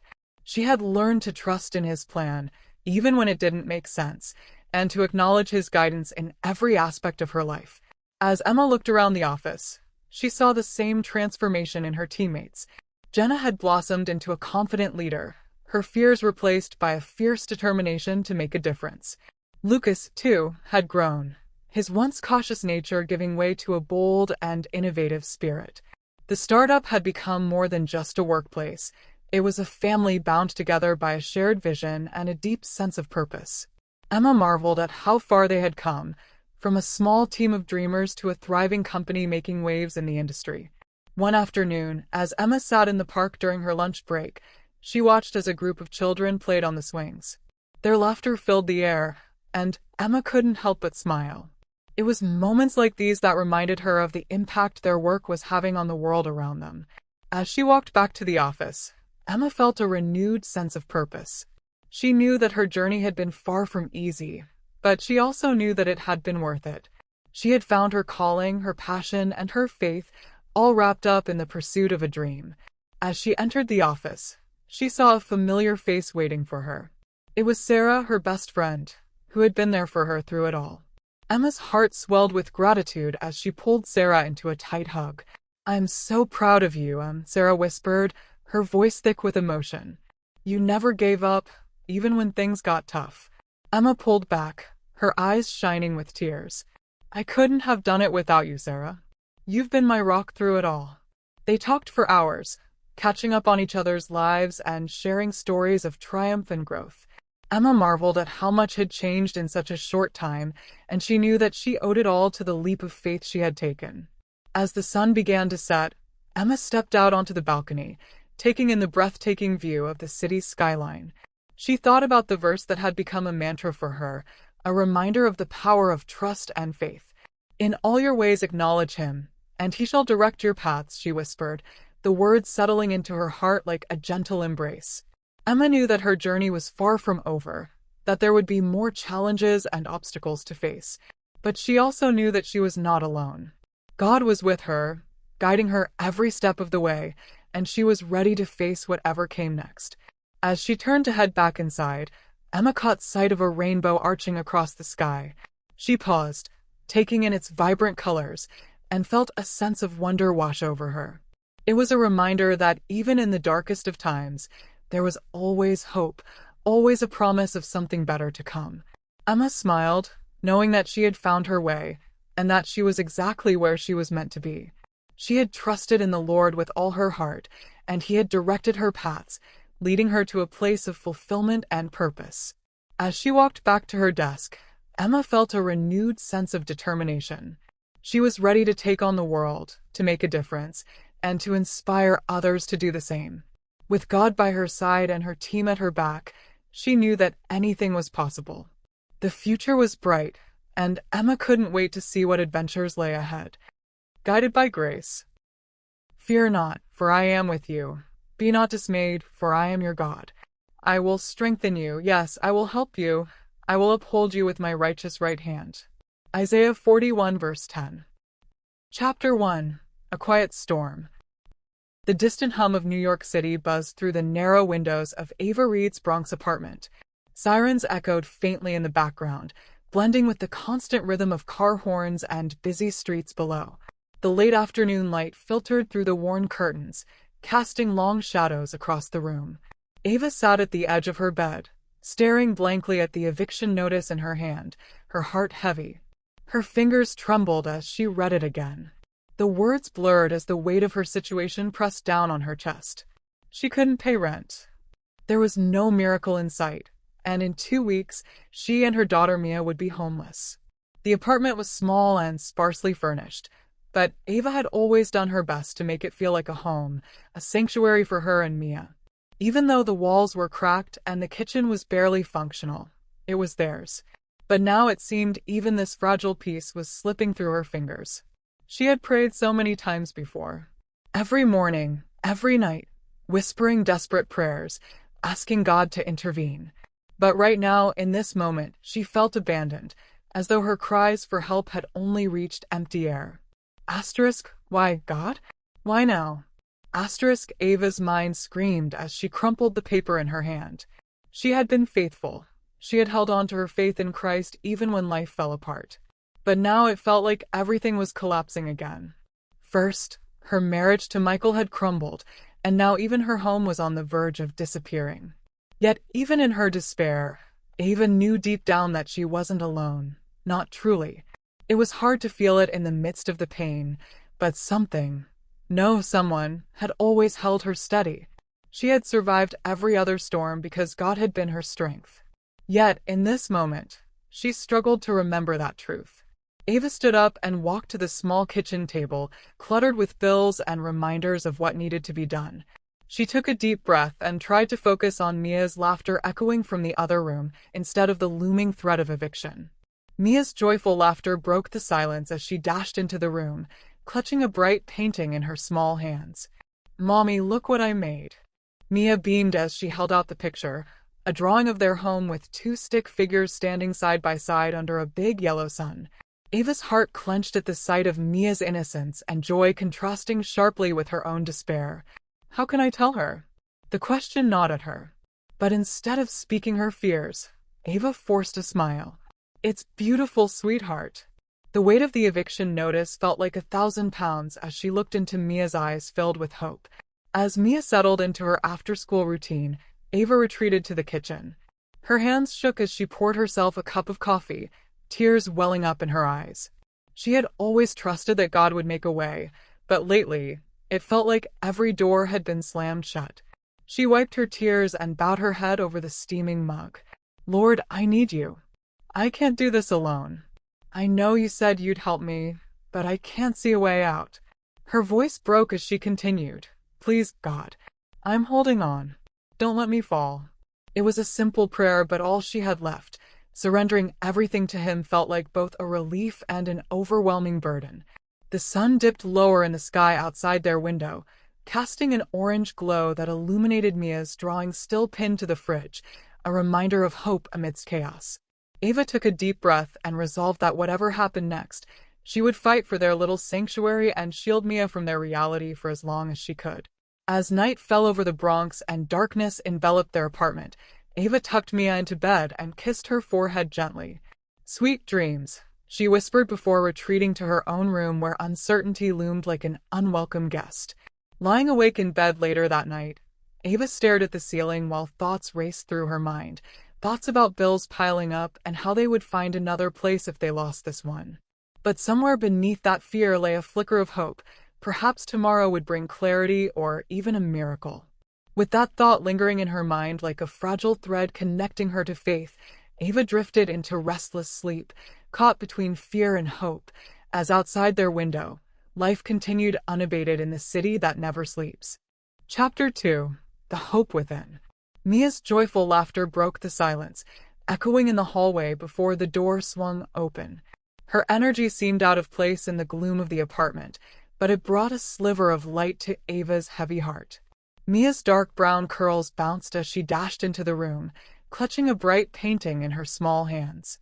"Mommy, look what I made," she beamed, holding out the picture, a drawing of their home, with the two of them standing side by side, smiling under a big yellow sun. Ava's heart clenched at the sight. How can I tell her? The question gnawed at her. But instead of speaking her fears, Ava forced a smile. "It's beautiful, sweetheart." The weight of the eviction notice in her pocket felt like 1,000 pounds as she looked into Mia's innocent eyes. She didn't have the strength to explain to Mia that their home, the one she'd so lovingly drawn, might be taken from them. Mia's joy was infectious, and for a moment, Ava allowed herself to bask in it. "Can we hang it on the fridge?" Mia asked eagerly. Ava nodded, and together they taped the drawing to the refrigerator door. As Mia admired her artwork, Ava felt a pang of guilt wash over her. How could she protect Mia from this reality? As Mia settled into her after-school routine, Ava retreated to the kitchen.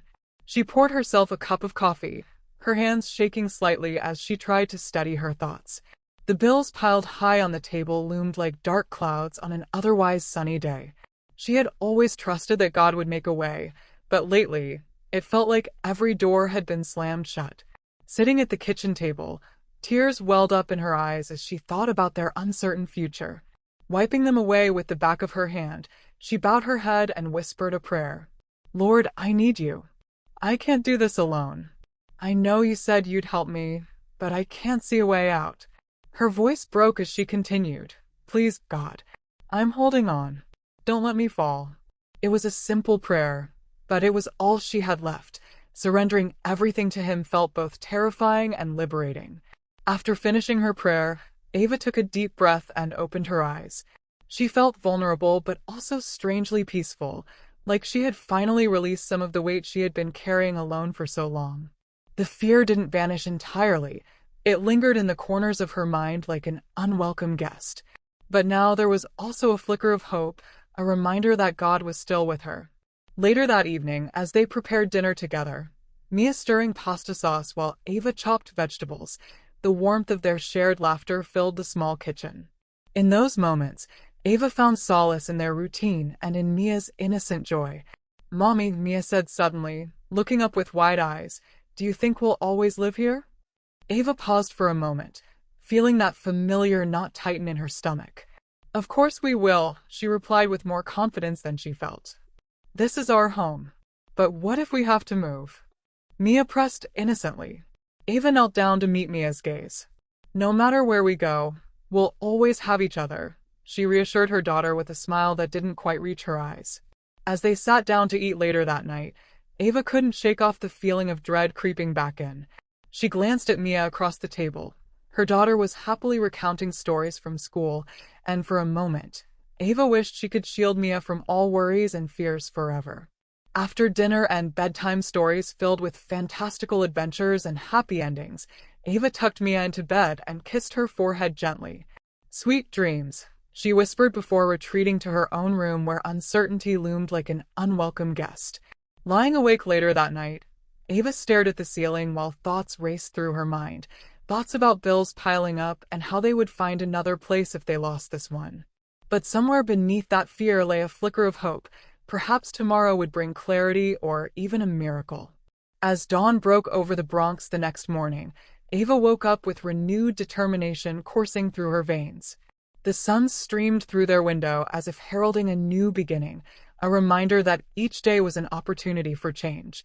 With this thought lingering in her heart, Ava knelt by her bed and prayed again, a prayer not filled with desperation but one of quiet surrender and trust.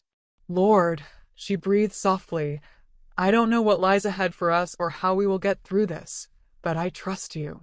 In that moment of surrendering control over to God once more, Ava felt lighter than before. It was as if each word lifted another weight off her shoulders. She didn't need all the answers right now. She just needed faith that God was working behind the scenes. As she prepared for another day filled with uncertainty but also hope, Ava knew one thing for sure. No matter what happened next, she would face it with courage rooted in faith, and that faith would guide them through whatever storms lay ahead. Chapter 3. A Glimpse of Hope. The next day, as Ava walked Mia to school, the crisp autumn air blew through the Bronx streets. The towering buildings loomed over them, casting long shadows as they moved through the bustling crowd. It was the same routine, but Ava felt lighter somehow, like her prayer had lifted some of the weight from her shoulders.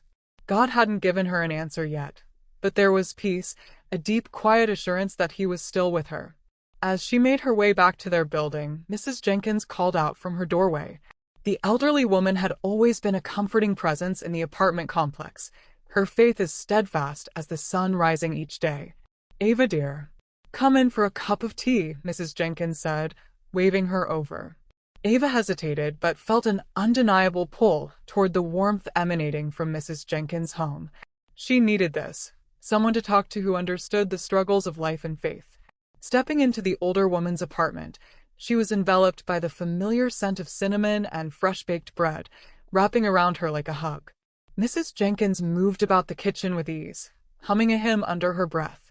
Ava had always admired how Mrs. Jenkins seemed unshakable in her faith, no matter what life threw at her.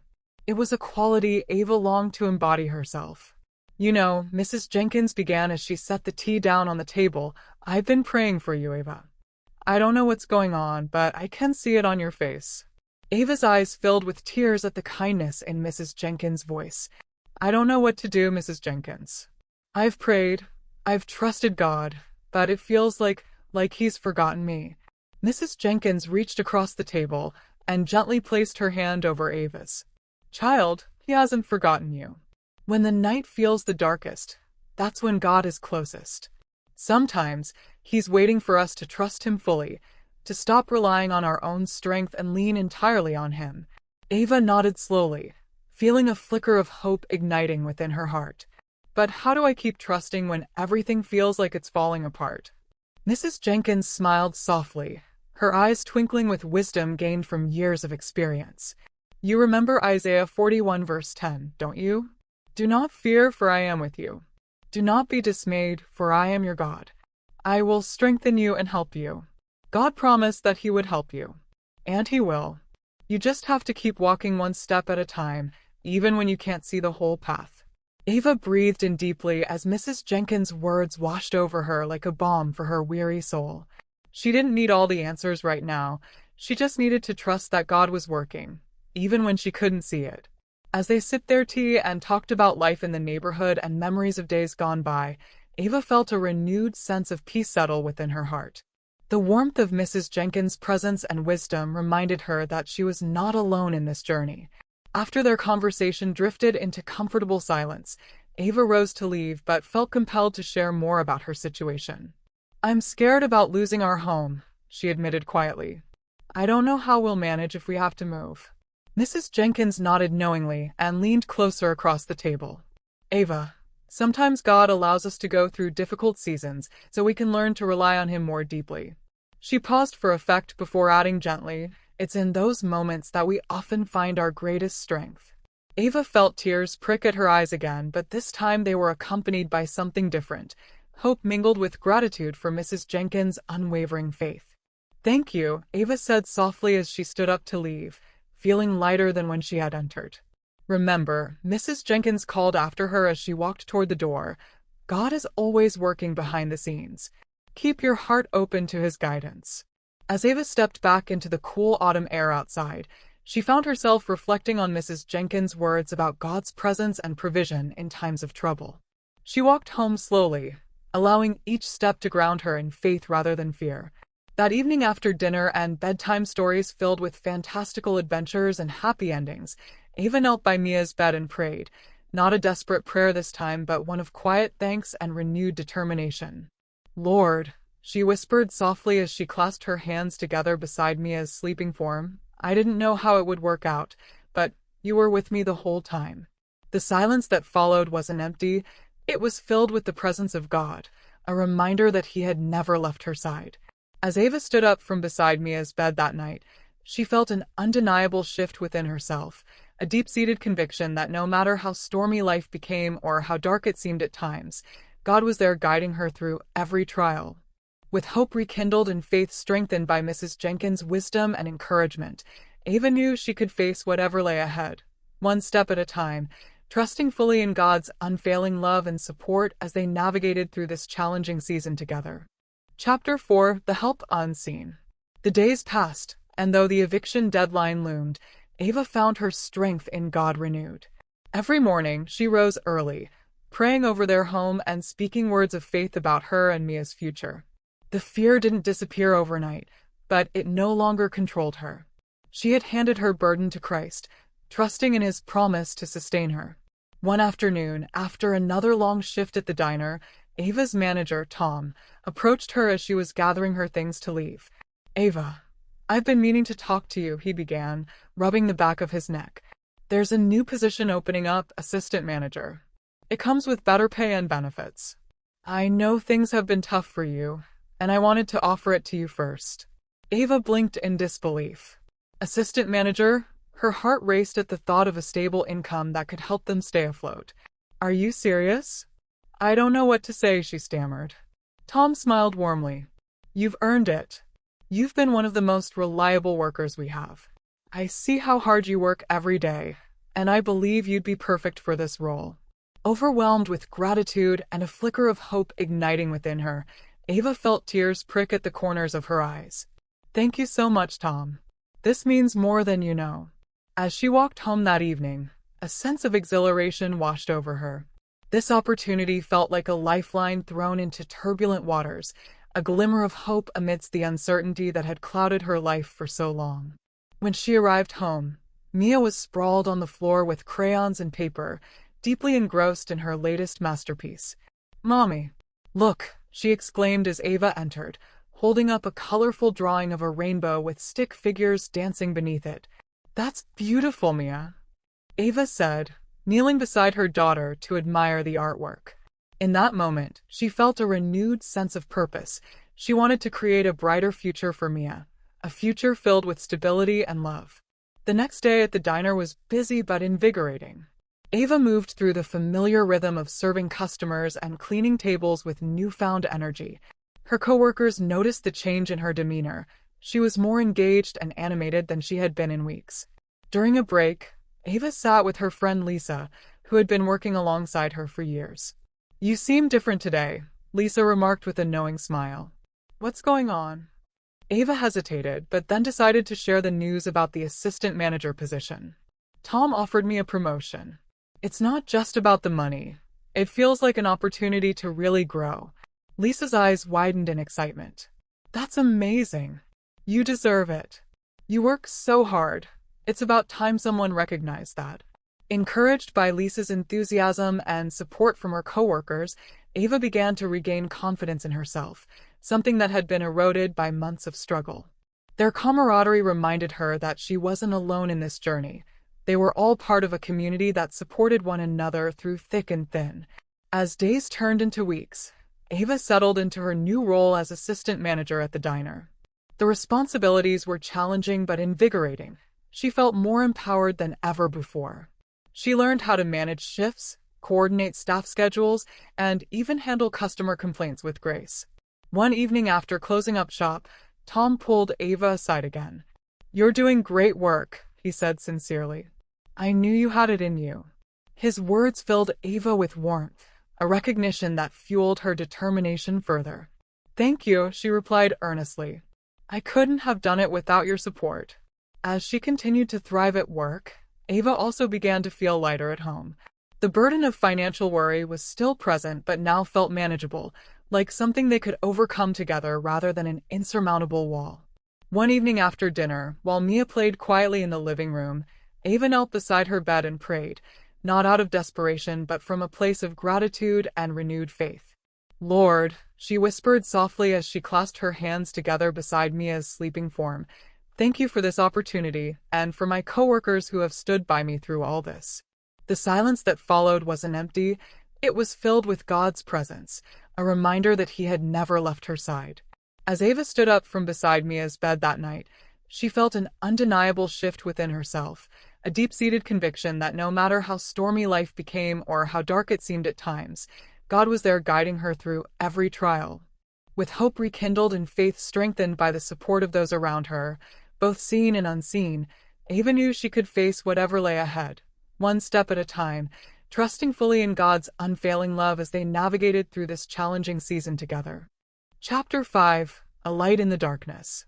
The next morning, Ava woke up to the sound of rain tapping against the window. She sat up slowly, listening to the city stirring to life outside.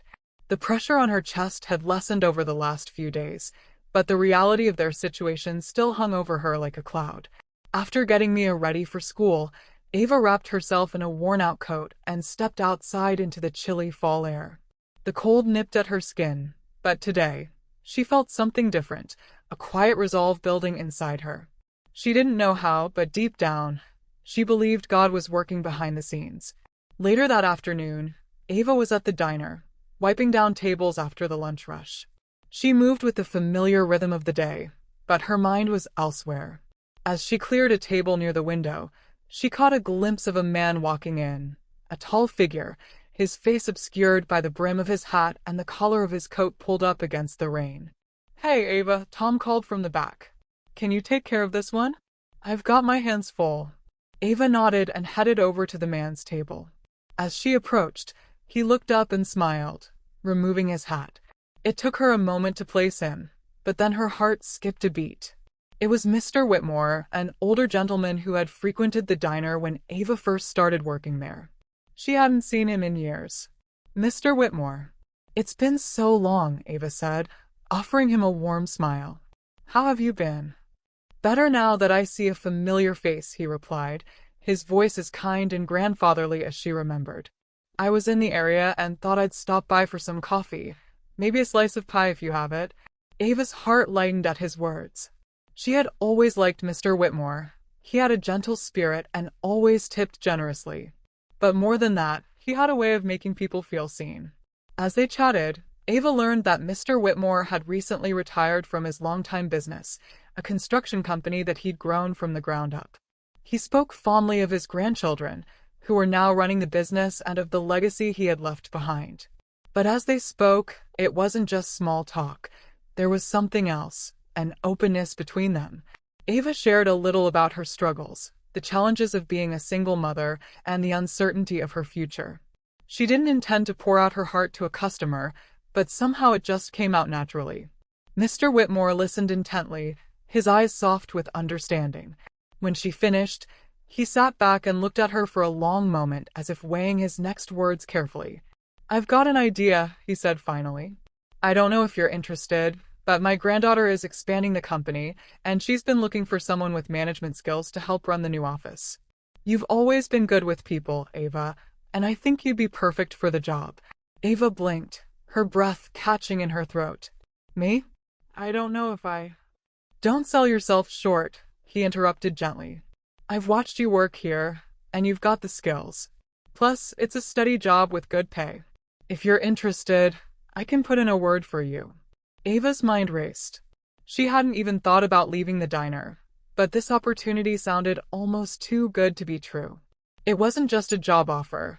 It felt like an answer, like God's hand moving in ways she hadn't expected. I'd love to," Ava said slowly, still in shock. "Thank you, Mr. Whitmore. I don't even know what to say." "Just think about it and give me a call," he said, sliding a business card across the table with a warm smile. "No pressure, but I've got a good feeling about this." As Mr. Whitmore left the diner after finishing his coffee and pie, Ava stood for a moment at his table in disbelief. This chance encounter felt like more than mere coincidence. It was as if God had orchestrated this meeting just for her. That evening at home with Mia was filled with excitement as Ava shared news about Mr. Whitmore's offer over dinner. "Mommy, that sounds amazing," Mia exclaimed between bites of pasta. "It really does," Ava admitted with a smile, but also felt anxiety creeping in as she considered what this meant for their lives. After putting Mia to bed that night, Ava sat on her own bed with Mr. Whitmore's business card clutched tightly in her hand. The offer was enticing, better pay and stability, but it also meant leaving behind her current job at the diner where she had built relationships with coworkers and customers alike. "What if I fail?" The thought nagged at her as she weighed her options carefully. She closed her eyes and took a deep breath before praying again, a prayer not filled with desperation but one seeking clarity and guidance. "Lord, show me what you want me to do." In those quiet moments before sleep claimed her weary body, Ava felt an overwhelming sense of peace wash over her, a reminder that whatever decision she made would be guided by faith rather than fear. The next few days passed in a blur as Ava continued working at the diner while contemplating Mr. Whitmore's offer during every spare moment she had, during breaks at work or while watching Mia play after school. Finally, after much deliberation and prayerful consideration about what would be best for both herself and Mia's future stability, Ava made up her mind. With renewed determination coursing through her veins like electricity on that fateful day when she walked into work ready to speak with Tom about transitioning into another role, she knew this could be their chance for something better. As she approached Tom's office later that afternoon after finishing her shift, her heart raced not just from nerves but also excitement. She felt ready to embrace whatever lay ahead, trusting fully that God would guide them through this new chapter together as mother and daughter, one step at a time into brighter tomorrows filled with hope instead of uncertainty. Chapter 6: A Way Made. The following weeks flew by in a blur of activity and anticipation. Ava embraced her new role as assistant manager at the diner, and with each passing day, she felt more confident in her abilities. The responsibilities were demanding, but they invigorated her spirit. She was learning to lead a team, manage schedules, and handle customer complaints with grace. Yet, amidst this newfound stability, the opportunity Mr. Whitmore had presented lingered in the back of her mind. After much contemplation and encouragement from her coworkers, Ava finally decided to meet with Mr. Whitmore's granddaughter, Karen. The meeting was set for a crisp November afternoon at a nearby cafe. As Ava entered the bustling establishment, she felt a mixture of excitement and nervousness bubbling within her. This could be the turning point she had been praying for. Karen greeted her warmly, her enthusiasm infectious. They discussed the new office that was opening in a neighboring borough and how Ava's experience at the diner would translate well into the construction business. As they talked, Ava could feel the weight of uncertainty begin to lift. Karen's vision for the company and her eagerness to have someone with Ava's work ethic on board was encouraging. By the end of their conversation, Ava felt a sense of clarity she hadn't experienced in months. She realized that this wasn't just an opportunity, it was a chance for a new beginning, a way out of the financial struggles that had haunted her for so long. As she walked home that evening, the autumn leaves danced around her feet, and for the first time in ages, she felt lighthearted. The thought of accepting both positions, assistant manager at the diner and a new role at Karen's company, filled her with hope. She could finally see a future where she wouldn't have to worry about making ends meet. The next morning, Ava found herself sitting at her kitchen table with Mia, who was busy coloring while eating breakfast. "Mommy," Mia said suddenly, looking up with curious eyes, "are you happy?" Ava smiled warmly at her daughter. "Yes, sweetheart. I'm very happy." In that moment, she realized that happiness wasn't just about financial stability. It was about creating a nurturing environment for Mia, a place filled with love and faith. Later that day, Ava made the call to accept both job offers. As she spoke with Karen on the phone, excitement bubbled within her. "I'd love to join your team," she said confidently. "Thank you for this incredible opportunity." After hanging up, Ava took a moment to breathe deeply and reflect on how far she had come. It wasn't just about landing 2 jobs. It was about how God had orchestrated every detail along the way, from Mrs. Jenkins' encouragement to Mr. Whitmore's timely offer. Each step had been guided by divine providence. That evening after dinner, as Mia settled into bed with her favorite stuffed animal clutched tightly in her arms, Ava knelt beside her and prayed, a prayer filled with gratitude and reflection. "Lord," she whispered softly as she clasped her hands together beside Mia's sleeping form, "thank you for making a way when I couldn't see one." Tears stung her eyes as she thought back on the struggles they had faced. The eviction notice that had once loomed over them like a dark cloud now felt like a distant memory. As she stood up from beside Mia's bed that night, Ava felt an overwhelming sense of peace wash over her, a reminder that God had been present through every trial they had faced together. It wasn't just about finding jobs. It was about faith being restored and hope rekindled. The next morning brought with it an air of excitement as Ava prepared for her first day at both jobs, the diner in the morning and then heading over to meet Karen later in the afternoon. She dressed carefully, choosing an outfit that made her feel confident yet comfortable. At the diner, Tom greeted her with pride as he noticed how well she was handling things as assistant manager. "You're doing great work," he said appreciatively. "I knew you had it in you." Ava beamed at his compliment but couldn't shake off the fluttering nerves in her stomach as lunchtime approached, and she prepared to transition into this new chapter of her life. After finishing up at the diner, Ava rushed over to meet Karen at their new office location, a bright space filled with energy and promise. As she stepped inside, she felt invigorated by the atmosphere around her. It was bustling with activity as people discussed plans and projects.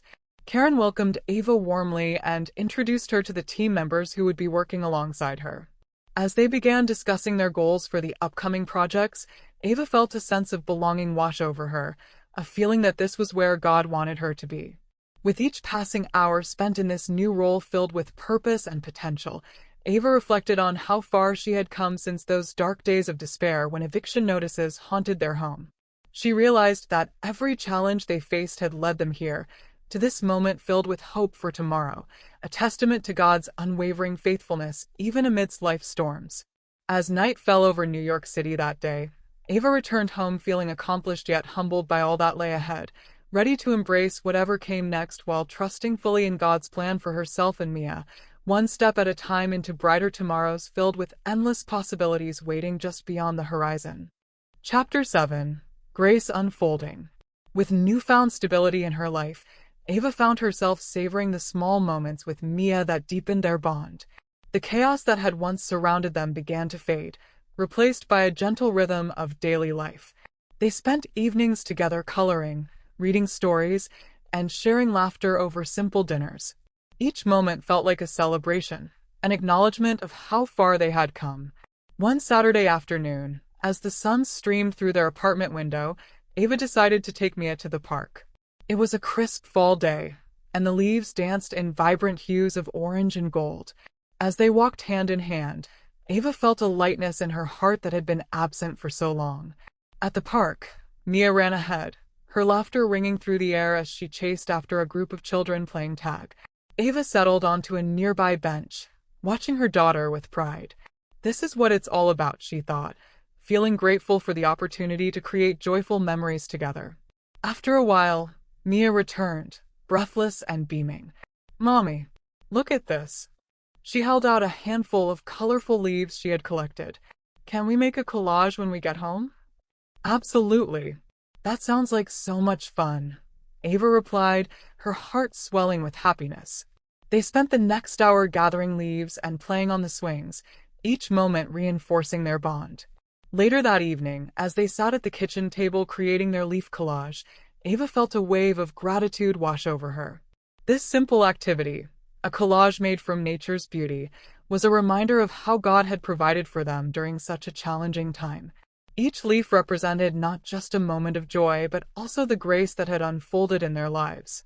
After Mia went to bed that night, Ava took a moment to reflect on how far they had come since those dark days filled with uncertainty and fear.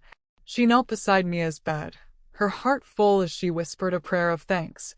"Lord," she began softly, "thank you for this day and for all the small victories we've celebrated together." She paused to gather her thoughts before continuing. "Thank you for providing for us when I didn't know how we would make it through." Ava closed her eyes and let memories flood her mind.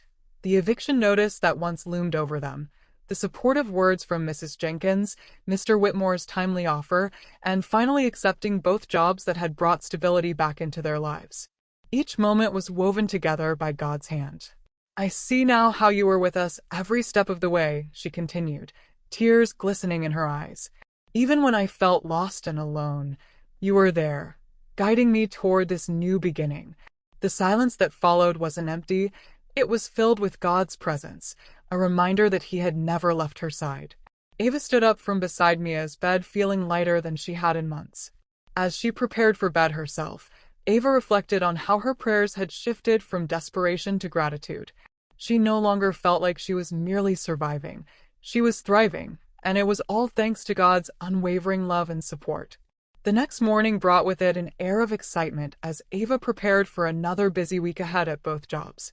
She felt ready to embrace whatever challenges lay before her while trusting fully in God's plan for herself and Mia. Each day became an opportunity to celebrate small victories, whether it was managing a busy shift at the diner or successfully navigating new responsibilities at Karen's construction company. With every accomplishment came renewed confidence and strength. As November rolled into December, holiday decorations began to appear throughout their neighborhood, twinkling lights adorning windows and cheerful wreaths hung on doors. The spirit of the season filled Ava with anticipation. It was time to create new traditions with Mia. One evening after dinner, as they snuggled on the couch under a warm blanket watching holiday movies together, Ava realized just how blessed they were. In those moments filled with laughter and joy, she felt God's presence enveloping them like a warm embrace. "Mommy," Mia asked suddenly during a quiet moment in the movie. "Yes, sweetheart," Ava replied softly. "Can we make cookies for Christmas? And maybe some for Mrs. Jenkins, too." Ava smiled at her daughter's thoughtfulness. "That sounds like a wonderful idea. We can bake cookies for everyone, our friends and neighbors." As they planned their holiday baking adventure together, Ava felt an overwhelming sense of gratitude swell within her heart, a reminder that even amidst life's challenges, God had provided not just for their needs, but also for moments filled with joy and love. That night before drifting off to sleep, Ava knelt by her bed once more and whispered another prayer, a prayer filled with gratitude for all that God had done in their lives. "Thank you for making a way when I couldn't see one," she murmured softly. "Thank you for your grace unfolding in our lives." With each passing day filled with hope and love, a testament to God's faithfulness, Ava knew one thing for sure.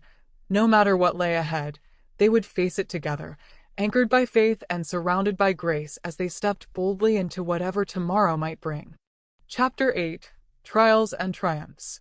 As Ava settled into her new roles, the initial excitement quickly gave way to the reality of balancing two demanding jobs. The diner kept her on her toes with its fast-paced environment, while the construction office required her to adapt to a completely different set of challenges. Each day was a whirlwind of meetings, phone calls, and managing schedules, and while she thrived on the busyness, unexpected challenges began to arise that tested her resolve. At the diner, a sudden staff shortage forced Ava to take on extra shifts. Her coworkers were supportive, but the additional hours left her exhausted. One evening, after a particularly grueling shift, she returned home to find Mia asleep on the couch, a half-finished drawing of their family sprawled across the coffee table. The sight tugged at Ava's heartstrings, reminding her of why she was working so hard. "Sorry I'm late, sweetheart," she whispered as she kissed Mia's forehead gently. "I promise I'll be home earlier tomorrow." But as the days turned into weeks, it became increasingly difficult to keep that promise. The demands of both jobs began to pile up, and Ava found herself stretched thin. One morning at the construction office, she faced an unexpected conflict when Karen informed her that a major project was behind schedule due to miscommunication with subcontractors. "Ava, I need you to step in and help sort this out," Karen said urgently. "We can't afford any more delays." Ava felt the weight of the responsibility settle heavily on her shoulders. "I'll do my best," she replied, though doubt crept in as she considered the complexities involved in managing such a large project. As she worked late into the evening trying to resolve issues and communicate with various teams, Ava's exhaustion grew. She felt overwhelmed by the pressure of meeting expectations at both jobs while ensuring that Mia didn't feel neglected. The fear of failing in either role loomed over her like a dark cloud. That night, after finally putting Mia to bed, Ava sank onto the couch and buried her face in her hands. "Lord," she prayed softly, "I'm trying so hard. I don't know how much longer I can keep this up." Tears slipped down her cheeks as frustration bubbled over. Just then, there was a knock at the door. Startled, Ava wiped her eyes and opened it to find Mrs. Jenkins standing there with a warm smile and a plate of cookies. "I thought you might need these," Mrs. Jenkins said cheerfully as she stepped inside. "I've been hearing about all your hard work." Ava couldn't help but smile through her tears at the unexpected visit. "Thank you so much. You always know when I need a little pick-me-up." Mrs. Jenkins settled onto the couch beside Ava and handed her a cookie. "You're doing an amazing job juggling everything," she said gently. "But remember that it's okay to lean on others when things get tough." Ava sighed deeply as she took a bite of the cookie, savoring its sweetness while reflecting on Mrs. Jenkins' words. "I just feel like I have to do it all myself," she admitted. "Child, you don't have to carry this burden alone," Mrs. Jenkins replied firmly but kindly. "You have friends and neighbors who care about you. Let them help you." Ava nodded slowly, realizing how true those words were. The support from those around her had been crucial during this challenging time. She just needed to allow them in. Over the next few days, Ava began reaching out for help more often. She enlisted Lisa from the diner to cover some shifts when things got too hectic and asked Mrs. Jenkins if she could watch Mia occasionally when work kept her late. Each time she accepted help from others, Ava felt a little more weight lift off her shoulders. One afternoon after work, Ava returned home to find Mia sitting at the kitchen table with Mrs. Jenkins coloring together, a beautiful scene of laughter and joy that warmed Ava's heart. "Mommy, look what we made," Mia exclaimed excitedly as they showed off their drawings. "That's wonderful," Ava said with genuine delight as she joined them at the table. As they spent time together that evening, coloring and sharing stories, Ava realized how important it was not just for herself but for Mia too to have a community around them. Later that night before bed, Ava knelt beside Mia once again and offered a prayer filled with gratitude for all those who had stepped in during tough times. "Lord," she whispered softly, "thank you for surrounding us with people who care." As sleep enveloped her that night, Ava felt renewed strength coursing through her veins, a reminder that trials would come, but so would triumphs if she leaned on God and embraced the support of those around her. With each passing day filled with challenges met head-on and victories celebrated, both small and large, Ava knew one thing for certain. They were not alone in this journey. They were surrounded by love and community that would carry them through whatever lay ahead, together as mother and daughter stepping boldly into brighter tomorrows filled with hope instead of fear. Chapter 9. The Test of Faith. The holiday season approached with a flurry of activity, and for Ava, it should have been a time of joy and celebration. But as the days grew shorter and the air turned colder, a sense of unease began to creep back into her life. Balancing her roles as assistant manager at the diner and at Karen's construction company was becoming increasingly challenging. Despite her best efforts, the stress was palpable. One chilly December afternoon, Ava noticed Mia had been unusually quiet. Concerned, she knelt beside her daughter as they prepared cookies for their holiday baking tradition. "Hey, sweetheart, is everything okay?" she asked gently. Mia looked up with wide eyes, her small hands covered in flour. "My tummy hurts, Mommy," she admitted, her voice barely above a whisper. Ava's heart sank. "Let's take a break," she said softly, wrapping her arms around Mia and pulling her close. They spent the rest of the afternoon cuddled on the couch, watching holiday movies while Ava kept a watchful eye on Mia's condition. As the days passed, however, Mia's stomach pains didn't subside. After 2 sleepless nights filled with worry, Ava finally took her daughter to the doctor. The waiting room felt like an eternity as they sat together, Mia clutching her stuffed animal tightly while Ava's mind raced with fears of what might be wrong. When they were finally called in, the doctor examined Mia thoroughly before sitting down with a serious expression. "Ava," he began gently, "Mia has a mild case of appendicitis. We'll need to schedule surgery to remove her appendix." Ava felt the world tilt beneath her feet. "Surgery?" The word echoed in her mind like a thunderclap. "Is it serious?" she asked, trying to keep her voice steady. "It's a common procedure," the doctor reassured her.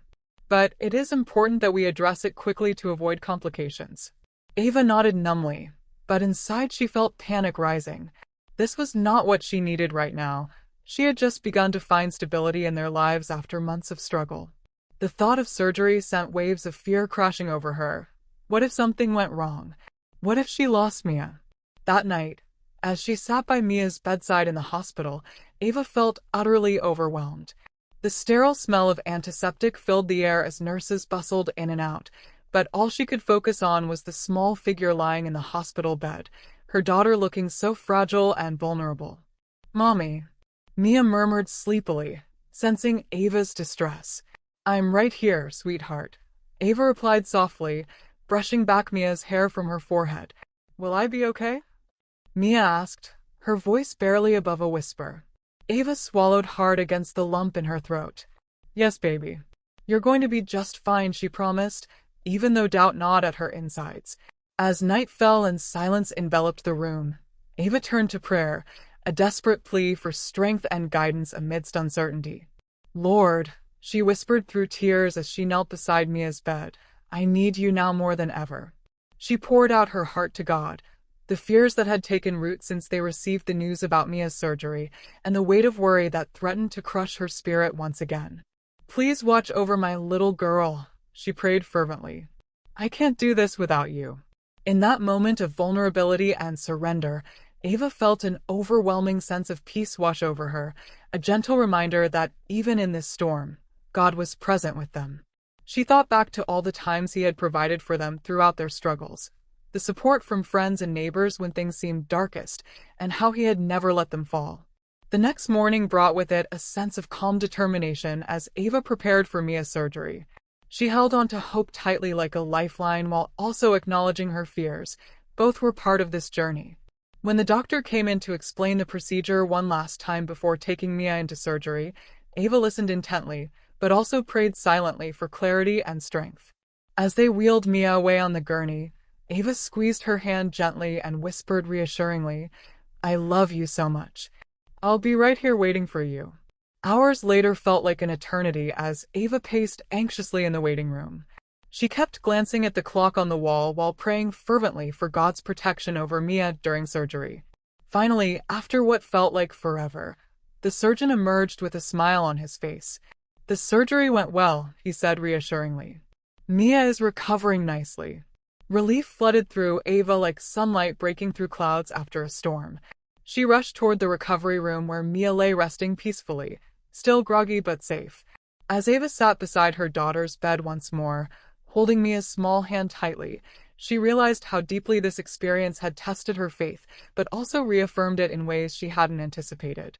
"Thank you for being here with us through this," Ava whispered softly as tears streamed down her cheeks, this time from gratitude rather than fear. In that moment, surrounded by love and hope, the strength of their bond reaffirmed by trials faced together, Ava knew that no matter what challenges lay ahead, they would face them hand in hand, with unwavering faith guiding them through every storm life threw their way. As they navigated this new chapter together, mother and daughter, Ava felt renewed purpose rising within her heart, a reminder that even amidst uncertainty and fear, God was always there making a way forward into brighter tomorrows filled with hope instead of despair. Chapter 10: The Strength of Tomorrow. As the holiday season approached, Ava found herself reflecting on the past few months. The challenges she had faced, the eviction notice, the uncertainty of her future, and Mia's health scare had tested her faith in ways she never imagined. Yet through every trial, she had emerged stronger, more resilient, and deeply aware of God's unwavering presence in her life. Mia had recovered beautifully from her surgery, and with each passing day, her energy returned.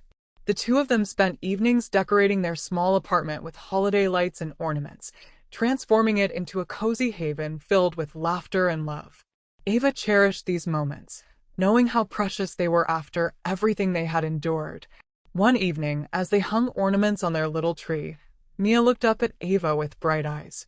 "Mommy, this is the best Christmas ever," she exclaimed, her excitement infectious. Ava smiled down at her daughter, feeling warmth spread through her heart. "It really is, isn't it? We have so much to be thankful for." She paused for a moment, reflecting on how far they had come, and we're going to make it even better together. With renewed hope filling their home, Ava began to envision a brighter future for herself and Mia, one filled with purpose and possibility. She was excited about her new job at the construction company and the opportunities it would bring. For the first time in a long while, she felt like she was finally on the right path. As Christmas approached, Ava decided to host a small gathering for their friends and neighbors, a chance to celebrate community and gratitude. She invited Mrs. Jenkins, Lisa from the diner, and even Mr. Whitmore and his family. The thought of bringing everyone together filled her with joy. On the day of the gathering, Ava busied herself in the kitchen, baking cookies and preparing a simple meal. Mia helped by setting the table and arranging decorations with an artist's flair that made Ava smile. As they worked side by side, Ava felt a sense of fulfillment wash over her, a reminder that they were not just surviving but truly living. When their guests arrived that evening, laughter filled the apartment as friends shared stories and enjoyed the warmth of each other's company. Mrs. Jenkins brought her famous apple pie, while Lisa contributed festive drinks that added a cheerful touch to the gathering. As they sat around the table sharing food and laughter, Ava felt an overwhelming sense of gratitude swell within her heart. She looked around at the faces illuminated by soft candlelight, each one a testament to God's provision in her life. After dinner, as everyone settled into comfortable conversation, Ava stood up to address her guests. "I just want to take a moment to thank all of you for being here tonight," she began, her voice steady but filled with emotion. "This year has been one of the hardest of my life, but it has also been one filled with incredible blessings." She glanced at Mia beside her. Her daughter's bright smile was a beacon of hope that reminded Ava why she fought so hard every day. "I've learned that we're never alone in our struggles. We have each other to lean on," she continued. "And I'm so grateful for each of you." As she spoke about her journey, how God had guided them through every trial, Ava felt tears prick at her eyes again, but this time from joy rather than fear. Isaiah 41 verse 10 has been my anchor during this time. "Do not fear, for I am with you. Do not be dismayed, for I am your God.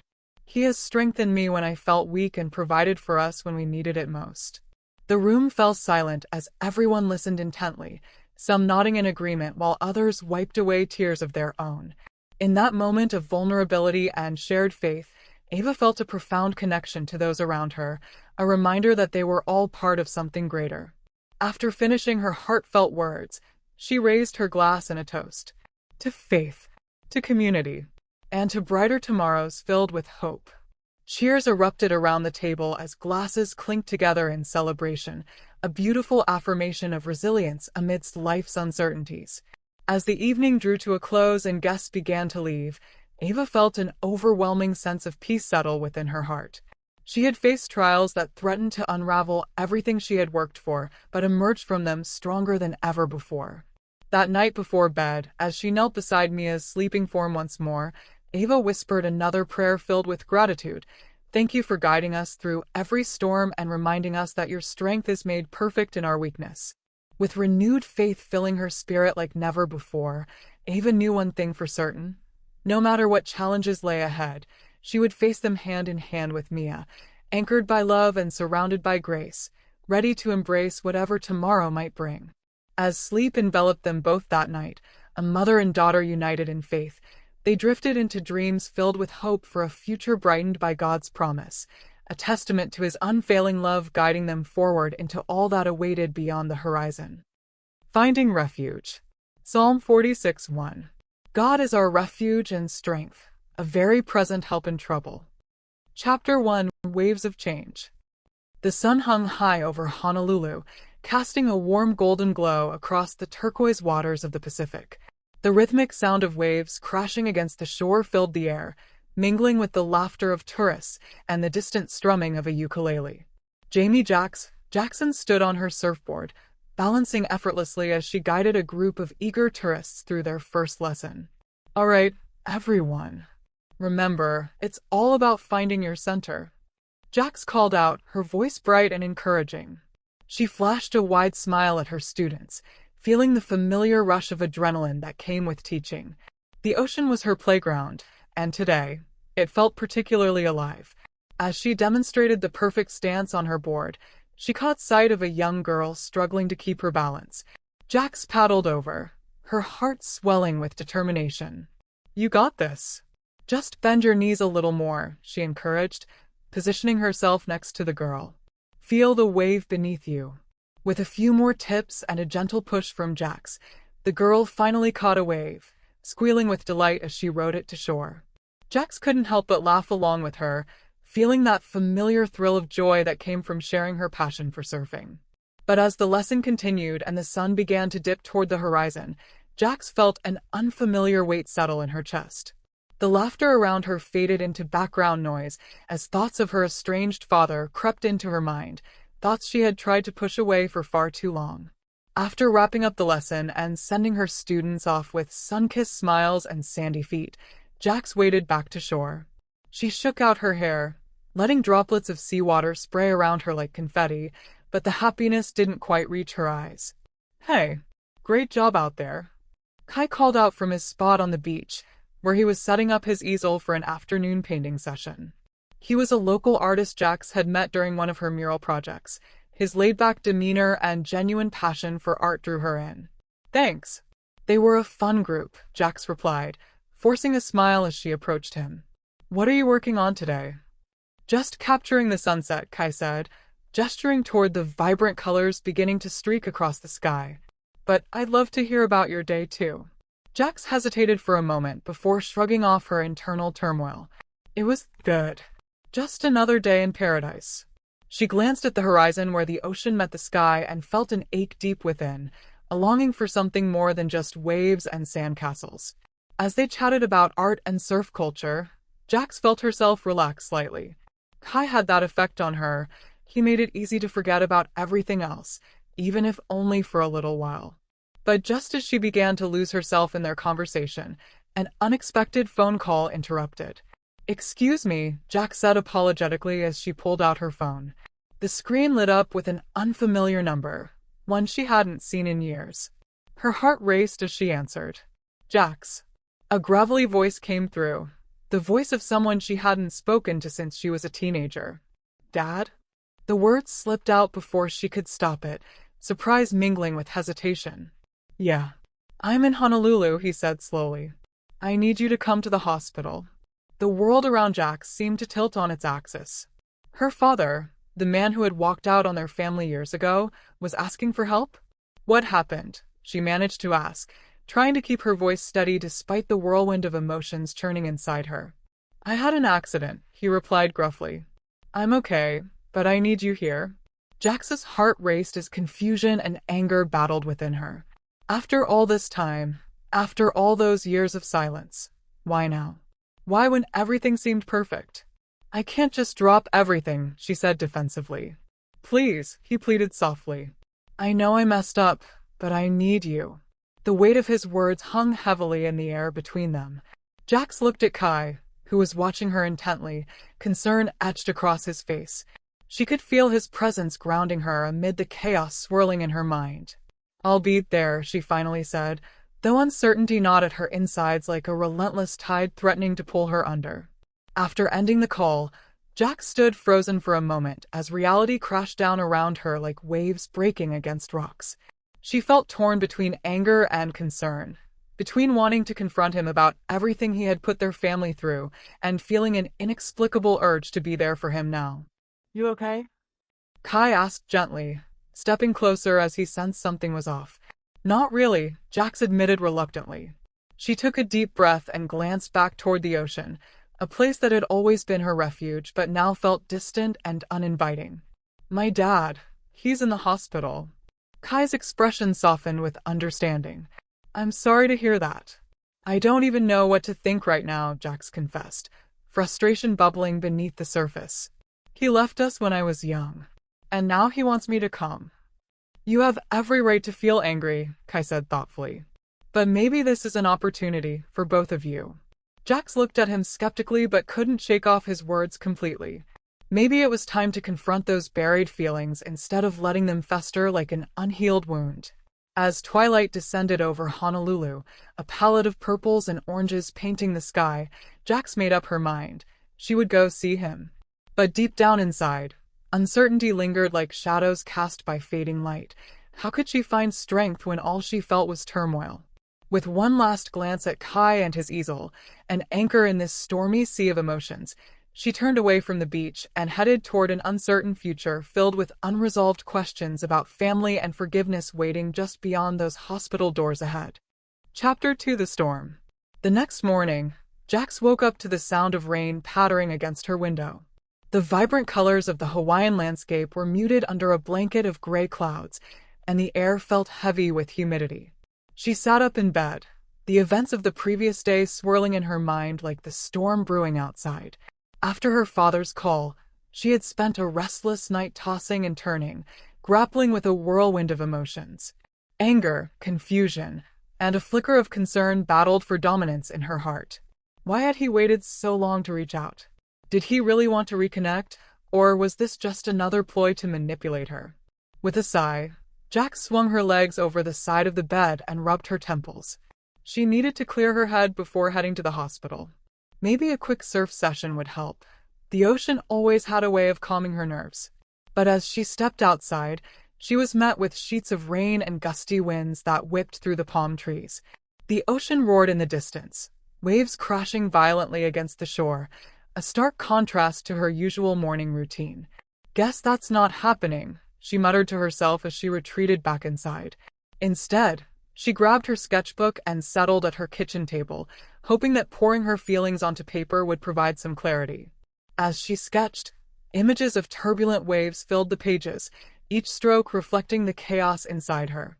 The storm outside mirrored her inner turmoil, and she felt a sense of connection to nature's fury. But as she drew, a nagging thought crept in: would this storm bring destruction or renewal? After what felt like hours lost in thought, Jax reluctantly decided it was time to face reality. She dressed quickly in a pair of jeans and a loose tank top, pulling her hair back into a messy bun. With one last glance at her artwork, an unfinished depiction of crashing waves, she grabbed her keys and headed out. The drive to the hospital felt surreal. The rain continued to pour, creating rivers on the road that reflected the gray sky above. Jax's heart raced as she parked in front of the hospital, anxiety clawing at her insides. As she walked through the sliding glass doors, the sterile scent of antiseptic hit her like a wave. The hospital buzzed with activity, nurses moving quickly between rooms, doctors consulting over charts, and families waiting anxiously for news about their loved ones. Jax approached the reception desk and took a deep breath. "I'm here to see John Jackson," she said hesitantly. The receptionist looked up from her computer screen and nodded. "Room 302. He's stable but still recovering from surgery." "Thank you," Jax replied softly before making her way down the hallway. With each step toward room 302, memories flooded back. Memories of childhood laughter turned into echoes of disappointment when he walked out on their family. The anger bubbled beneath the surface again as she approached his door. Taking a moment to gather herself, Jax knocked softly before entering. The sight that greeted her was unexpected. Her father lay in a hospital bed with tubes connected to his arms and monitors beeping steadily beside him. He looked frail, older than she remembered, and for a moment, all anger faded as concern washed over her. "Dad," she said tentatively as she stepped inside. His eyes fluttered open at the sound of her voice. "Jax," he croaked, his voice barely above a whisper. She moved closer, feeling an unfamiliar mixture of emotions swirl within her, anger still simmering but softened by concern for his well-being. "What happened?" "I had an accident while working on my truck," he explained slowly, wincing slightly as he shifted in bed. "Just slipped off the jack. It's nothing serious." "Nothing serious?" Jax echoed incredulously. "You're in a hospital bed." He sighed heavily as if carrying an invisible weight on his shoulders. "I know I messed up. I should have been there for you and your mother." Jax crossed her arms defensively but felt tears prick at her eyes despite herself. "You think saying sorry now makes it all okay? You left us. You disappeared without a word." "I know," he said quietly, looking away from her gaze as guilt washed over his features. "I can't change what I did, but I want to make things right." "What does that even mean?" Jax challenged him, frustration bubbling up again as anger resurfaced like waves crashing against rocks. "It means I want to be part of your life again," he said earnestly, meeting her gaze with sincerity etched across his face. Jax felt torn between wanting to scream at him for all those years lost and wanting to believe that maybe, just maybe, he was sincere this time. But how could she trust him after everything? "I don't know if I can do that," she admitted finally, feeling vulnerable yet resolute. "I understand," he replied softly. "But I'm asking for another chance." The room fell silent as they both absorbed what had been said, a chasm of unspoken words stretching between them filled with years of hurt and longing for connection. Just then, there was a knock on the door before it swung open slightly. A nurse entered with a warm smile on her face. "Good morning. Just checking on Mr. Jackson here." Jack stepped back slightly as the nurse began checking his vitals and adjusting his foredrip. As she worked efficiently but kindly, Jax felt an unexpected wave of gratitude wash over her for these caregivers who dedicated their lives to helping others, even when it came at a personal cost. "Everything looks good," the nurse said cheerfully before turning toward Jax with an encouraging smile. "You're doing great by being here for him." Jax nodded silently but couldn't shake off the weight pressing down on her heart. The storm brewing both outside and within mirrored what lay ahead, uncertainty about whether forgiveness could truly be found amid so much pain. As Jax left room 302 later that day, her mind swirling with conflicting emotions, she couldn't help but feel that perhaps this storm wasn't just about destruction. Maybe it held potential for renewal too, if only she could find strength amid turmoil waiting just beyond those hospital doors ahead. Chapter 3: A Refuge in Art. The rain continued to pour over Honolulu for the next few days, transforming the vibrant streets into a mosaic of puddles and reflections. Jax found herself retreating into her apartment more than usual, the storm outside mirroring the turmoil inside her heart. The conversations with her father had left her feeling raw and exposed, and she needed an outlet to process everything swirling within her. On the third day of rain, Jax decided to pick up her paintbrushes and dive into a project she had been neglecting for far too long.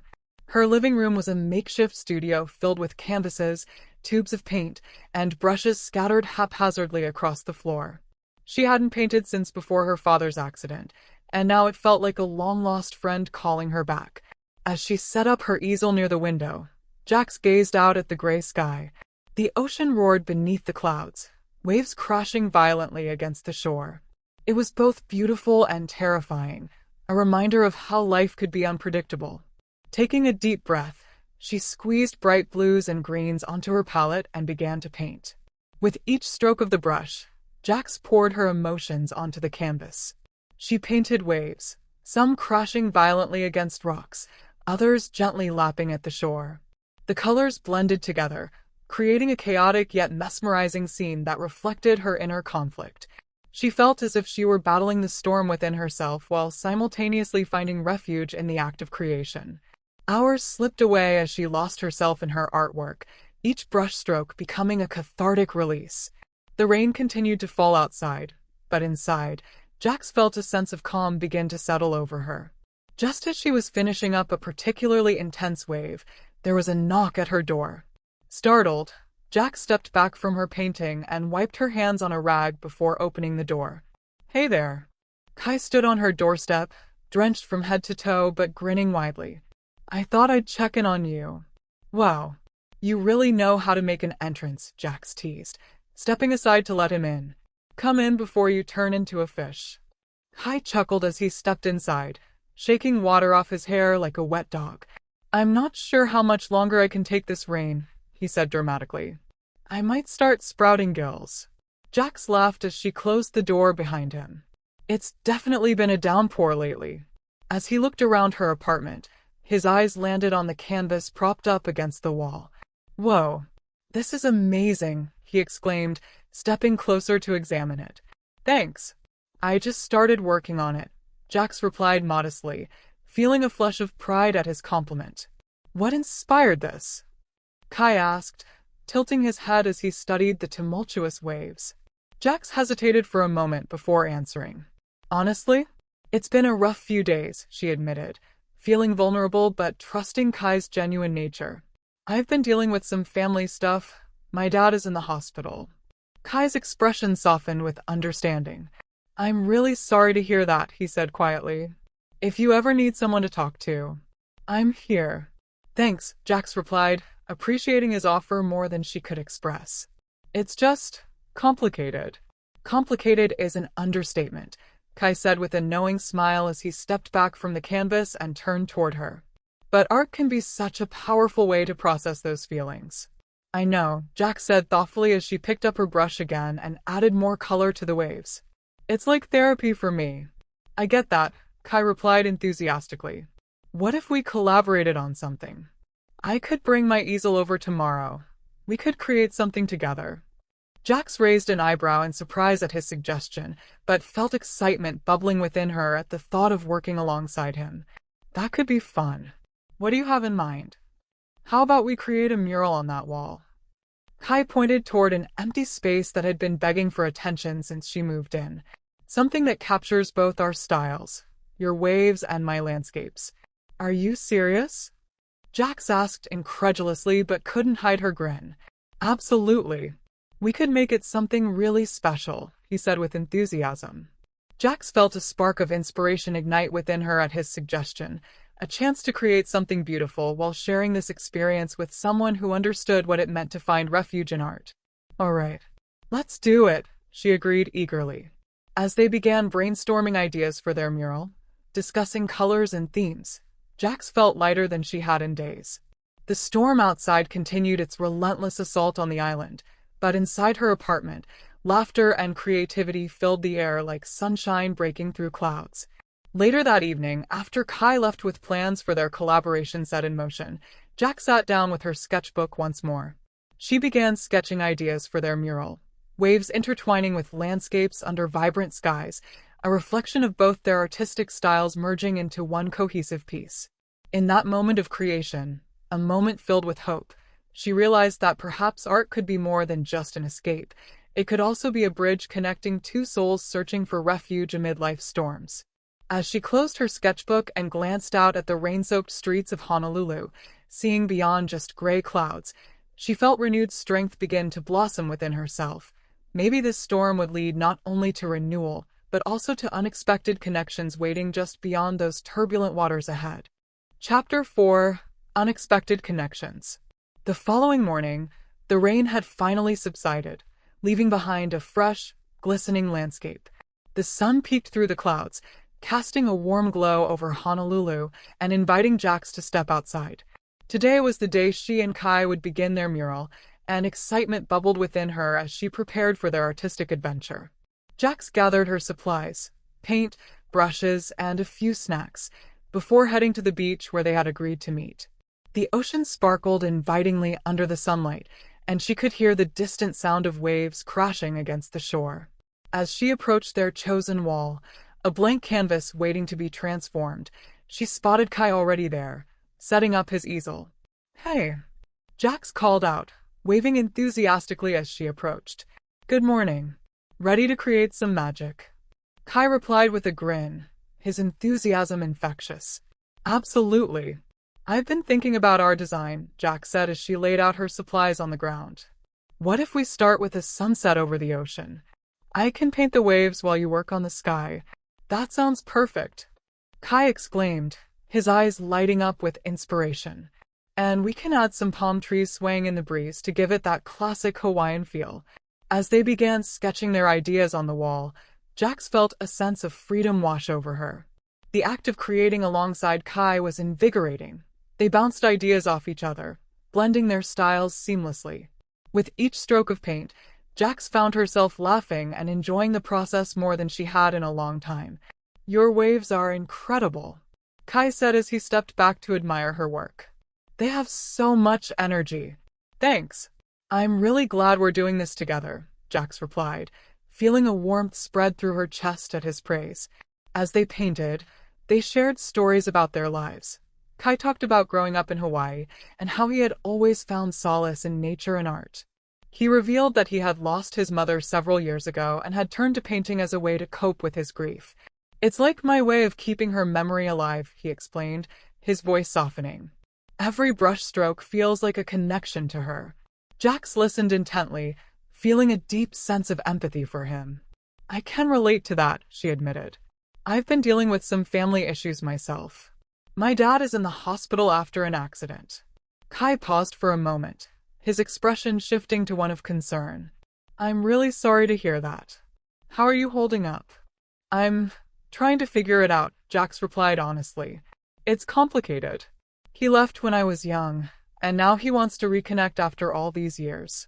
"That's tough," Kai said sympathetically. "It's okay to feel conflicted about it."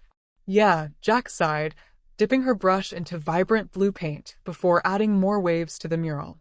"Some days I'm angry at him for abandoning us. Other days I just feel sad for what could have been."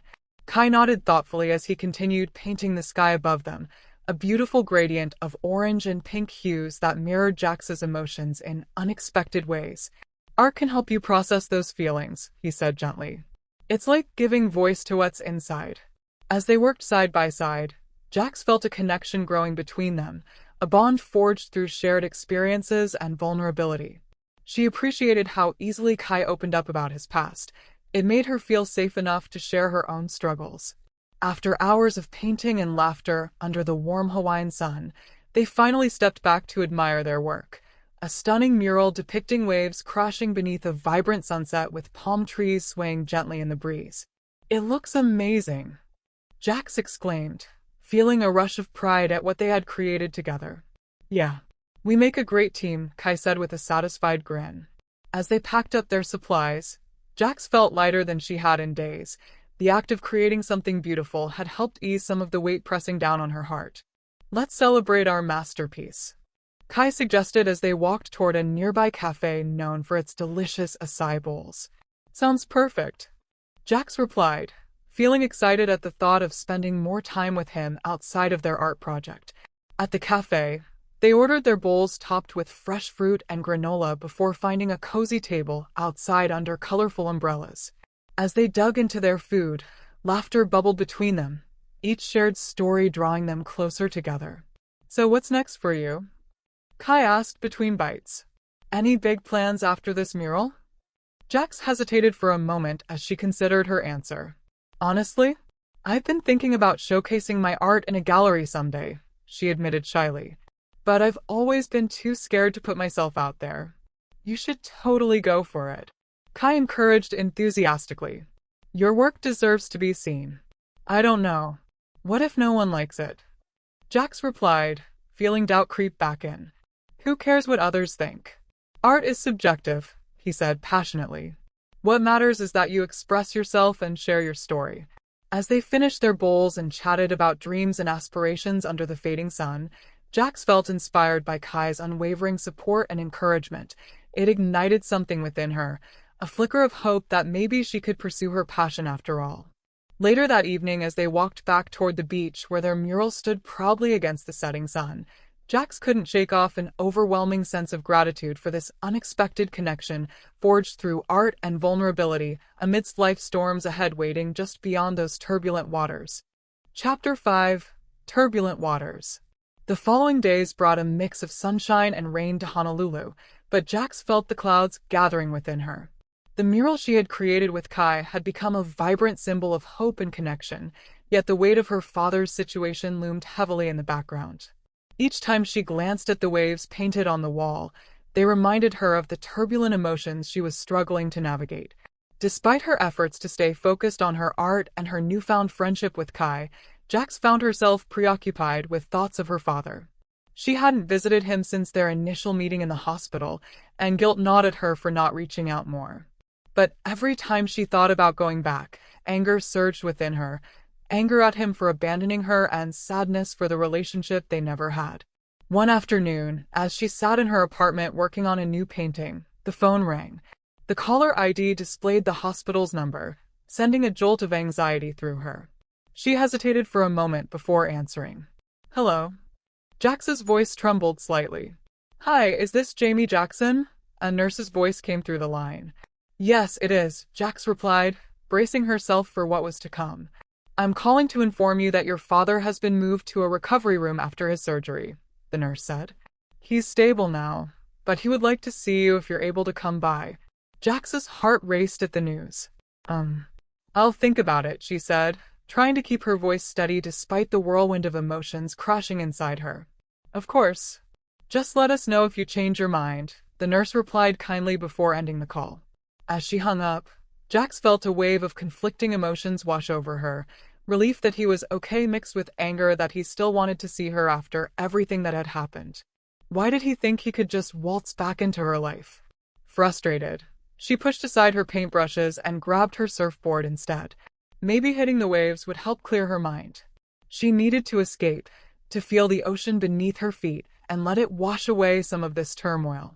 The beach was relatively quiet when Jax arrived, with only a few surfers scattered along the shore. The ocean glistened under the afternoon sun, inviting yet intimidating. As she paddled out into the water, she felt a sense of freedom enveloping her, the salty air filling her lungs as she focused on finding balance on her board. But as she caught wave after wave, riding them with ease, Jax couldn't shake off the thoughts creeping back in. The ocean felt like a reflection of her inner chaos, sometimes calm and beautiful, other times wild and unpredictable. After an hour of surfing, exhaustion began to set in. Jax paddled back to shore and collapsed onto the sand, breathing heavily as she stared up at the sky. The sun was beginning to dip toward the horizon, casting hues of orange and pink across the sky, reminding her of the mural she had painted with Kai. As she lay there in silence, lost in thought, she heard footsteps approaching. Turning her head slightly, Jax saw Kai walking toward her with a concerned expression etched across his face. Hey, I thought I might find you here, he said as he reached her side. How was it? It was good, Jax replied honestly, but felt a heaviness settle in her chest again. But I'm feeling conflicted. Kai sat down beside her on the sand. About your dad? Yeah, Jax admitted, running a hand through her hair as frustration bubbled up again. I just don't know what to do anymore. One minute I want to scream at him for leaving us. The next minute I feel guilty for not being there. That's completely understandable, Kai said gently. It's okay to feel angry and confused. I know that, Jax replied sharply before softening at his understanding gaze. It's just, I thought I could handle it all on my own. You don't have to, he said firmly but kindly. You have people who care about you. Like me? Jax looked at him, surprised by his sincerity. You really mean that? Of course. We're friends now, Kai said with a reassuring smile. And friends support each other through tough times. Jax felt warmth spread through her heart at his words, a reminder that maybe she didn't have to face everything alone after all.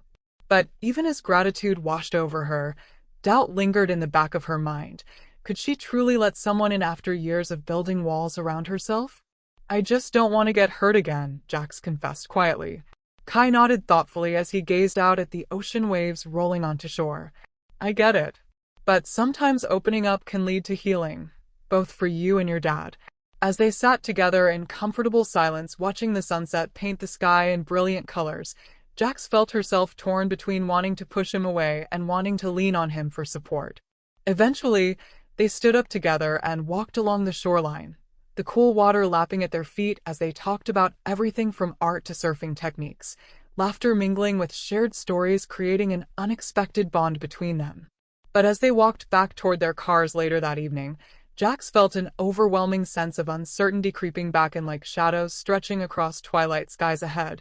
What if facing these turbulent waters meant confronting not only her past but also opening herself up to new connections waiting just beyond those waves?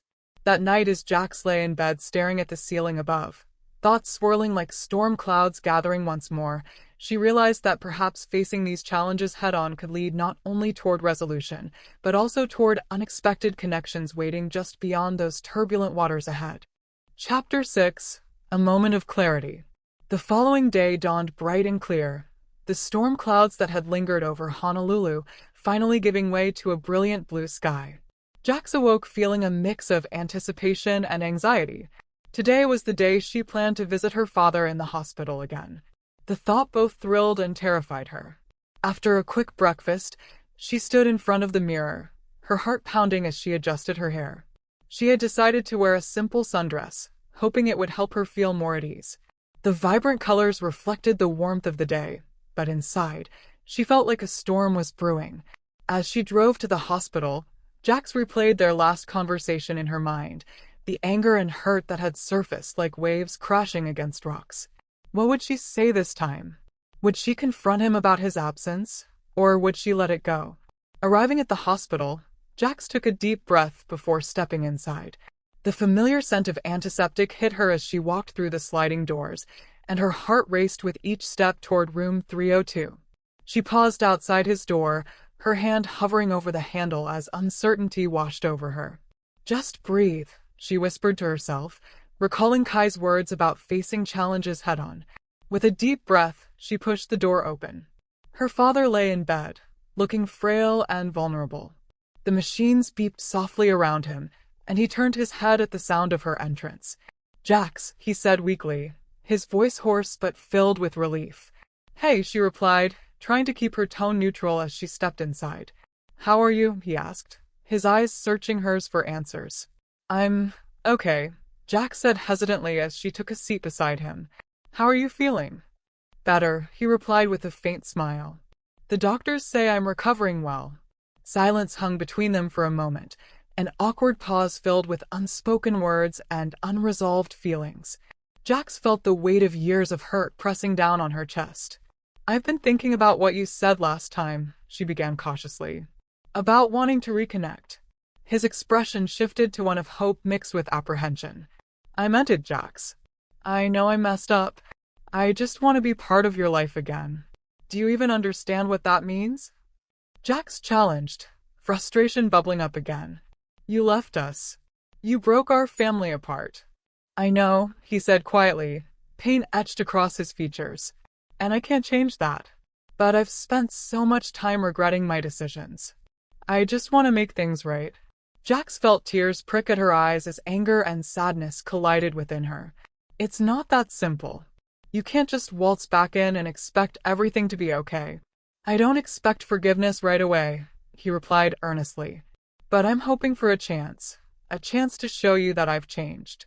As they locked eyes, Jax felt something shift within her, a flicker of understanding mingled with lingering resentment. Could it be possible for them to find common ground? Could they rebuild what had been lost? Why did you leave? Jax asked softly, needing answers to questions that had haunted her for years. I was scared, he admitted, his voice trembling slightly. I didn't know how to be a father or a husband. I thought leaving would make things easier for everyone. Easier. Jax echoed incredulously. You have no idea how hard it's been without you. I know, he said quietly, tears glistening in his eyes. And I'm so sorry for that. In that moment of vulnerability, seeing the pain reflected in his eyes, Jax felt walls begin to crumble around her heart. Maybe this was what it meant to confront the storm within, to allow herself to feel anger, but also compassion. I don't know if I can forgive you yet, she admitted honestly, feeling raw but resolute. That's okay, he replied softly. I'll be here whenever you're ready. As they continued talking, sharing stories about their lives since they last saw each other, Jax felt an unexpected connection begin to form between them amidst all the hurt and confusion. Hours slipped away as they talked about everything from childhood memories to dreams unfulfilled. Laughter mingled with tears, creating an atmosphere filled with healing potential waiting just beneath the surface. Eventually, as the sun began to set outside the hospital window, casting warm golden light across the room, Jax realized how far they had come in just one conversation. Maybe this storm wasn't just about destruction after all. It could also be about renewal if only she allowed herself to embrace it fully.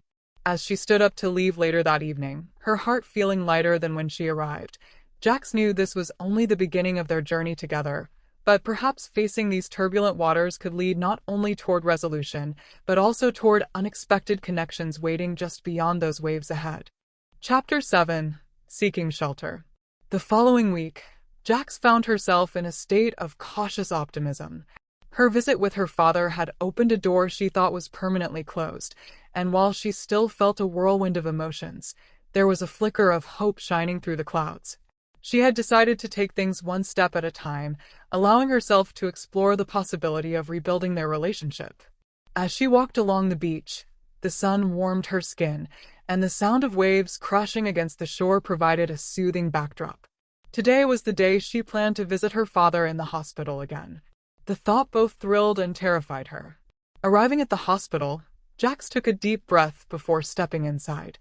The familiar scent of antiseptic hit her as she walked through the sliding doors, and her heart raced with each step toward room 302. She paused outside his door, her hand hovering over the handle as uncertainty washed over her. Just breathe, she whispered to herself, recalling Kai's words about facing challenges head-on. With a deep breath, she pushed the door open. Her father lay in bed, looking frail and vulnerable. The machines beeped softly around him, and he turned his head at the sound of her entrance. Jax, he said weakly, his voice hoarse but filled with relief. Hey, she replied, trying to keep her tone neutral as she stepped inside. How are you? He asked, his eyes searching hers for answers. I'm okay, Jax said hesitantly as she took a seat beside him. How are you feeling? Better, he replied with a faint smile.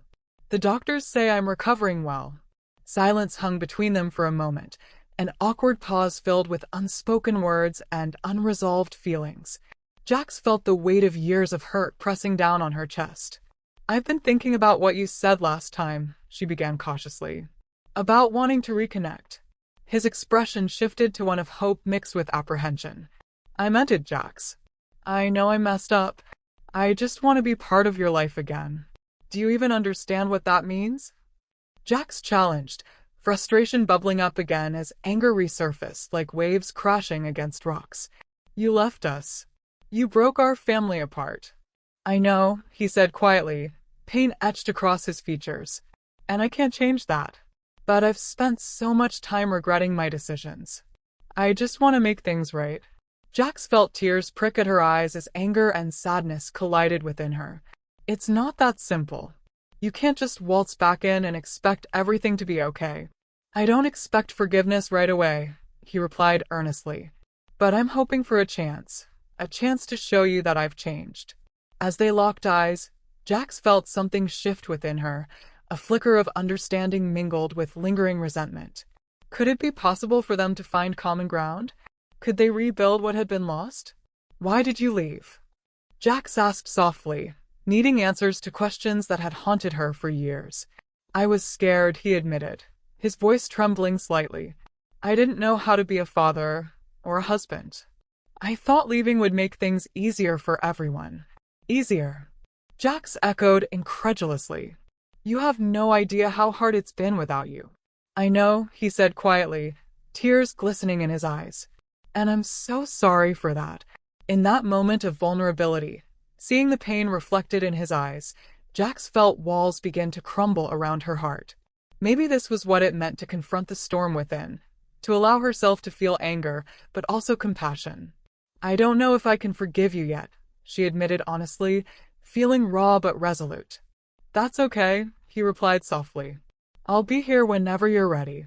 As they continued talking, sharing stories about their lives since they last saw each other, Jax felt an unexpected connection begin to form between them amidst all the hurt and confusion.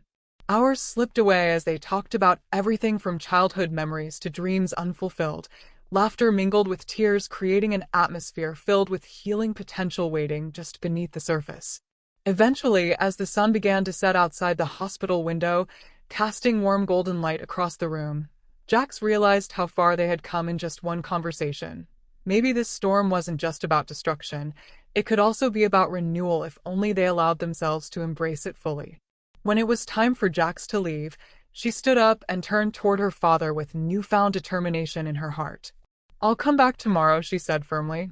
Thank you, he replied, his voice filled with gratitude. As she walked out of room 302 and into the bustling hospital corridor, the sounds of life swirling around her, Jax felt a sense of clarity begin to wash over her like sunlight breaking through clouds after a storm. Maybe this was just the beginning, not only for their relationship but also for herself as she navigated these turbulent waters ahead. Perhaps facing these challenges would lead not only toward resolution, but also toward unexpected connections waiting just beyond those waves. Connections that could help guide her toward healing and hope in ways she had never imagined possible before now. Chapter 8. Embracing Change. With renewed strength from her experiences and conversations with Kai about faith, Jax felt a surge of inspiration as she returned to the mural on the beach.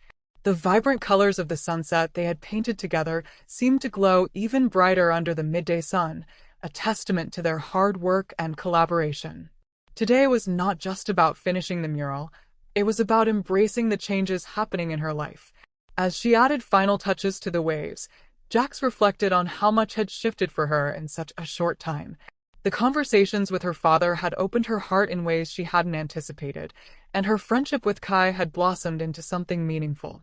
She felt a sense of purpose beginning to blossom within her, fueled by the desire to share her art and story with others.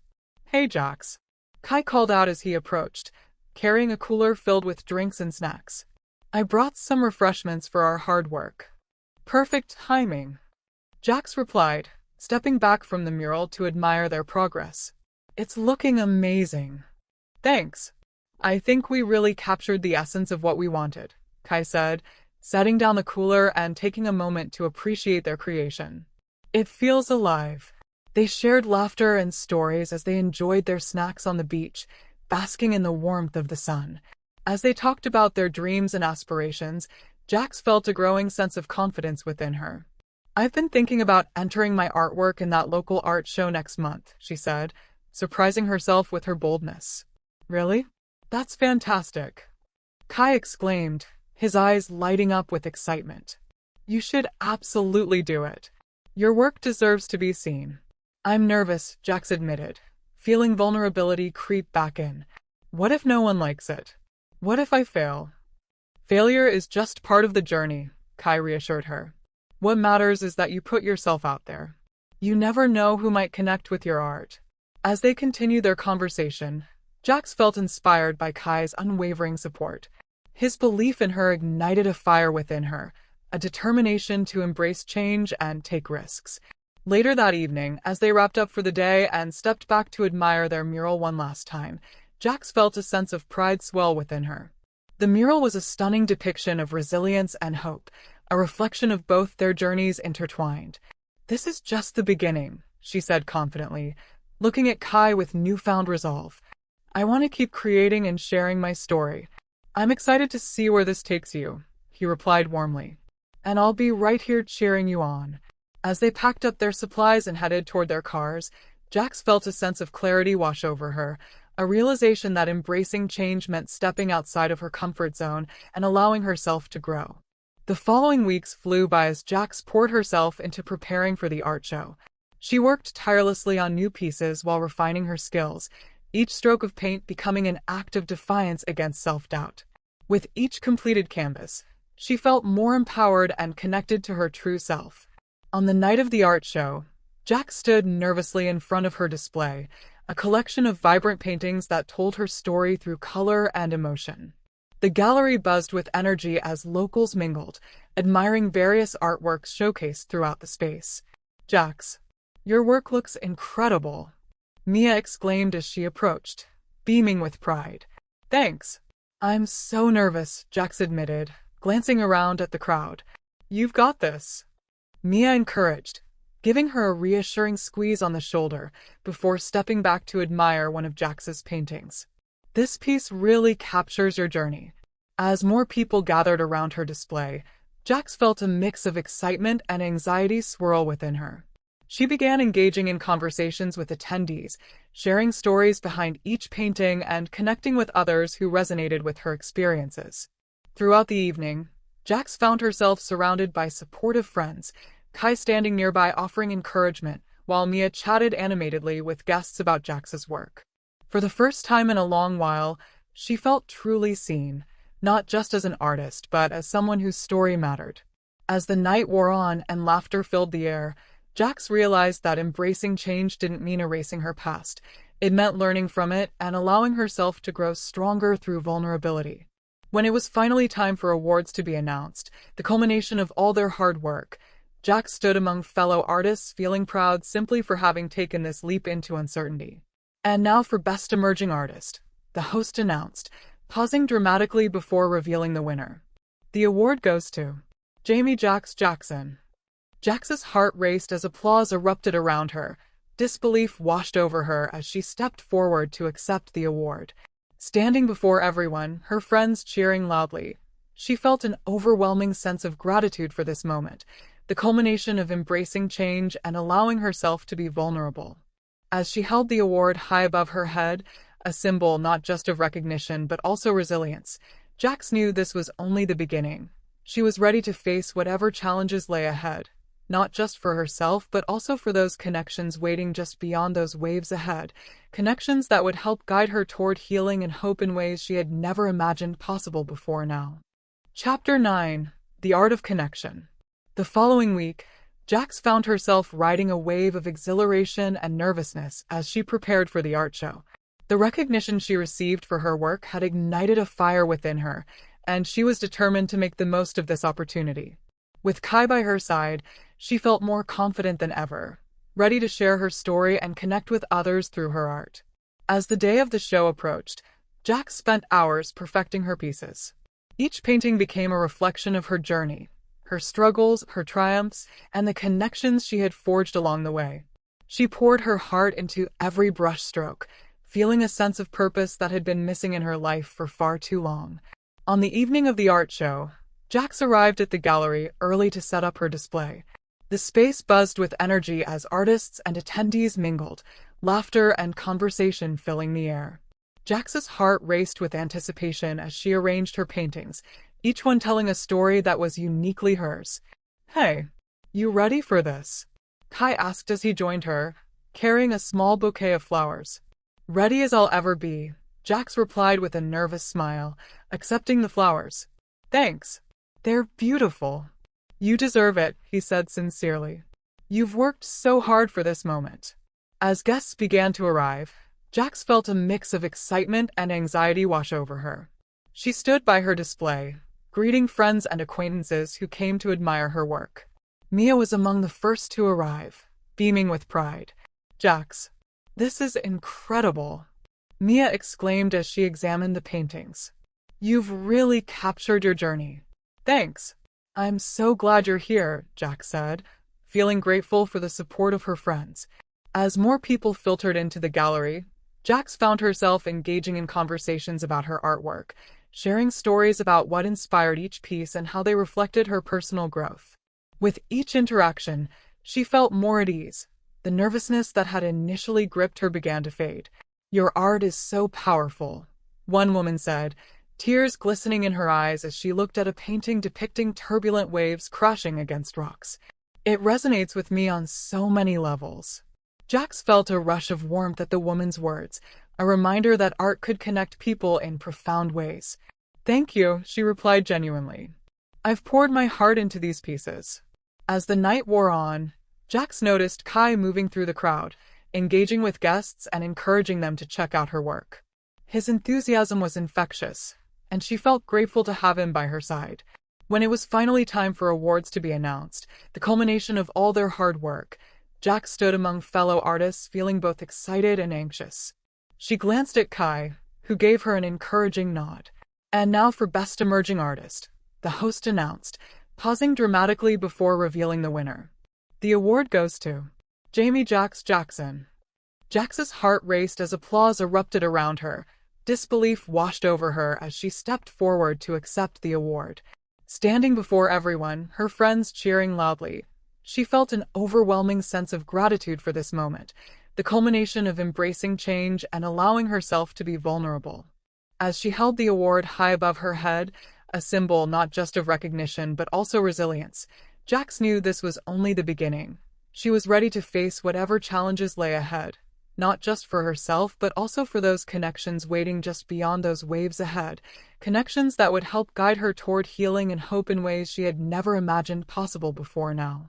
After accepting the award and giving a heartfelt speech about overcoming challenges through art, Jax stepped down from the podium feeling exhilarated yet grounded by everything that had unfolded that night. As guests continued to mingle and admire each other's work, Jax found herself standing beside Kai once more. "I can't believe I won," she exclaimed, still buzzing with excitement. "You earned it," he said proudly. "Your art speaks volumes about your journey. I couldn't have done it without your support," Jax admitted sincerely. "You've been there every step of the way." Kai smiled warmly at her, his eyes reflecting genuine admiration. "You're an incredible artist, Jax. I'm just glad I could be part of this journey with you." Feeling emboldened by their connection and their shared experiences over the past few weeks, Jax took a deep breath before speaking again. "I've been thinking about us." Kai raised an eyebrow curiously but patiently waited for her to continue. "I really value our friendship," Jax began cautiously but firmly, "and I feel like we have something special here, something worth exploring further." Kai's expression brightened instantly as he nodded enthusiastically. "I feel it too. I've been hoping you'd say something." With their hearts racing in sync, their connection deepening amidst laughter and celebration, they both knew they were ready to embrace whatever came next together. As they stood side by side watching guests admire Jax's artwork, a stunning collection telling stories through vibrant colors, she realized that this night wasn't just about recognition.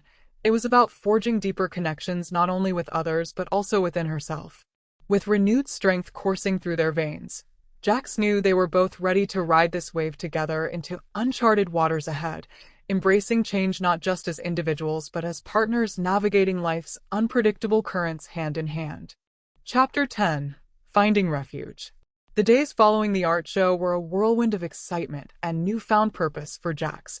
The recognition she had received fueled her creative spirit, and she dove headfirst into her art, inspired by the connections she had made and the support she felt from her friends and community. With Kai by her side, they began planning their next mural, this time a larger project that would encompass the spirit of resilience and hope that had defined Jax's journey. They envisioned a vibrant mural on the side of a community center, where it could inspire others who might be facing their own storms. One sunny afternoon, as they stood in front of the blank wall, Jax felt a rush of exhilaration. "This is going to be amazing," she said, her eyes sparkling with excitement. "I can already see it in my mind. Let's get started." Kai replied, his enthusiasm infectious. They set to work, sketching out their ideas and discussing colors that would bring their vision to life. As they painted together, Jax felt a sense of camaraderie with Kai that went beyond friendship. They shared stories, laughter, and moments of vulnerability as they poured their hearts into the mural. Each stroke of paint became a testament to their growth, not just as artists, but as individuals navigating life's challenges. "Remember when we first started this journey?" Kai asked one day as they took a break to admire their progress. "Yeah," Jax replied with a smile. "I was so unsure about everything, about my art, about my relationship with my dad, but now it feels like I'm finally finding my footing." "You've come so far," he said sincerely. "It's inspiring to see how you've embraced change and opened yourself up to new possibilities." Jax felt warmth spread through her at his words. "I couldn't have done it without you," she admitted. "You've been my anchor through all of this."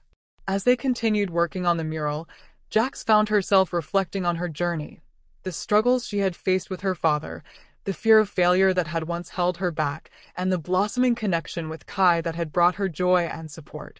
One evening after a long day of painting, they stood back to admire their work.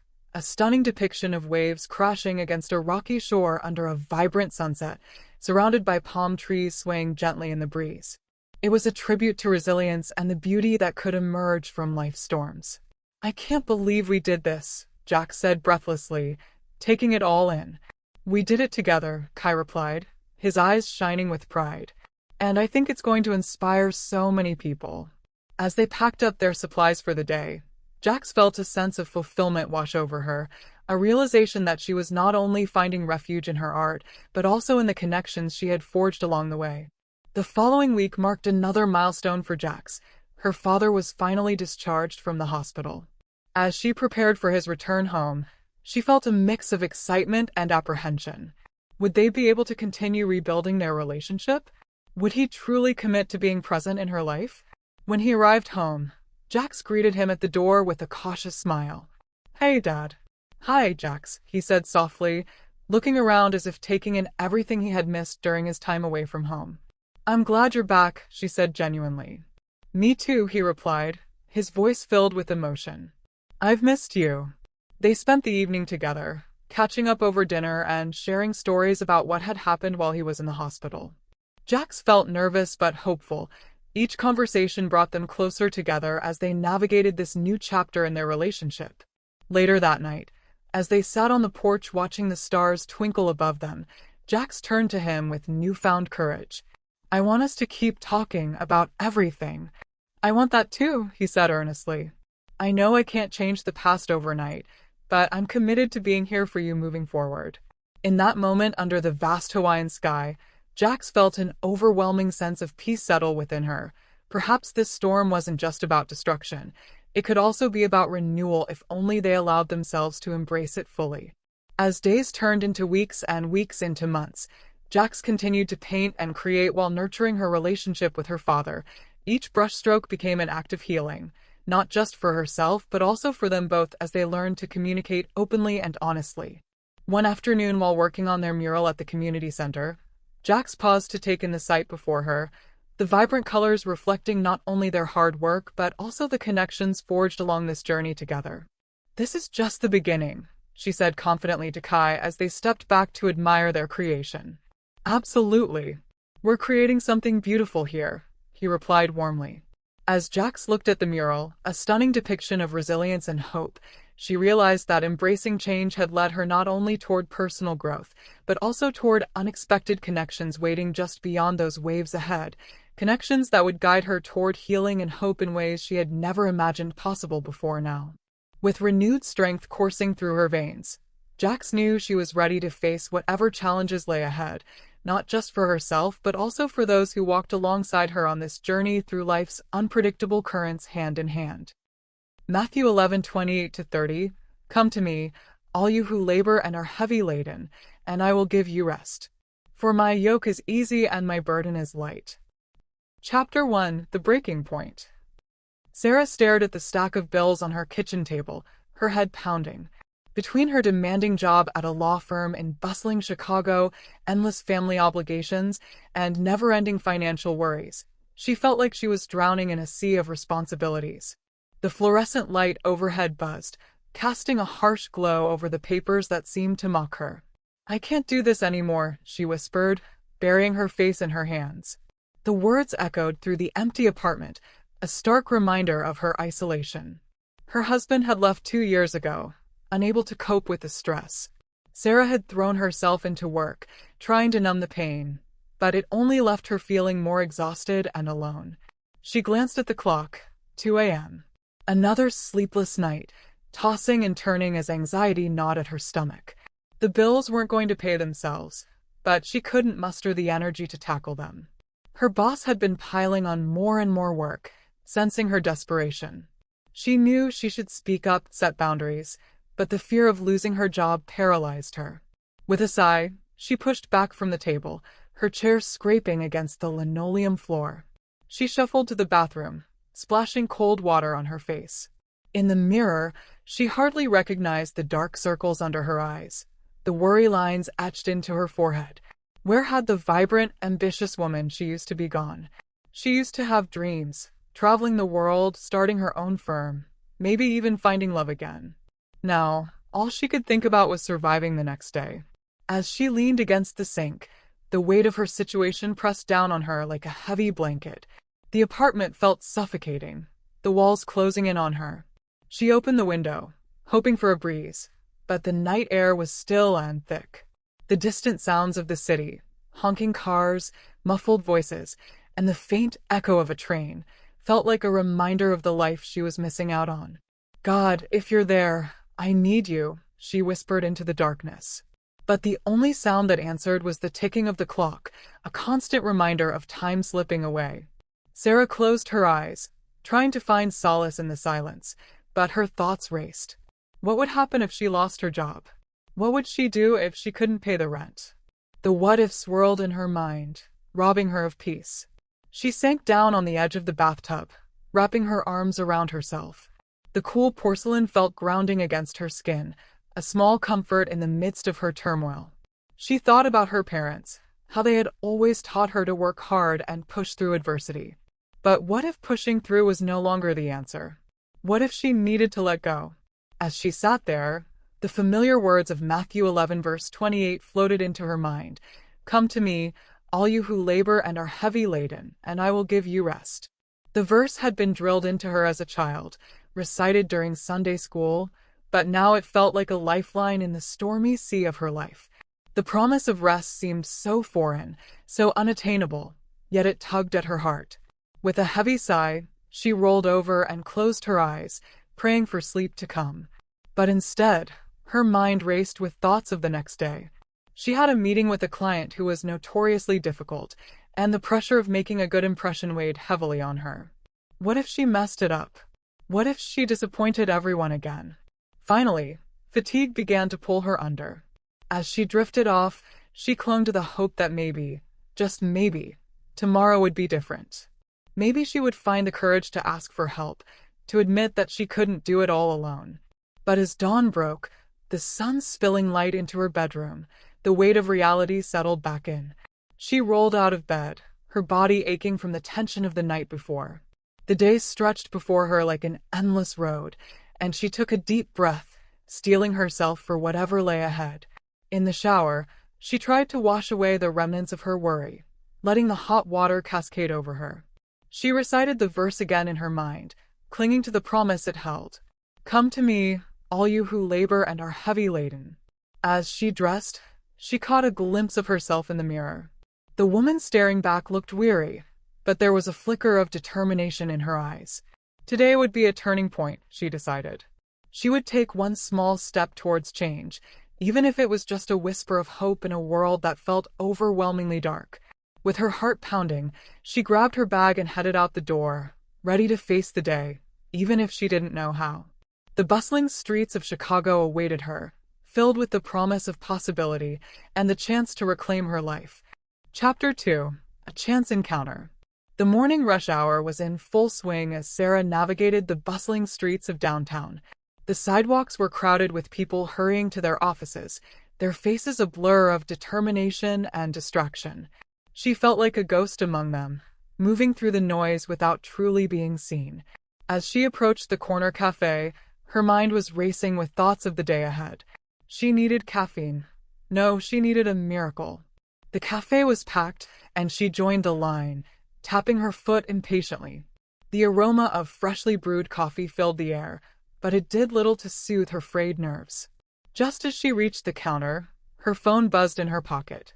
It was a message from her boss. "Don't forget about the client meeting at 10. We need to impress them." Sarah's stomach twisted. She had been preparing for this meeting for weeks, but the pressure was suffocating. "Excuse me." A voice broke through her thoughts. Sarah turned to see a woman in her 30s, her curly hair bouncing as she rushed past. The woman accidentally bumped into Sarah, causing her to spill her coffee all over her blouse. "Oh no. I'm so sorry," the woman exclaimed, her eyes wide with concern. "Let me buy you a new one." "I can't believe I did that." Sarah couldn't help but laugh, despite the embarrassment. "It's okay. It's just coffee. I probably needed a change of clothes anyway." The woman smiled, her warmth infectious. "I'm Sophia, by the way. Can I make it up to you with a latte?" "My treat." "Sure, why not?" Sarah replied, grateful for the unexpected kindness. As they waited for their drinks, the two women fell into easy conversation. Sophia had a vibrant energy that drew Sarah in, making her momentarily forget the weight of her worries. "So, what do you do?" Sophia asked, tilting her head curiously. "I'm a paralegal at a law firm," Sarah said, trying to sound more enthusiastic than she felt. "It's intense, to say the least." Sophia raised an eyebrow. "Intense can be good, but it can also be overwhelming. You seem like you're carrying a lot on your shoulders." Sarah hesitated, unsure of how much to share with a stranger. But there was something about Sophia's genuine interest that made her want to open up. "I guess I am. It feels like I'm constantly juggling work, bills, and just trying to keep my head above water. Sometimes I wonder if it's even worth it." Sophia nodded, her expression softening. "I've been there. Life can throw some heavy burdens our way. But, there's a verse that really helped me during my toughest times." She reached into her purse and pulled out a well-worn Bible. Matthew 11 verses 28 to 30, "Come to me, all you who labor and are heavy laden, and I will give you rest." It's a reminder that we don't have to carry our burdens alone. Sarah felt a flicker of recognition at the verse. It had been a part of her upbringing, but she hadn't thought about it in years. "I remember that," she said softly. "It's comforting, but it's hard to let go of everything." Sophia smiled knowingly. "It is hard. But sometimes we have to let go of the life we planned in order to live the life we're meant for." Trusting that there's a greater plan can be incredibly freeing. As their drinks were ready, Sarah took a moment to absorb Sophia's words. There was a lightness in Sophia's demeanor that intrigued her. "How did you find that freedom?" she asked, genuinely curious. Sophia took a sip of her latte, her eyes sparkling. "It wasn't easy. I had to face my fears and make some tough decisions. I left a job that was draining me and started a nonprofit to help women in crisis. It was scary, but it was also the best decision I ever made." Sarah felt a pang of envy mixed with admiration. "That sounds incredible. I wish I had the courage to do something like that." Sophia leaned in, her voice earnest. "You have that courage within you, Sarah. Sometimes it just takes a little nudge to find it. You don't have to have it all figured out right now. Just take one small step." As they chatted, Sarah felt a warmth spreading through her chest. For the first time in a long while, she felt seen and understood. Sophia's encouragement ignited a spark of hope within her, a flicker of possibility that maybe she could change her situation. When it was time to part ways, Sophia handed Sarah a small card with her contact information. "If you ever want to talk or need a friend, don't hesitate to reach out. I believe in you." Sarah clutched the card tightly, a smile breaking through her earlier gloom. "Thank you, Sophia. I really appreciate this. You've made my day a lot brighter." As she walked away, the weight on her shoulders felt a little lighter. The world didn't seem quite so daunting anymore. Maybe, just maybe, she could find a way to reclaim her life. With Matthew 11 verse 28 echoing in her mind, Sarah took a deep breath, ready to face the day ahead. Chapter 3. Leaps of Faith. Over the next few weeks, Sarah found herself thinking about her chance encounter with Sophia more and more. The woman's words had struck a chord deep within her, awakening a desire for change that she had long suppressed. As she sat in her cubicle, staring at the endless stream of emails and legal documents, Sarah couldn't help but feel a growing sense of dissatisfaction. The work that had once challenged and fulfilled her now felt like a heavy weight, dragging her down with each passing day. One afternoon, as she was preparing for yet another client meeting, Sarah's boss popped his head into her cubicle. "Sarah, can I see you in my office for a minute?" Her heart sank. Had she done something wrong? As she stepped into his office, she noticed a stack of papers on his desk. "What's up, Mark?" she asked, trying to keep her voice steady. Mark gestured to the papers. "I wanted to talk to you about your workload. I know things have been crazy lately, and I appreciate how hard you've been working. But I can't help but notice that you seem a bit overwhelmed." Sarah felt her cheeks flush with embarrassment. Had her stress been that obvious? "I'm fine really," she lied, forcing a smile. "Just a lot going on, that's all." Mark leaned back in his chair, studying her intently. "Look, Sarah, I know you're a valuable asset to this firm. But I also know that you can't pour from an empty cup. Maybe it's time to start setting some boundaries and delegating more." His words hit her like a ton of bricks. Boundaries? Delegating? The very thought of it made her anxious. What if she couldn't handle it all? What if she let everyone down? As if sensing her inner turmoil, Mark continued, "I'm not saying it's going to be easy. Change never is. But you can't keep running yourself ragged like this. It's not sustainable." Sarah nodded, her mind racing. "I understand. I'll try to figure something out." Mark smiled encouragingly. "That's all I ask. Take some time this week to reassess your priorities and your workload. If you need to adjust your schedule or take some time off, just let me know." As Sarah walked back to her cubicle, she felt a mixture of emotions swirling within her. Relief that her boss had noticed her struggle and was willing to help. Fear of the unknown and the changes that lay ahead. And a glimmer of hope that maybe, just maybe, she could find a way to reclaim her life. That evening, as she sat on her couch with a glass of wine, Sarah opened her Bible to Matthew 11 verses 28 to 30. The words seemed to jump off the page, speaking directly to her heart.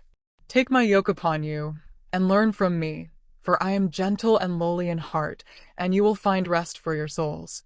For my yoke is easy, and my burden is light." She closed her eyes, letting the words wash over her. It was a promise of rest, of a lighter load. But it also required action on her part. She needed to take the first step, to trust that God would guide her. With a deep breath, Sarah began to make a list of her priorities. Her job, of course, but also her health, her relationships, and her dreams. She realized that in her quest to be everything to everyone, she had lost sight of what truly mattered. Over the next few weeks, Sarah began taking small steps to reclaim her life. She set boundaries at work, delegating tasks and saying no to overtime. She cut back on expenses and picked up a part-time job at a local bookstore, determined to get her finances under control. But as her schedule lightened and she had more time for herself, Sarah's anxiety spiked. What if she was making a mistake?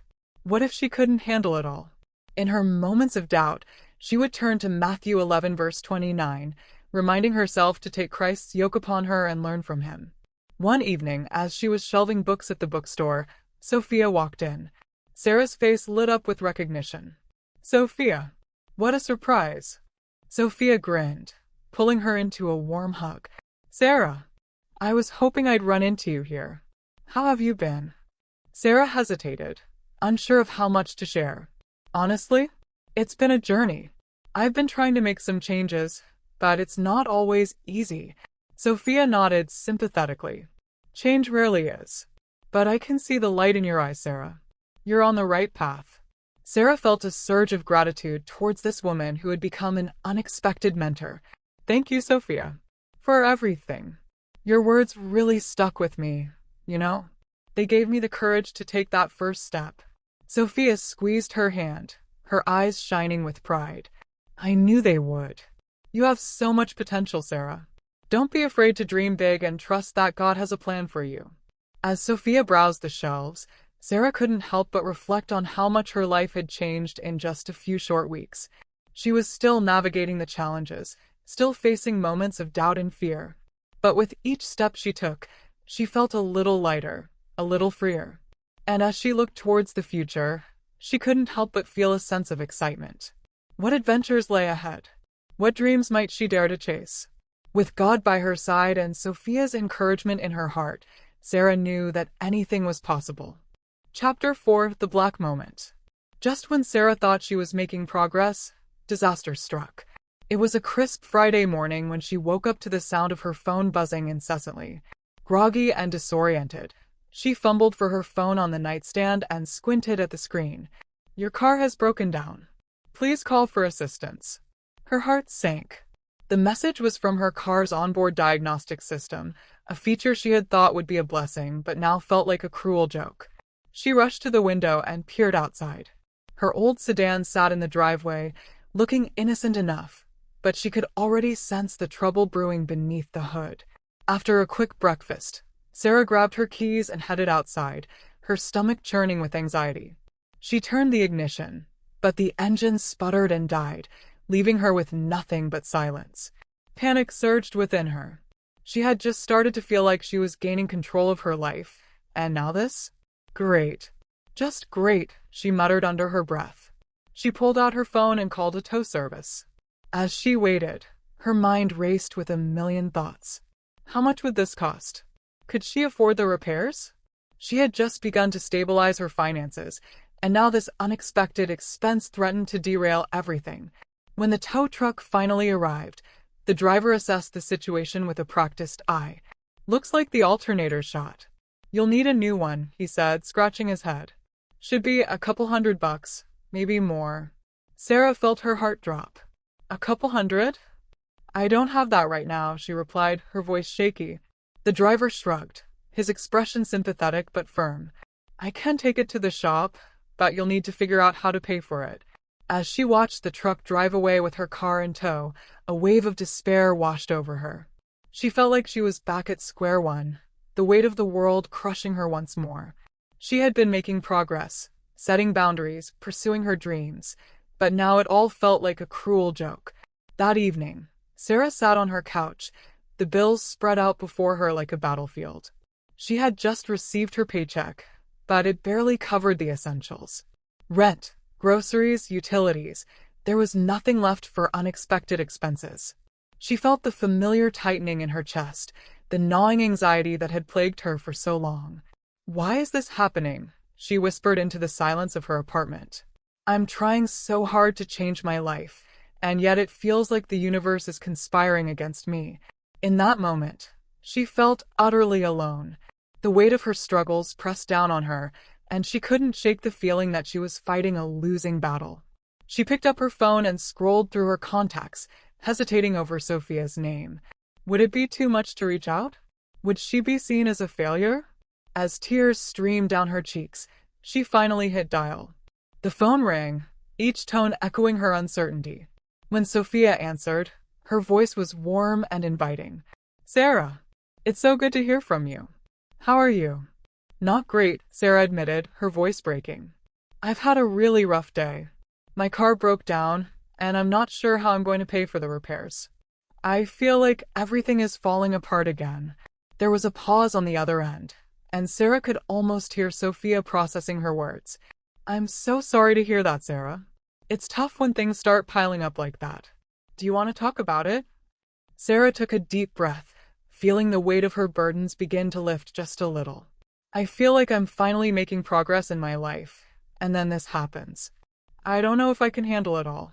I thought I was doing the right thing by simplifying my life, but now I'm just scared."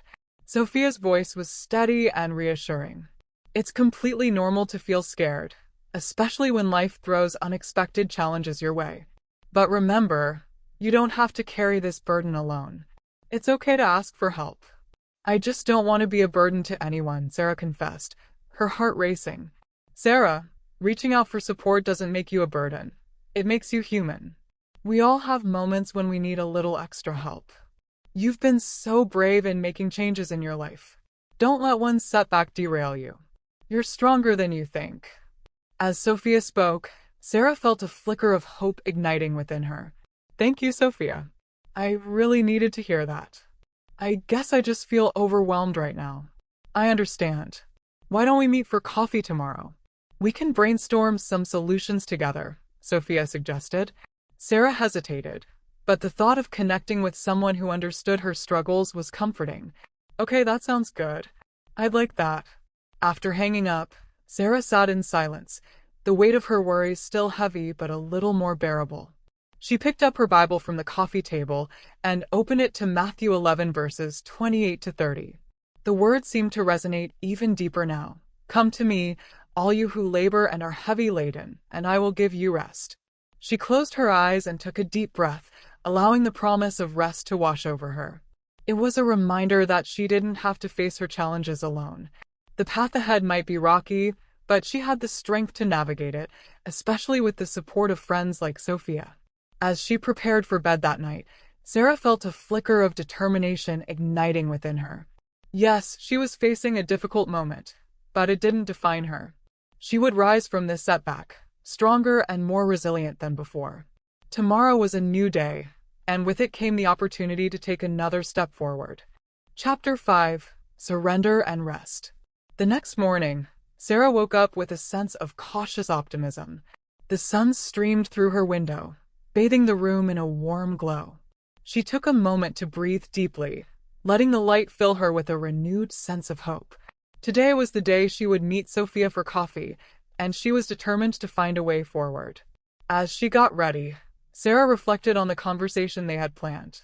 She felt a mixture of excitement and anxiety. What if she couldn't articulate her feelings? What if she overwhelmed Sophia with her problems? But deep down, she knew she needed this. She needed to share her burdens with someone who understood. After a quick breakfast, she grabbed her purse and headed out the door, her heart racing with anticipation. The cafe was just a few blocks away, and as she walked, she recited the familiar words of Matthew 11 verses 28 to 30 in her mind, reminding herself of the promise of rest. When she arrived at the cafe, Sophia was already seated at a corner table, her curly hair bouncing as she waved enthusiastically. Sarah, over here. Sarah's heart lifted at the sight of her friend. Sophia's energy was infectious, and as she approached the table, she felt a sense of relief wash over her. Thanks for meeting me, she said, sliding into the chair across from Sophia. Of course. I've been looking forward to this, Sophia replied, her eyes sparkling. So, tell me everything. What's been going on? As Sarah began to share her recent struggles, she felt the weight of her worries begin to lift. I thought I was finally getting my life together, but then my car broke down, and now I'm facing unexpected expenses. It's just so overwhelming.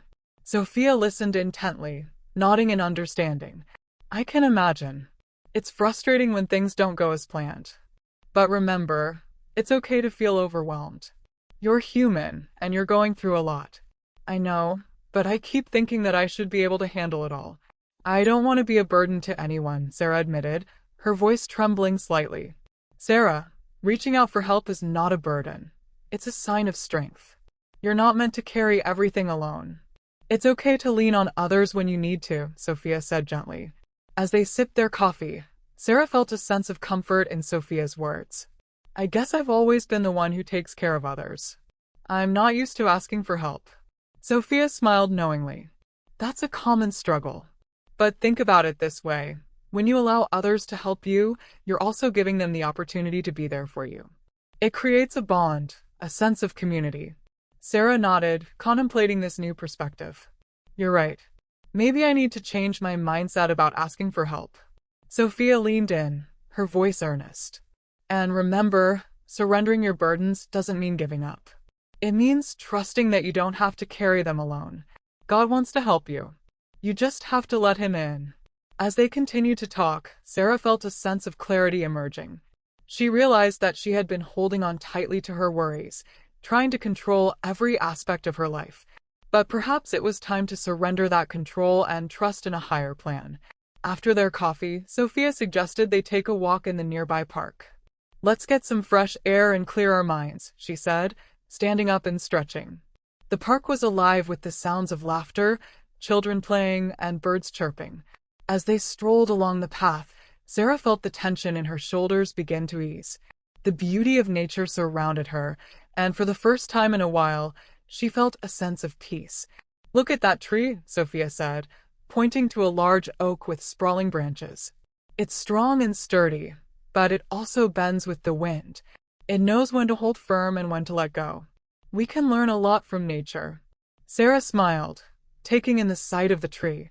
I've never thought about it that way.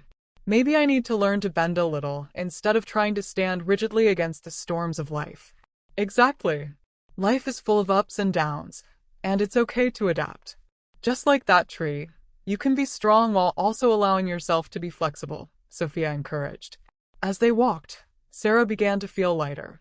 The burdens she had been carrying seemed less daunting in the presence of her friend. She realized that she didn't have to have all the answers right now. What mattered was that she was taking steps forward, one day at a time. Later that evening, as she settled into bed, Sarah picked up her Bible and opened it to Matthew 11 verses 28 to 30 once more. This time, the words resonated even deeper within her soul. Come to me, all you who labor and are heavy laden, and I will give you rest. With tears in her eyes, she whispered a prayer of surrender. God, I'm tired of fighting this battle alone. I'm ready to let go of my burdens and trust in you. Please guide me and give me the strength to face whatever comes next. As she closed her eyes, a profound sense of peace enveloped her. She felt lighter, as if a weight had been lifted from her shoulders. Tomorrow would bring its own challenges, but for now, she was content to rest in the knowledge that she didn't have to face them alone. With a heart full of hope and a spirit ready to embrace change, Sarah drifted off to sleep, ready to wake up to a new day filled with possibilities. Chapter 6: A New Path. Over the next few weeks, Sarah began to embrace her newfound freedom. With the help of a local mechanic and a generous loan from Sophia, she was able to get her car back on the road. It was a relief to have that weight off her shoulders, but it also opened up new possibilities. As she drove to work one morning, she found herself taking a different route, one that led her past the law firm where she had spent so many years. She slowed down, looking up at the towering building, and felt a strange sense of detachment. It was as if she was seeing it with new eyes, as a place that no longer defined her. That evening, as she sat at her desk, staring at the endless stream of emails and documents, Sarah found herself questioning her purpose. Was this really what she wanted to do for the rest of her life? Buried in paperwork, constantly striving to meet deadlines and impress clients? She thought back to her conversation with Sophia about letting go of the life she had planned in order to live the life she was meant for. What if there was more out there for her? What if she could find a way to use her skills and passions in a way that truly fulfilled her? With a deep breath, Sarah opened a new document on her computer and began to write. At first, the words came slowly, as if she was coaxing them out of a deep well. But as she continued, the ideas began to flow more freely. She wrote about her journey, the challenges she had faced, and the lessons she had learned. Before she knew it, she had written several pages, her fingers flying across the keyboard. It was as if she had tapped into a well of creativity that had been dormant for far too long. As she read over what she had written, she felt a sense of excitement bubbling up inside her. The next day, Sarah approached her boss with a proposal. Mark, I wanted to talk to you about my future here at the firm. Mark looked up from his computer, his brow furrowed with concern. Is everything okay, Sarah? You seem a bit distracted lately. Sarah took a deep breath, steeling herself for what she was about to say. I've been doing a lot of thinking, and I've realized that my heart isn't in this work anymore. I want to pursue something more meaningful, something that aligns with my values and passions. Mark leaned back in his chair, studying her intently. I see. And what exactly did you have in mind? I want to start a blog, focusing on stories of personal growth and transformation, Sarah said, her voice gaining confidence with each word. I believe I can use my skills as a writer and my experiences to inspire and encourage others who are going through difficult times. Mark was silent for a moment, and Sarah felt her heart racing. What if he didn't understand? What if he thought she was being reckless? But then, to her surprise, Mark smiled. You know, Sarah, I've always admired your passion and dedication, and I can see that you've found something that truly excites you. If this is what you want to pursue, I support you. Sarah felt a wave of relief wash over her. Really? You're not upset? Mark shook his head. Not at all. In fact, I think it's a brilliant idea. You have a unique perspective and a gift for storytelling. I believe you can make a real difference with this blog. As Sarah left Mark's office, she felt a sense of exhilaration coursing through her veins. She had taken a leap of faith, and it had paid off. With renewed energy, she threw herself into her new project, pouring her heart and soul into every word she wrote. Over the next few weeks, Sarah's blog began to gain traction. She shared her story, her struggles, and her triumphs, and people responded with messages of encouragement and gratitude. She realized that by being vulnerable and authentic, she was creating a community of support and understanding. One day, as she was scrolling through her inbox, she came across an email from a publishing company. They had stumbled upon her blog and were impressed with her writing. They wanted to know if she would be interested in turning her story into a book. Sarah stared at the email, her heart pounding in her chest. A book? She had never even considered that possibility. But as she thought about it, she realized that this could be an incredible opportunity to reach even more people with her message of hope and resilience. With a deep breath, she replied to the email, expressing her interest. Over the next few months, she worked tirelessly on her book, pouring her heart and soul into every chapter. It was a labor of love, but it was also a testament to her journey and the power of letting go and trusting in God's plan. When the book was finally published, Sarah held a copy in her hands, marveling at the journey that had brought her to this moment. She thought back to the verse that had sustained her through it all, Matthew 11 verses 28 to 30, and felt a deep sense of gratitude. Come to me, all you who labor and are heavy laden, and I will give you rest. For my yoke is easy, and my burden is light. As she held the book, she knew that this was just the beginning of a new chapter in her life. She had found her calling, her purpose, and she was determined to use it to make a difference in the world. With God by her side and a heart full of hope, she stepped out into the unknown, ready to embrace whatever came next. Chapter 7. Paying It Forward. Months passed, and Sarah's life transformed in ways she had never imagined. Her book, Finding Light in the Darkness, had been well received, garnering praise from readers who resonated with her story of struggle and resilience.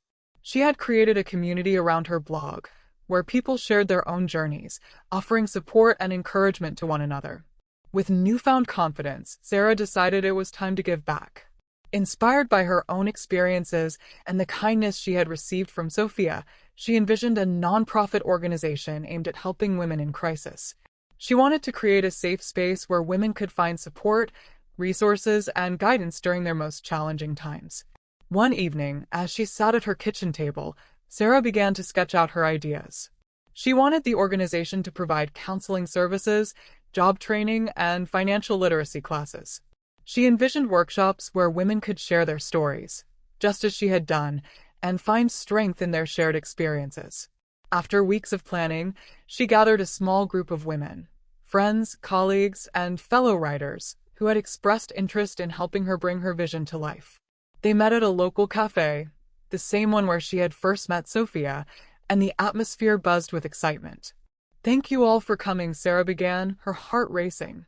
"I'm so grateful for your support. I believe we can make a real difference in the lives of women who are struggling, just like I once was." As she shared her vision, she could see the spark of enthusiasm in their eyes. Each woman offered ideas, suggestions, and personal stories that enriched the conversation. Sarah felt a sense of purpose growing within her, fueled by the collective energy of the group. After several meetings, they officially launched Empower Her, a nonprofit dedicated to uplifting women in crisis. They secured a small office space and began reaching out to local businesses for sponsorships and partnerships. Sarah was amazed at the outpouring of support from the community. People were eager to contribute, whether through donations, volunteering their time, or offering their expertise. One Saturday, they held their first workshop at the office. The room was filled with women from all walks of life, each carrying their own burdens, but also a shared desire for change. Sarah stood at the front, her heart pounding with a mix of nerves and excitement. "Welcome to Empower Her. Today, we're here to share our stories and support one another," she said, her voice steady. "I want you to know that you are not alone. We're in this together." As the women began to share their experiences, Sarah felt a deep sense of connection. Tears flowed, laughter erupted, and the room was filled with an atmosphere of healing and hope. It was everything she had envisioned and more. After the workshop, Sarah approached a woman named Lisa, who had shared a particularly moving story about her struggles with addiction and recovery. "Thank you for being so brave and sharing your story, Lisa," Sarah said, her heart swelling with admiration. "Your journey is inspiring."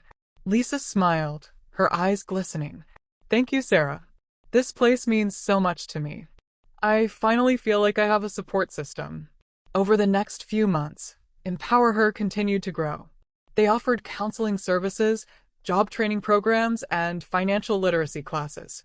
Sarah found herself immersed in her work, pouring her heart into the organization and the women they served. One day, as she was organizing materials for an upcoming workshop, she received a call from a local news station. They wanted to feature Empower Her in a segment about community initiatives. Sarah's heart raced with excitement. This was an opportunity to reach even more women who might benefit from their services. When the day of the interview arrived, Sarah stood in front of the camera, her heart pounding. She spoke passionately about the mission of Empower Her, sharing her own story and the importance of community support. As she finished, she felt a wave of exhilaration wash over her. The segment aired the following week, and the response was overwhelming. Women began reaching out, eager to participate in workshops and seek support.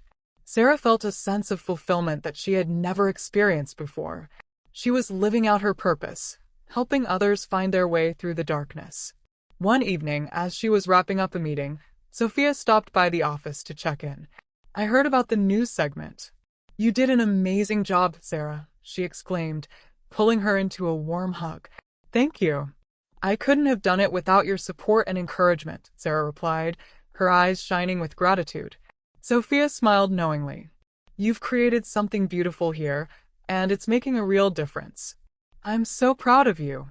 As they sat together, sipping coffee in the small office, Sarah reflected on her journey.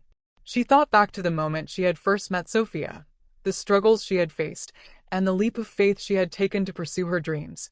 It was a journey filled with challenges, but also one filled with hope, healing, and connection. "Do you remember when we first met?" Sarah asked, her voice soft. "I was so lost and overwhelmed. I never imagined I would be here, doing this." Sophia nodded, her eyes warm with understanding. "You've come so far, Sarah. You've turned your pain into purpose, and that's a powerful thing." As they talked, Sarah felt a deep sense of gratitude for the journey that had brought her to this moment. She had learned that life was not just about enduring the storms, but also about finding the strength to rise above them. And now she was committed to helping others do the same. With a heart full of hope and a spirit ready to embrace whatever came next, Sarah knew that Empower Her was just the beginning of her journey. Together, they would continue to uplift and empower women, creating a ripple effect of change in their community and beyond. Chapter 8: A Life Transformed. As the sun rose on a crisp autumn morning, Sarah stood in front of the large window in her office, watching the leaves dance in the breeze. The vibrant colors of orange, red, and gold filled her with a sense of warmth and gratitude. It was hard to believe how much had changed in just a year. Empower Her had blossomed into a thriving organization, serving hundreds of women in the community. The workshops were full, and the support groups had become a lifeline for many. Sarah felt a sense of fulfillment that she had never known before, a deep knowing that she was exactly where she was meant to be. Today was particularly special. They were hosting their first annual Empower Her Gala, an event to celebrate their achievements and raise funds for future programs. Sarah had poured her heart into planning this evening, and she was excited to see it all come together. As she arrived at the venue, a beautifully decorated community center, the atmosphere buzzed with energy. Volunteers were setting up tables adorned with flowers, and the sound of laughter filled the air. Sarah's heart swelled with pride as she surveyed the scene. "Sarah, you did an amazing job," Sophia exclaimed, rushing over to give her a hug. "This place looks incredible." "Thank you. I can't believe it's finally happening," Sarah replied, her eyes shining with excitement. "I just hope everything goes smoothly." "It will. You've worked so hard for this," Sophia reassured her. "And remember, tonight is about celebrating the impact we've made together." As guests began to arrive, Sarah felt a mix of nerves and anticipation. She greeted each person with a smile, feeling the love and support from the community. Women from all walks of life came together, sharing stories of resilience and hope. It was a beautiful reminder of why she had started Empower Her in the first place. As the evening progressed, Sarah took a moment to step outside for some fresh air. The cool breeze brushed against her skin, and she closed her eyes, reflecting on her journey. She thought about the struggles she had faced, the moments of doubt, and the incredible support she had received from Sophia and the women around her. "Sarah," a voice called out, pulling her from her thoughts. She turned to see Lisa, the woman who had inspired her with her story of recovery. "I just wanted to thank you for everything. Empower Her has changed my life." Tears welled in Sarah's eyes as she embraced Lisa. "You've worked so hard, Lisa. You're an inspiration to so many." As they stood together, Sarah felt a profound sense of connection. This was what it was all about, lifting each other up, sharing stories, and creating a community of support. Later in the evening, Sarah took the stage to address the crowd. Her heart raced as she looked out at the sea of faces, each one representing a story of struggle and triumph. "Thank you all for being here tonight," she began, her voice steady. "When I started Empower Her, I never imagined it would grow into what it is today. But it's not just about me. It's about all of us coming together to support one another." As she spoke, she shared her own journey, the challenges she had faced, the moments of doubt, and the incredible support she had received from friends like Sophia. She emphasized the importance of community and the power of vulnerability. "We are stronger together," she said, her voice filled with emotion. "And together, we can create change." The crowd erupted in applause, and Sarah felt a wave of gratitude wash over her. She had come so far, and it was all worth it. As the gala continued, Sarah mingled with guests, sharing laughter and stories. She felt a deep sense of belonging, knowing that she was part of something greater than herself. Later in the evening, Sophia approached her with a glimmer in her eye. "I have a surprise for you," she said, pulling Sarah aside. "We've been working on something special." Sophia handed Sarah a beautifully wrapped box. "Open it." With trembling hands, Sarah unwrapped the gift to reveal a stunning necklace with a pendant shaped like a tree. "It's a symbol of growth and resilience," Sophia explained. "Just like you, Sarah. You've grown so much, and you've helped so many others do the same." Tears filled Sarah's eyes as she hugged Sophia tightly. "Thank you. This means the world to me." As the evening drew to a close, Sarah stood outside, looking up at the stars twinkling in the night sky. She felt a deep sense of peace and fulfillment. The journey had been long and challenging, but it had led her to this moment, a moment filled with hope, love, and connection. In that moment, she whispered a prayer of gratitude. "Thank you, God, for guiding me through this journey. Thank you for the strength to embrace change and for the community that has grown around me. I am forever grateful." As she turned to head back inside, Sarah felt a renewed sense of purpose. This was just the beginning. Empower Her would continue to grow, reaching more women and creating a ripple effect of change in the community. With a heart full of hope and a spirit ready to embrace whatever came next, Sarah knew that she was living out her calling. She had transformed her pain into purpose, and in doing so, she had found her own light. And as she stepped back into the warmth of the gala, surrounded by laughter and love, she realized that she was exactly where she was meant to be. Psalm 23, 1-4. "The Lord is my shepherd, I shall not want. He makes me to lie down in green pastures. Even though I walk through the valley of the shadow of death, I will fear no evil, for you are with me." Chapter 1: The Loss. The rain pattered against the window, a mournful melody that matched the heaviness in Maya's heart. She sat on the edge of her bed, surrounded by the remnants of a life that no longer felt like her own. The small apartment, once a cozy sanctuary, now felt like a cage, trapping her in a world of grief and uncertainty. It had been 3 months since Maya's mother had passed away, but the pain still felt raw and all-consuming. They had been inseparable, best friends who shared everything: laughter, dreams, and the occasional argument. Her mother had been the glue that held Maya's life together, offering wisdom, comfort, and unconditional love. But now, that steadfast presence was gone, leaving a gaping hole that Maya didn't know how to fill. Maya's fingers traced the edges of a framed photograph, capturing a moment of pure joy, her mother's radiant smile, her eyes sparkling with laughter. It was a reminder of the woman who had taught her to be strong, to face life's challenges head-on, and to always trust in God's plan. But now, as Maya stared at the image, she felt a wave of doubt wash over her. "How am I supposed to be strong without you?" she whispered, her voice trembling with emotion. The silence that followed was deafening, a stark contrast to the lively conversations they once shared. A knock at the door startled Maya out of her reverie. She wiped away the tears that had escaped down her cheeks and took a deep breath before opening it to reveal her best friend, Sarah.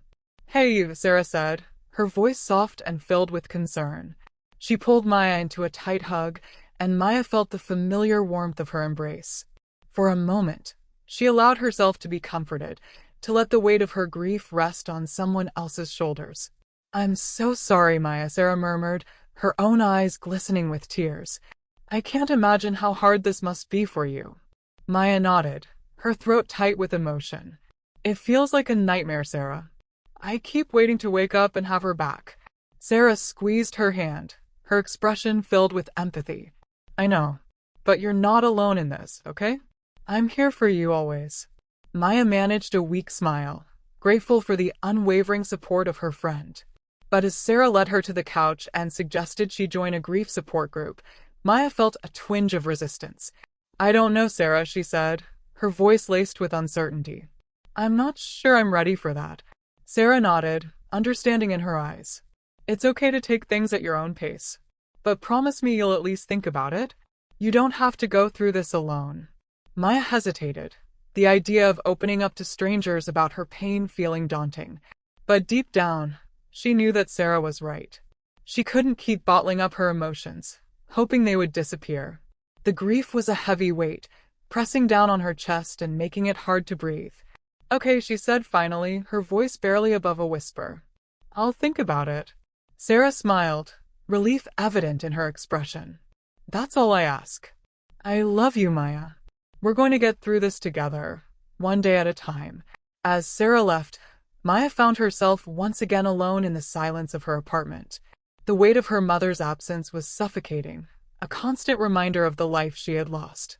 She glanced around the room, her eyes landing on the framed photograph once more.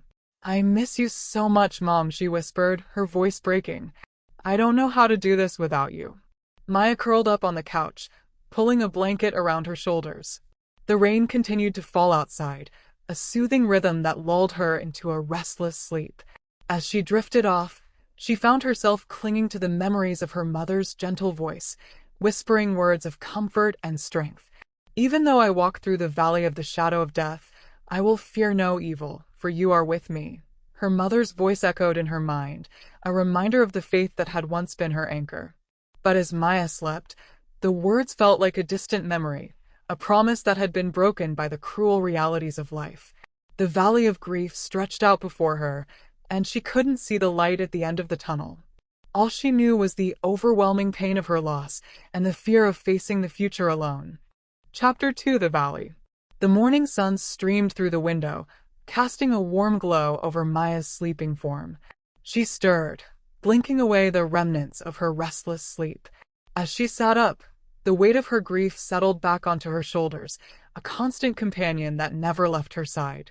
Maya knew she needed to get out of the apartment, to escape the suffocating walls that held so many memories. With a heavy sigh, she pulled on a jacket and headed out into the bustling city streets, her feet carrying her to the park where she and her mother used to walk. The park was alive with the sounds of laughter and chatter, a stark contrast to the silence that filled Maya's apartment.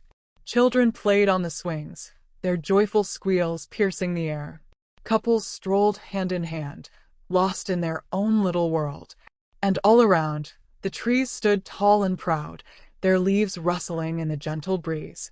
Maya found herself drawn to a familiar bench, the one where she and her mother would sit and watch the world go by. It was a place of solace, a sanctuary where they could share their hopes, dreams, and fears. But now, as Maya sat down, The emptiness beside her was a painful reminder of what she had lost. Tears welled in her eyes as she traced the worn wood of the bench, her fingers following the grooves and cracks that had accumulated over the years. It was a testament to the countless hours they had spent together, lost in conversation and laughter. "I don't know how to do this without you," Maya whispered, her voice barely audible over the sounds of the park. "Everything feels so empty." As she sat there, lost in her grief, a movement in the corner of her eye caught her attention. A man, about her age, was approaching the bench, his expression filled with concern.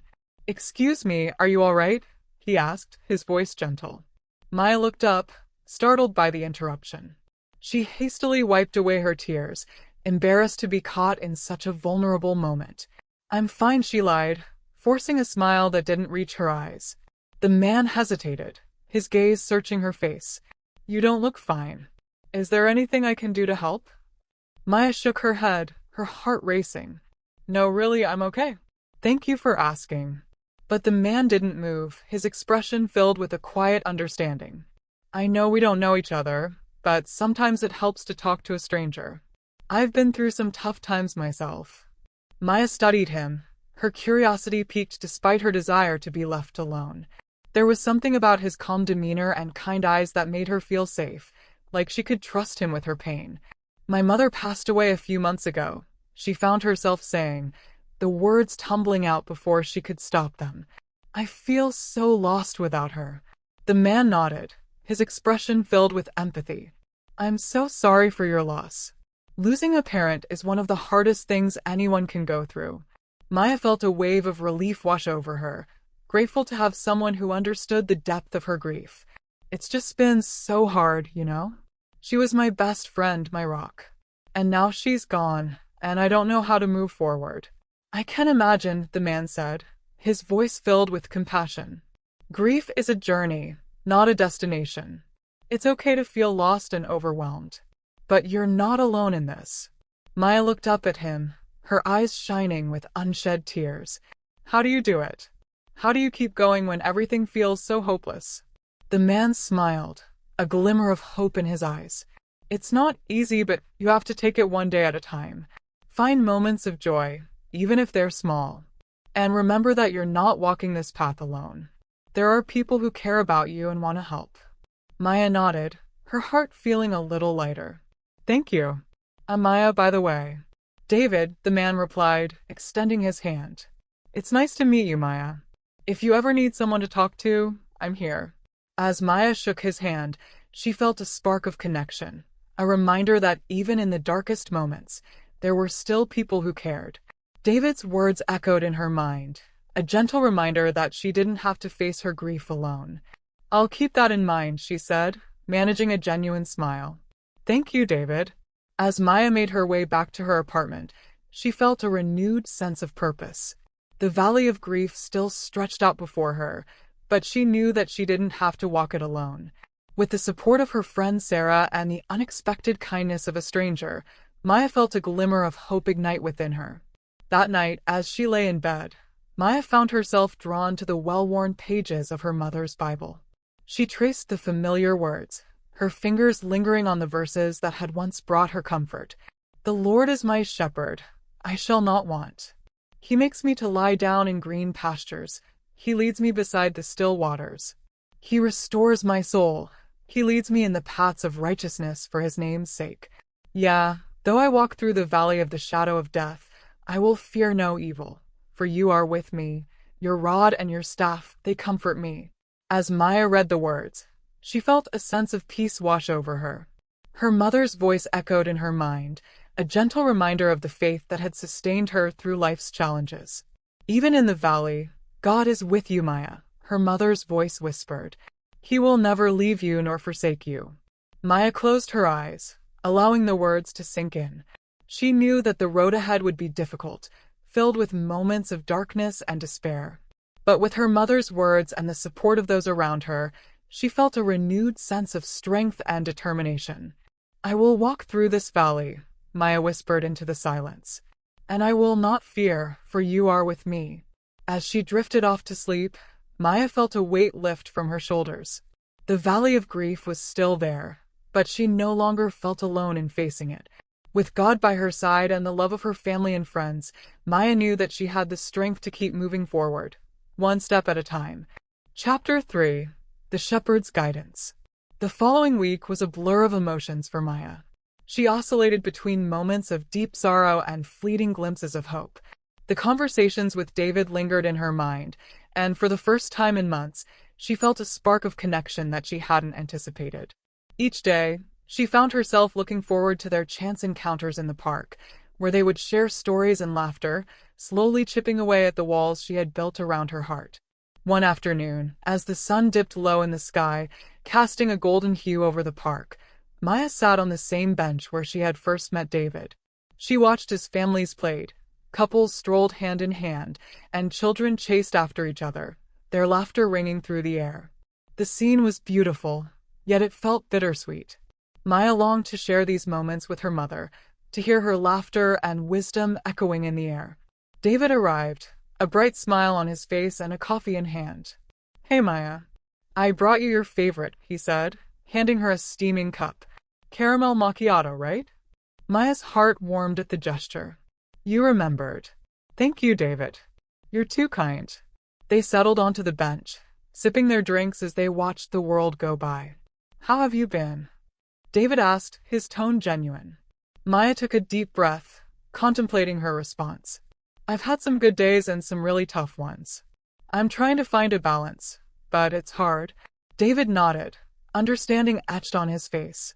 Grief is a complicated journey. It's okay to feel lost sometimes. "Have you thought more about joining that support group?" Maya hesitated, the thought still daunting. "I don't know. I'm not sure I'm ready to share my feelings with a room full of strangers." "Maybe it's not about sharing everything at once," David suggested gently. "You could just listen at first. Hearing others' stories might help you feel less alone." Maya considered his words, feeling a flicker of curiosity. "You might be right. I guess it could be comforting to know that others are going through similar experiences." "Exactly," David said, his eyes bright with encouragement. "And you never know, you might find some friendships there too. People who understand what you're going through." As they talked, Maya felt a sense of camaraderie with David. He had a way of making her feel seen and heard, as if her pain was valid and important. She appreciated the way he didn't push her to open up, but gently encouraged her to take steps toward healing. Later that evening, as Maya returned home, she felt a shift within her. The weight of her grief was still present, but it no longer felt insurmountable. She thought about David's words and the possibility of finding solace in a support group. Maybe it was time to take a leap of faith. That night, as she lay in bed, Maya picked up her mother's Bible once more. She flipped through the pages, searching for comfort. Her eyes landed on Psalm 23 verses 1 to 4, the verses that had always brought her peace. "The Lord is my shepherd, I shall not want. He makes me to lie down in green pastures. He leads me beside the still waters. He restores my soul. He leads me in the paths of righteousness for his name's sake. Yeah, though I walk through the valley of the shadow of death, I will fear no evil, for you are with me. Your rod and your staff, they comfort me." Maya closed her eyes, allowing the words to wash over her. She envisioned herself walking through a lush green pasture, the sun shining down, and a gentle breeze caressing her face. She imagined God walking beside her, guiding her through the darkness and into the light. "Help me find the strength to take that step," she whispered, her voice thick with emotion. "Help me find my way back to joy." The next day, Maya took a deep breath and decided to visit the support group. She arrived at the community center, her heart racing with anticipation and fear. The building was warm and inviting, filled with soft light and the sound of quiet conversations. As she stepped inside, she felt a mix of apprehension and hope. After signing in, Maya found a seat in the circle of chairs. She glanced around at the faces of others who had gathered. Some looked weary, others hopeful, but all shared a common bond of loss. As the group facilitator welcomed everyone, Maya felt the tension in her shoulders begin to ease. "Thank you all for being here today," the facilitator said, her voice soothing.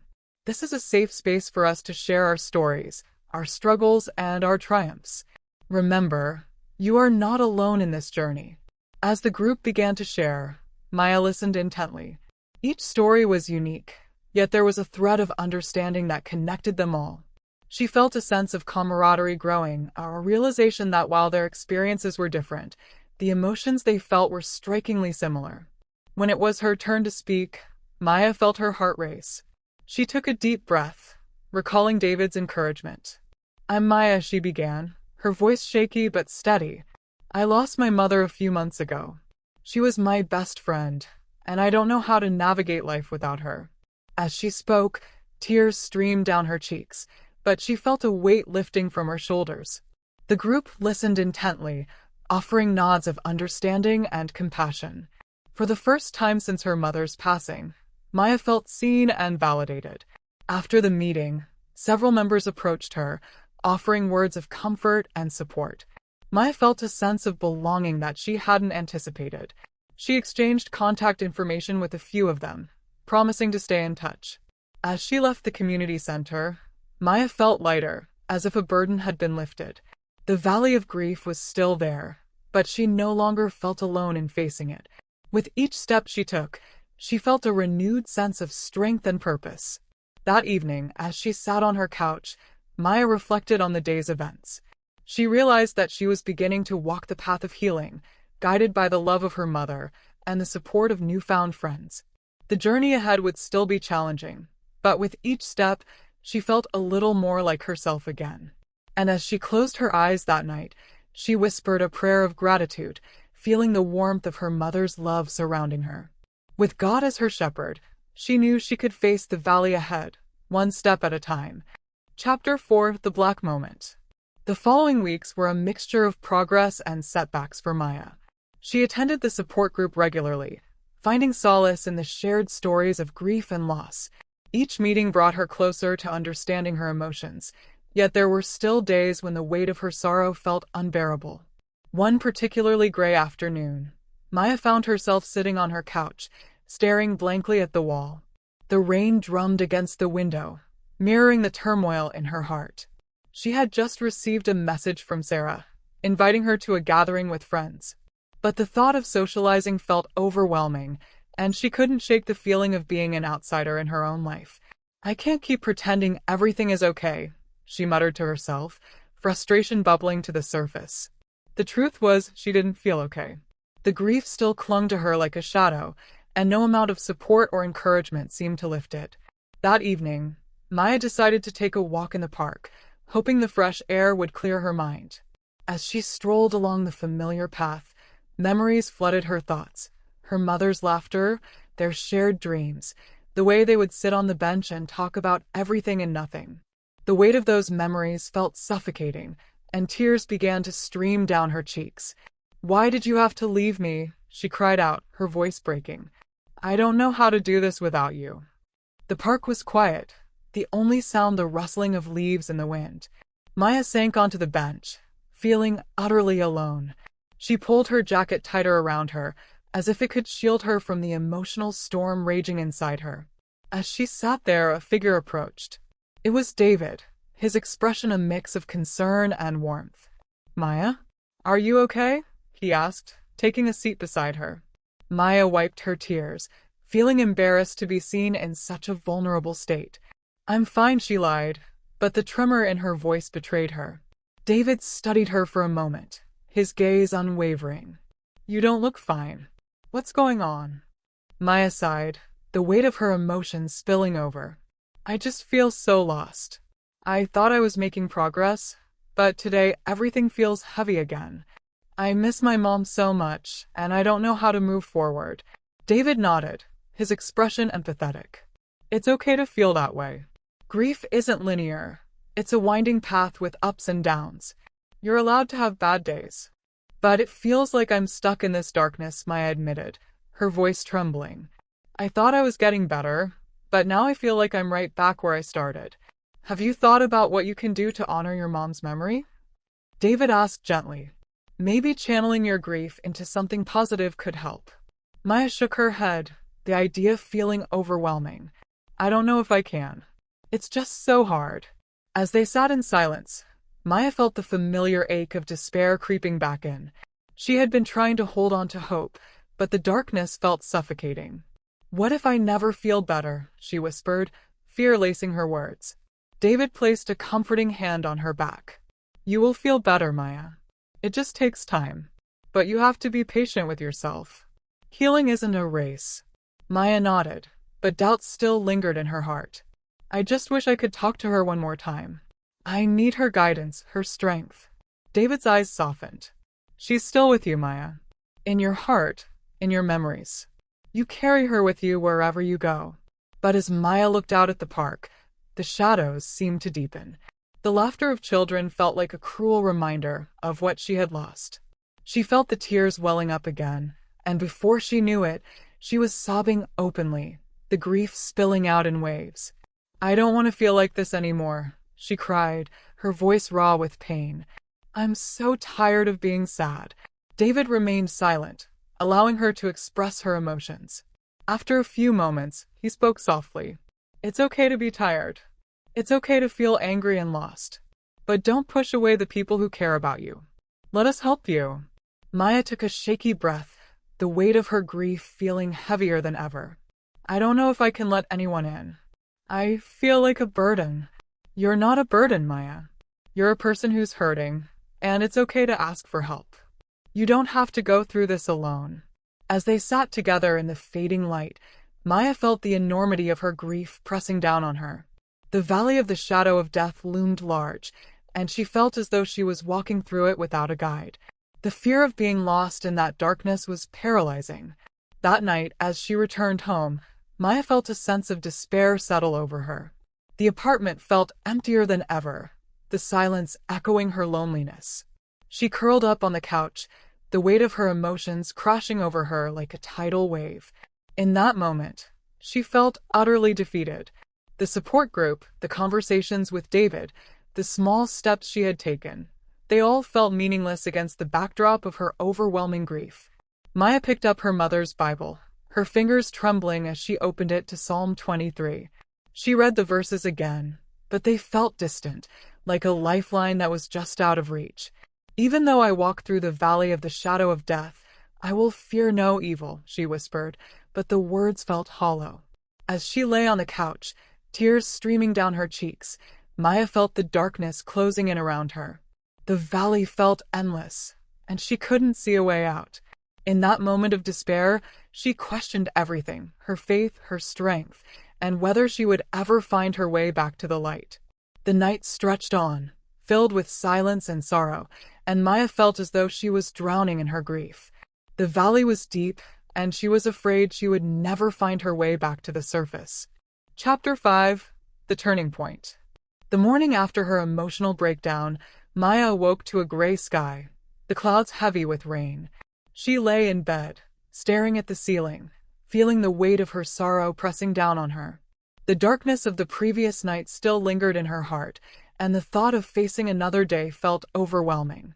But as she lay there, a small voice in her head urged her to get up. "You have to keep moving," it whispered. "You can't let the darkness win." With a deep breath, she swung her legs over the side of the bed and forced herself to stand. Today she would take a step forward, no matter how small. After a quick shower and a cup of coffee, Maya decided to head to the park. The rain had subsided, leaving the air fresh and crisp. As she walked along the familiar path, she felt a sense of calm wash over her. The vibrant colors of the flowers and the sound of birds chirping reminded her that life continued, even in the midst of grief. When she arrived at the park, Maya spotted David sitting on their usual bench, a book in hand. He looked up and smiled, his expression brightening her mood. "Hey, Maya. I'm glad you came." "Thanks for being here," she replied, taking a seat beside him. "I needed some fresh air." David closed his book and turned to her, his gaze steady. "How are you feeling today?" Maya hesitated, unsure of how to answer. "I'm trying to be better. I had a rough night, but I don't want to let it define me." "That's a good mindset," David said, nodding. "It's okay to have rough days. What matters is that you keep showing up for yourself." Maya smiled faintly, appreciating his support. "I've been thinking about what you said last time, about honoring my mom's memory. I think I want to try." David's eyes lit up with encouragement. "That's great. What do you have in mind? I was thinking about starting a small garden in her memory, Maya said, her voice gaining strength. She loved flowers and plants, and I think it would be a nice way to keep her spirit alive. That sounds beautiful, David replied. Gardening can be therapeutic, too. It's a way to nurture something and watch it grow, just like you're doing with your own healing. Maya felt a spark of excitement at the idea. I could plant some of her favorite flowers, roses, daisies, and maybe some herbs.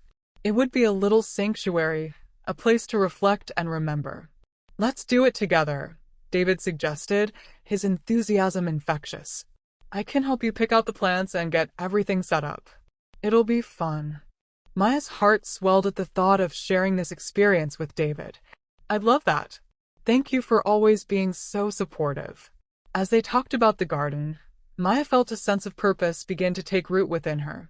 The idea of creating something beautiful in her mother's memory felt like a step toward healing, a way to channel her grief into something positive. Later that week, Maya and David met at a local nursery, surrounded by vibrant flowers and lush greenery. The air was filled with the scent of earth and blooms, and Maya felt a rush of excitement as they wandered through the aisles. Look at these roses, David exclaimed, pointing to a row of colorful blooms. Your mom would have loved them. Maya smiled, her heart lighter than it had been in weeks. She would have. I can already picture the garden coming to life. They spent the afternoon selecting plants, laughing and sharing stories about their mothers. With each flower they picked, Maya felt a sense of connection to her mother and the love that had shaped her life. As they loaded the car with their purchases, Maya turned to David, gratitude filling her heart. Thank you for being here with me. I couldn't have done this alone. Anytime, he replied, his smile warm. You're doing the hard work, Maya. I'm just here to support you. That evening, they began planting the flowers in the small patch of yard outside Maya's apartment. As they dug into the soil, Maya felt a sense of peace settle over her. The act of nurturing the plants felt like a metaphor for her own healing journey, a reminder that growth takes time and care. As the sun dipped below the horizon, painting the sky with hues of orange and pink, Maya stepped back to admire their work. The garden was a riot of color, a beautiful tribute to her mother's memory. It's perfect, Maya said, her voice filled with emotion. Thank you for helping me make this happen. David looked at her, his expression sincere. You did this, Maya. You took the step to honor your mom, and that's a huge accomplishment. In that moment, Maya felt a shift within her. The valley of grief was still there, but she was beginning to see a path through it. The darkness that had once consumed her was now interspersed with moments of light and hope. As they finished for the night, Maya turned to David, her heart full. I think I'm ready to share my story at the support group again. I want to tell them about the garden and how it's helping me heal. David's face lit up with encouragement. That's amazing, Maya. Sharing your journey can inspire others who are struggling. You have a voice, and it deserves to be heard. Maya nodded, feeling a newfound sense of purpose. I want to honor my mom's memory and show others that it's okay to feel lost, but it's also okay to find a way forward. As they walked back to her apartment, Maya felt lighter, as if the weight of her grief had shifted. She knew the journey ahead would still be challenging, but with David's support and the love of her mother guiding her, she felt ready to face whatever came next. That night, as she lay in bed, Maya reflected on the day's events. The garden was a symbol of hope, a reminder that even in the depths of sorrow, beauty could emerge. She closed her eyes, whispering a prayer of gratitude for the strength she had found and the connections she had made. With God as her shepherd, she felt a renewed sense of faith that she could walk through the valley of grief and emerge stronger on the other side. The path ahead was still uncertain, but for the first time in a long while, Maya felt ready to embrace it. Chapter 6: Walking Through the Valley. The days ticked by, each one bringing Maya closer to the support group meeting where she would share her story. As she tended to her garden, watering the flowers and pulling weeds, she felt a growing sense of anticipation mixed with dread. David was by her side as always, offering encouragement and support. You're doing amazing, Maya. The garden looks beautiful. Maya managed to smile, but her heart raced with nerves. Thanks, David. I just hope I can find the right words when it's my turn to speak. He squeezed her hand reassuringly. You will. And even if you don't, that's okay too. Just be honest about your journey. Maya nodded, but doubt still lingered in her mind. What if she broke down again like she had before? What if her story wasn't inspiring enough? The questions swirled in her head, making it hard to focus. As the meeting drew nearer, Maya found herself waking up in the middle of the night, her heart pounding. In her dreams, she stood before the group, only to find them staring at her with judgment and pity. She would open her mouth to speak, but no words would come out. I can't do this, she whispered to herself, her voice trembling. I'm not ready. But then she would remember the progress she had made, the way the garden had become a sanctuary for her. Each flower blooming was a testament to her strength and resilience. She couldn't give up now, not when she had come so far. The day of the meeting arrived, and Maya felt like she was moving through molasses. Time seemed to slow down as she got ready, carefully choosing her words and rehearsing in her head. When she arrived at the community center, David was waiting for her, a warm smile on his face. You've got this, Maya. I'm right here with you. Maya took a deep breath, trying to steady her nerves. I hope so. I just want to do my mom proud. As the meeting began, Maya listened to the other members share their stories, each one a reminder of the pain and resilience that connected them all. When it was finally her turn, she stood up, her hands trembling slightly. Hi, I'm Maya, she began, her voice steadier than she expected. A few months ago, I lost my mother, and it's been the hardest thing I've ever gone through. She paused, her eyes scanning the room. I felt lost, overwhelmed, and at times, completely broken. But then I started a garden in her memory, and it became a sanctuary for me. Maya felt the words flowing from her heart, each one a testament to her journey. Gardening has taught me that healing takes time, just like nurturing a plant. There are still days when I feel like I'm drowning in sorrow, but then I remember that it's okay to feel that way. As she spoke, Maya could feel the tension building within her. The memories of her mother's passing threatened to overwhelm her, but she pushed forward, determined to share her story. I'm still walking through the valley of grief, but I know I'm not alone. I have friends who care about me, and I have my mother's love guiding me. I want to encourage all of you to find your own way to honor your loved ones and to seek out the moments of beauty in the midst of pain. Maya felt a lump in her throat as she finished speaking, her eyes filling with tears.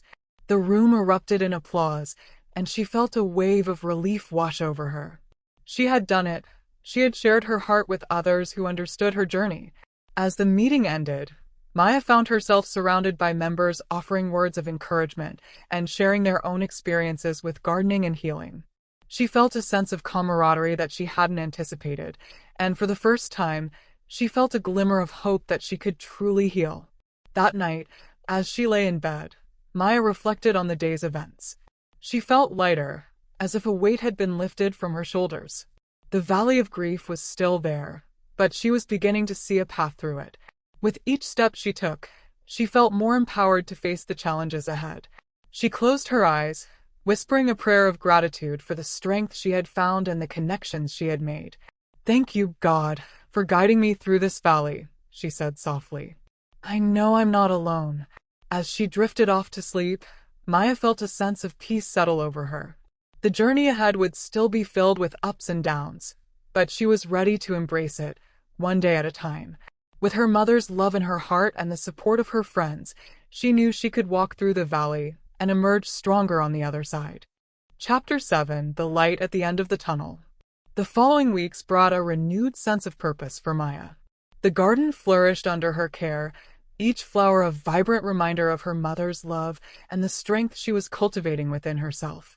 With every bloom, she felt a little more like herself, and the shadows of grief that had once loomed so large began to recede.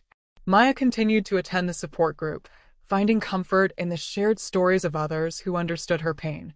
She forged deeper connections with the members, and their encouragement fueled her desire to keep moving forward. David remained by her side, a constant source of support and friendship, and their bond grew stronger with each passing day. One evening, as they sat on the bench in the park, the sun setting in a blaze of orange and pink, Maya turned to David, her heart swelling with gratitude. Thank you for everything you've done for me. I don't know how I would have made it through these past few months without you. David smiled, his eyes warm. You've done the hard work, Maya. I'm just here to support you. You've shown so much courage in facing your grief. Maya felt a flutter of hope in her chest. I think I'm finally starting to believe that I can heal. I want to do something meaningful in my mom's memory, something that can help others. David's expression brightened. That's a wonderful idea. Have you thought about organizing a community event in the garden? You could invite people from the support group and the neighborhood to come together, share their stories, and celebrate the lives of their loved ones. Maya's eyes sparkled with excitement at the thought. That could be amazing. We could have a small gathering, plant flowers together, and create a space for everyone to share their memories. As they brainstormed ideas, Maya felt a sense of purpose blossom within her. She wanted to create a space where others could find healing, just as she had. The garden had become her sanctuary, and she wanted to extend that comfort to others who were struggling. Over the next few weeks, Maya poured her heart into planning the event. She reached out to the members of her support group, inviting them to participate and share their stories. She decorated the garden with colorful banners and set up tables for refreshments, all while feeling a mix of excitement and nervousness. On the day of the event, the sun shone brightly, casting a warm glow over the garden. Maya stood at the entrance, her heart racing as people began to arrive. Familiar faces from the support group greeted her with smiles, and she felt a sense of community enveloping her. As the gathering began, Maya welcomed everyone, her voice steady despite the flutter of nerves in her stomach. Thank you all for being here today. This garden is a labor of love, a tribute to our loved ones who have passed. I hope it can be a place of healing for all of us. The group shared stories, laughter, and tears as they planted flowers together, each bloom symbolizing a memory and a celebration of life. Maya felt a profound sense of connection with those around her, the shared experiences weaving a tapestry of hope and resilience. As the sun began to set, casting a golden light over the garden, Maya gathered everyone for a moment of reflection. Let's take a moment to remember our loved ones, she said softly. We can honor their memory by sharing a story or simply holding them in our hearts. One by one, people shared their memories, their voices filled with emotion. Maya listened intently, feeling the weight of their stories and the strength of their shared experiences. In that moment, she realized that healing was not just an individual journey, it was a collective one. When it was her turn, Maya stepped forward, her heart pounding. I want to share a memory of my mom, she began, her voice trembling slightly. She taught me the importance of finding beauty in the world, even in the darkest times. This garden is a reflection of her love and the strength she instilled in me. Tears filled her eyes as she continued. I've learned that it's okay to grieve, but it's also okay to find joy again. My mom would want us to celebrate life and cherish the moments we have. As she spoke, Maya felt a wave of love and support from the group. They nodded in understanding, their eyes shining with empathy. In that moment, she felt a sense of peace wash over her, knowing she was not alone in her journey. As the gathering came to a close, Maya stood in the garden, surrounded by friends and newfound connections.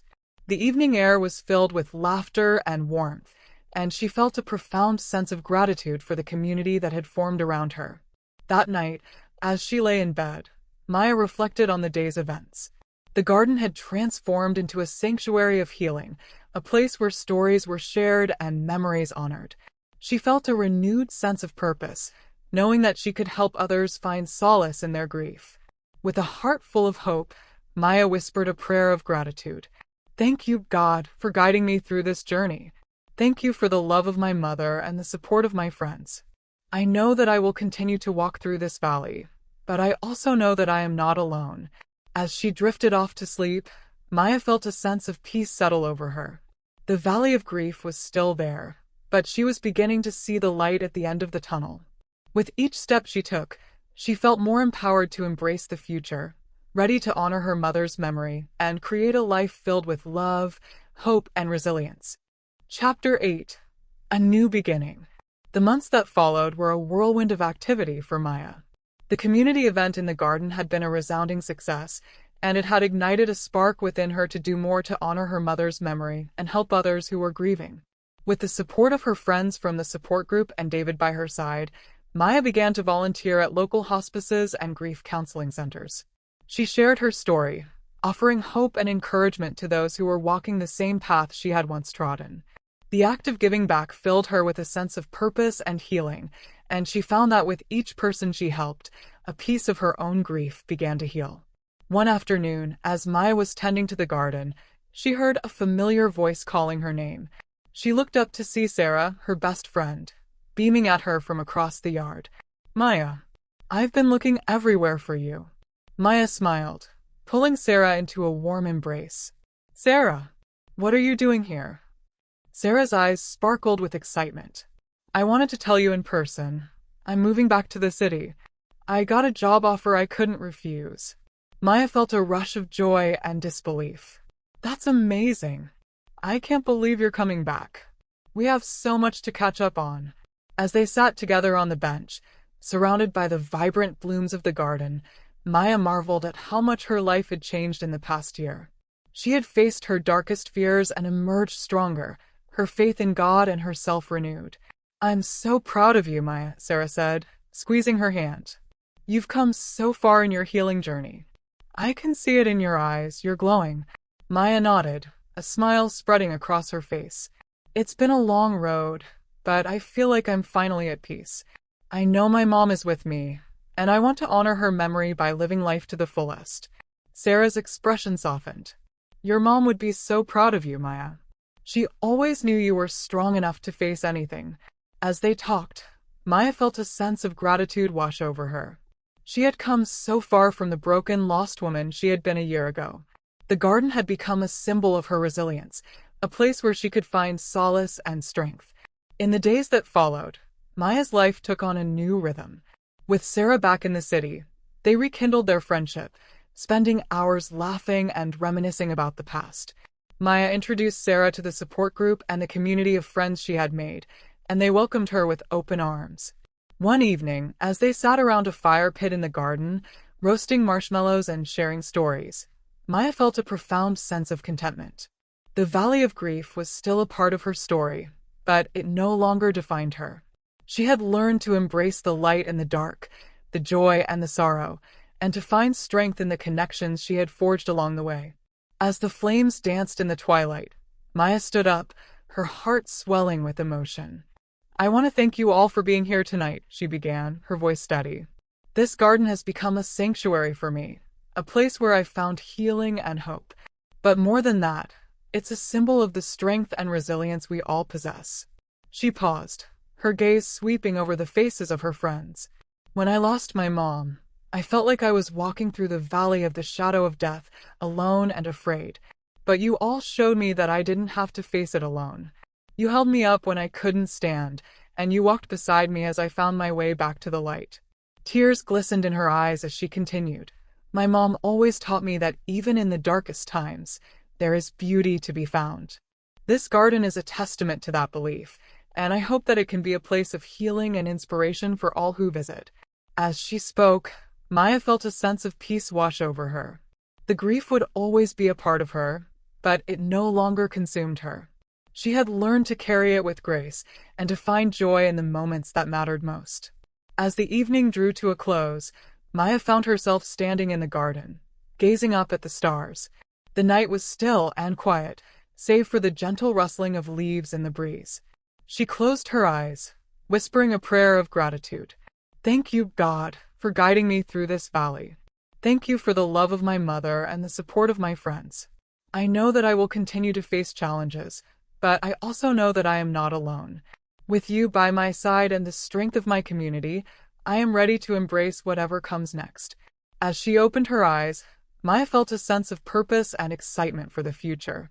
The path ahead was uncertain, but she was no longer afraid. With each step she took, she would honor her mother's memory and continue to spread the message of hope and resilience to those who needed it most. In the days that followed, Maya began to plan a new community event in the garden, this time focusing on mental health awareness and the importance of seeking support.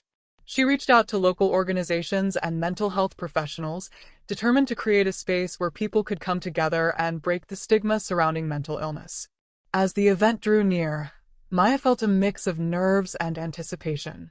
She knew that sharing her story and advocating for mental health would not be easy, but she also knew that it was the right thing to do. Her mother had always taught her to use her voice to make a difference, and that was exactly what she planned to do. On the day of the event, the garden was alive with activity. People from all walks of life gathered, united by their desire to support one another and create a more compassionate world. Maya stood at the entrance, greeting everyone with a warm smile and a heart full of hope. As she took the stage to share her story, Maya felt a sense of power and purpose coursing through her veins. She spoke about her journey through grief, the challenges she had faced, and the importance of seeking help when you needed it. She shared statistics about mental health and the impact of stigma, and she encouraged everyone in the audience to be a voice for change.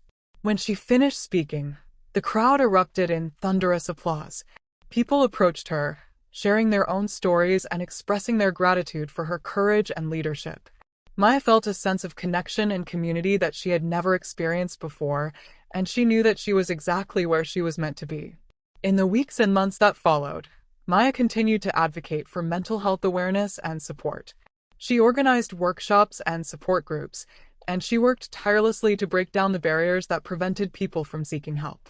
Her garden became a hub of activity, a place where people could come together to heal, grow, and support one another. As Maya looked out over the thriving garden, she felt a sense of pride and accomplishment. The path had not been an easy one, but she had emerged stronger and more resilient than ever before. She knew that her mother would be proud of the woman she had become, and she vowed to continue honoring her memory by living life to the fullest and making a difference in the world. With a heart full of love and a spirit that soared, Maya stepped out into the world, ready to embrace the future and all that it had to offer. She knew that the journey ahead would not be without its challenges, but she also knew that she was not alone. With God by her side and the support of her community, she was ready to face whatever came next, one step at a time. Philippians 4:13. I can do all things through Christ who strengthens me. Chapter 1: A Lifelong Dream. The warm Hawaiian sun beat down on Samantha Sam Dawson's face as she stood on the white sand shores of Kailua Beach, gazing out at the vast Pacific Ocean. The turquoise waters lapped gently against the shore, a soothing rhythm that did little to calm the butterflies fluttering in her stomach. Today was the day she would attempt to conquer the Ironman World Championship Triathlon, a grueling test of endurance that included a 2.4-mile open water swim, a 112-mile bike ride, and a 26.2-mile run. It was considered one of the most challenging single-day sporting events in the world, attracting the fittest athletes from across the globe. For Sam, attempting the Ironman was more than just a physical challenge. It was a personal journey to overcome the obstacles and setbacks she had faced throughout her life. Growing up, she had always struggled with her weight and self-confidence. As a teenager, she was mercilessly bullied by her peers for being overweight. The cruel taunts and laughter chipped away at her self-esteem, leaving her feeling worthless and ashamed of her body. Her thoughts involuntarily traveled to the past. Look at Fatty Sammy waddling down the hall. A group of girls sneered as Sam walked past them in the school hallway. No wonder she has no friends. Sam had fought back tears as she hurried to her next class, her cheeks burning with humiliation. Why did they have to be so mean? It wasn't her fault that she was overweight. She tried to diet and exercise, but the pounds just wouldn't come off. In college, Sam's struggles with her weight only intensified. She fell into a deep depression and turned to food for comfort. Her weight ballooned to over 300 pounds and her health began to suffer. It wasn't until her junior year, when she nearly failed out of school, that she realized she needed to make a change. With the support of a therapist and a commitment to regular exercise and healthy eating, Sam slowly began to turn her life around. By the time she graduated, she had lost over 150 pounds through sheer determination and hard work. She felt stronger, healthier, and more confident than ever before. But the journey wasn't over. Sam knew that in order to truly heal from the emotional scars of her past, she needed to push herself to the limits and prove to herself that she was capable of achieving the impossible. That's when she set her sights on the Ironman World Championship. The race was considered the pinnacle of endurance sports, attracting the fittest athletes from around the world. Sam knew that attempting the race would be the ultimate test of her physical and mental strength. But deep down, she also knew that if she could cross that finish line, she would be able to leave the pain and insecurity of her past behind forever. As Sam stood on the beach, surrounded by hundreds of other athletes, she said a silent prayer. Lord, I know that I can do all things through Christ who strengthens me. Please give me the strength and courage to face whatever challenges lie ahead. I know that with you by my side, nothing is impossible. Chapter 2. The Long Road to Kona. The journey to the Ironman World Championship was a long and arduous one for Sam. After making the decision to attempt the race, she knew she would need to completely transform her body and mind to be ready for the challenge. She hired a team of coaches to help her train, a swim coach to help her master open water swimming, a bike coach to help her develop her cycling strength and endurance, and a run coach to help her with her running form and pacing. Sam also worked with a nutritionist to develop a meal plan that would fuel her body for the intense training. The training was brutal, with Sam often putting in over 20 hours a week of swimming, biking, and running. There were many times when she wanted to quit, when her body ached and her mind was exhausted. But every time she felt like giving up, she would remember the verse from Philippians 4 verse 13. I can do all things through Christ who strengthens me. I can't do this anymore, Sam gasped, collapsing onto the track after a grueling 10-mile run. Her lungs burned and her legs felt like jelly. It's too hard. I'm never going to be good enough. Her coach, a former Ironman champion named Mark, knelt down beside her. Sam, I know this is tough, but you have to believe in yourself. You've come so far already. Don't give up now. Sam shook her head, tears streaming down her face. I'm not strong enough. I'm never going to be able to finish the race. Mark placed a hand on her shoulder. Sam, listen to me. You are stronger than you know. God has given you the strength to overcome so much already. You can do this. I believe in you. Sam looked up at him, her eyes filled with doubt. How can you be so sure? Because I've seen the way you fight, Mark said simply. You never give up, no matter how hard things get. And that kind of determination and spirit is what it takes to be an Ironman. With God's strength and the support of her coaches and family, Sam pushed through the pain and fatigue.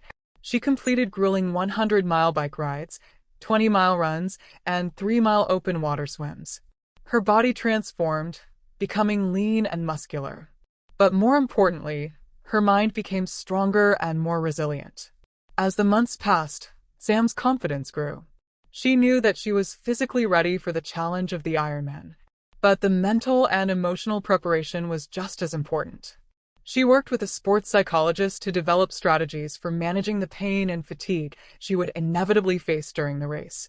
She also spent time in prayer, asking God to give her the strength and courage to face whatever challenges lay ahead. Finally, the day of the Ironman World Championship arrived. As Sam stood on the beach in Kona, surrounded by the best triathletes in the world, she felt a sense of peace wash over her. She knew that she had put in the hard work and preparation. Now it was time to trust in God's plan for her. Chapter 3 Race Day.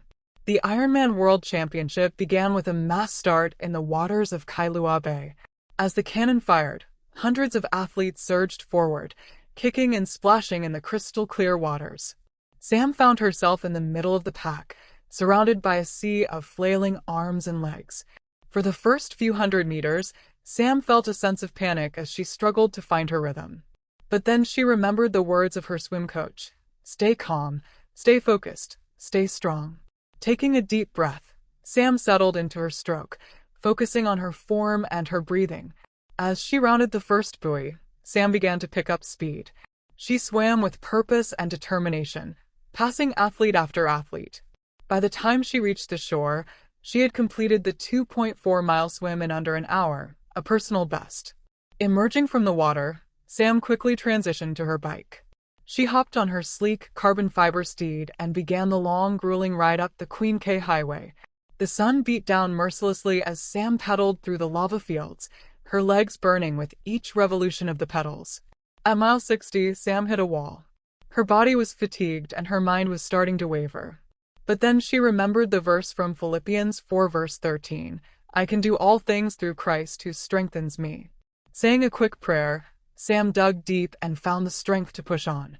I can't do this anymore, Sam groaned, her legs like lead as she pedaled up a steep hill. It hurts too much. But then she heard a voice in her head, her mother's voice, soft and encouraging. You can do this, Sammy. I believe in you. God believes in you. Don't give up now. Sam felt a surge of energy course through her body. She pushed harder on the pedals, her muscles burning with each stroke. As she crested the hill, she felt a sense of triumph wash over her. She was doing it. She was actually doing it. As she climbed the steep hills of the Hawi section, Sam passed athlete after athlete who had succumbed to the relentless heat and wind. By the time she reached the turnaround point, she knew she was in the lead for her age group. With renewed energy, she flew down the hills, reaching speeds of over 50 miles per hour. As Sam entered the transition area to begin the marathon, she was greeted by a roar of cheers from the spectators. Her family and friends were there, waving signs and shouting encouragement. Seeing their faces gave Sam a surge of adrenaline as she headed out onto the run course. The marathon was by far the toughest part of the race.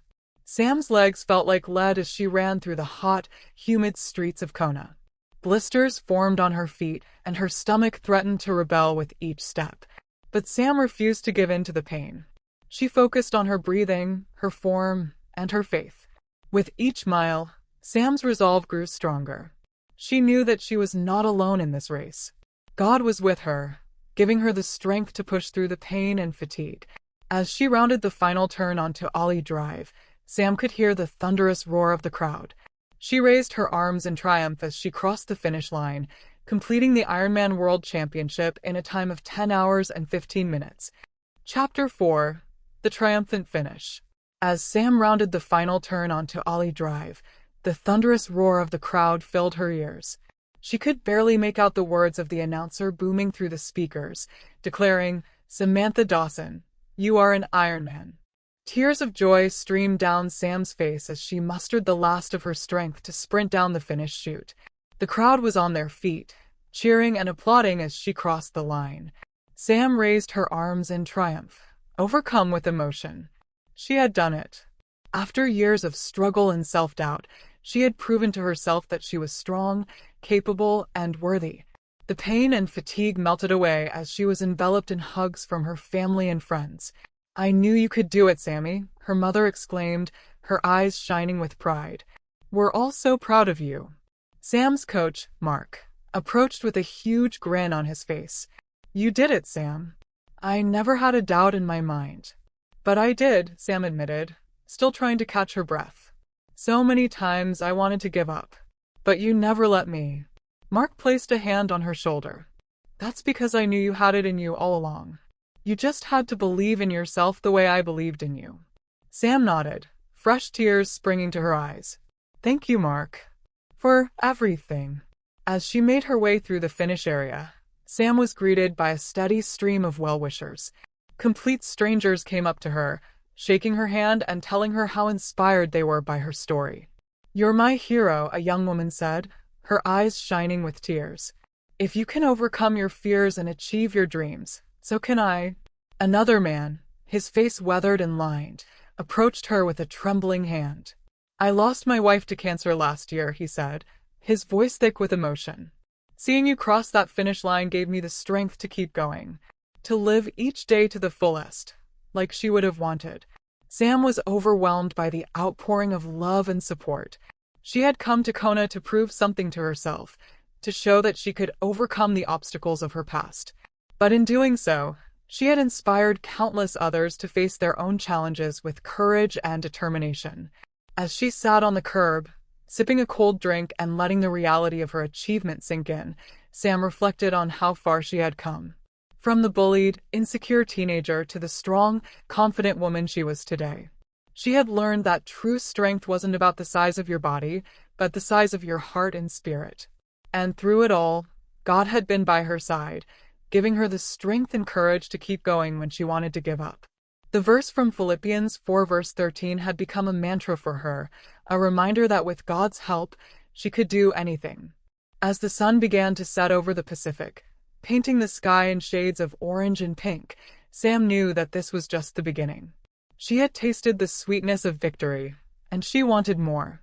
More challenges to conquer, more obstacles to overcome, more lives to inspire. With a smile on her face and a heart full of gratitude, Sam headed back to her hotel, ready to embrace whatever the future had in store. Chapter 5: The Aftermath. In the days and weeks following her triumphant finish at the Ironman World Championship, Sam's story captured the hearts of people around the world. Her triumph over the challenges of her past and her determination to push her body and mind to the limit inspired countless others who were facing their own battles.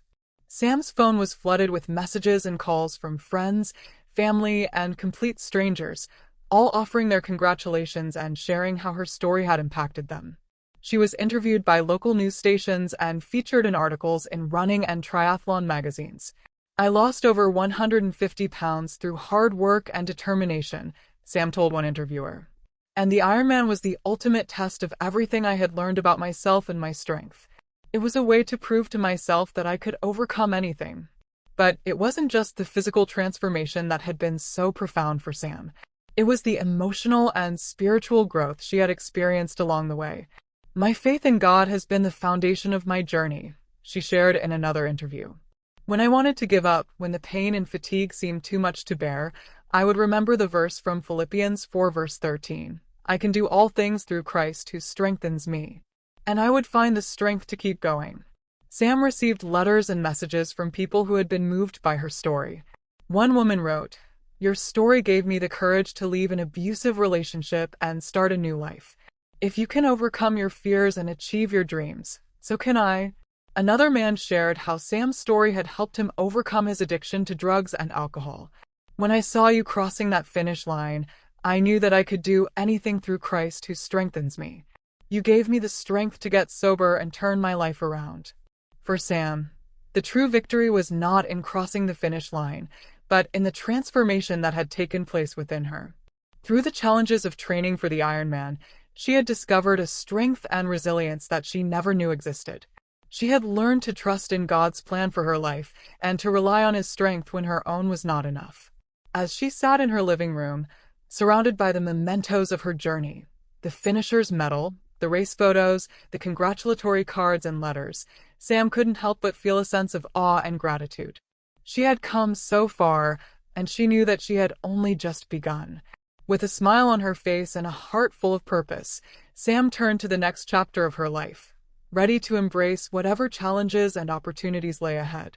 Chapter 6: The Next Challenge. As the excitement and media attention surrounding Sam's Ironman victory began to die down, she found herself facing a new challenge: what to do next. She had poured her heart and soul into training for the race, and now that she had achieved her dream, she felt a sense of emptiness. "I just don't know what to do with myself," Sam confessed to her coach Mark over coffee one morning. "The Ironman was my whole world for so long, and now that it's over, I feel lost." Mark nodded thoughtfully. "I can imagine it's a strange feeling after pouring so much of yourself into one goal. But this is just the beginning, Sam. You've proven to yourself that you can achieve the impossible. Now it's time to set your sights on something new." Sam sighed, stirring her coffee absent-mindedly. "But what? I don't even know where to start." "Well, what are you passionate about?" Mark asked. "What gets you fired up and excited?" Sam thought for a moment. Then a smile spread across her face. "Helping others. Inspiring them to overcome their own challenges and achieve their dreams." Mark grinned. "Then there's your answer. Use your story, your journey, to make a difference in the lives of others." The idea took root in Sam's mind, and she couldn't shake it. She began to brainstorm ways she could use her experience to help people, to give them the tools and inspiration they needed to transform their own lives. One day, while out on a run, Sam had a revelation. "I'm going to start a non-profit organization," she told her running partner, her eyes shining with excitement. "A place where people can come to get support, resources, and motivation to achieve their goals, no matter how big or small." Her friend looked at her in awe. "Sam, that's amazing. You're going to change so many lives." Sam nodded, her heart swelling with purpose. "That's the plan. And I'm going to call it Triumph Over Adversity." Over the next few weeks, Sam poured herself into planning and organizing her new venture. She reached out to potential donors and partners, sharing her vision for the organization and how it would help people overcome their own challenges. One day, as she was meeting with a potential donor, the man looked at her and said, "Sam, you're a true inspiration. I want to help make your dream a reality. I'll donate $50,000 to get you started." Sam was stunned, tears of joy streaming down her face. "Thank you. Thank you so much. This is going to change so many lives."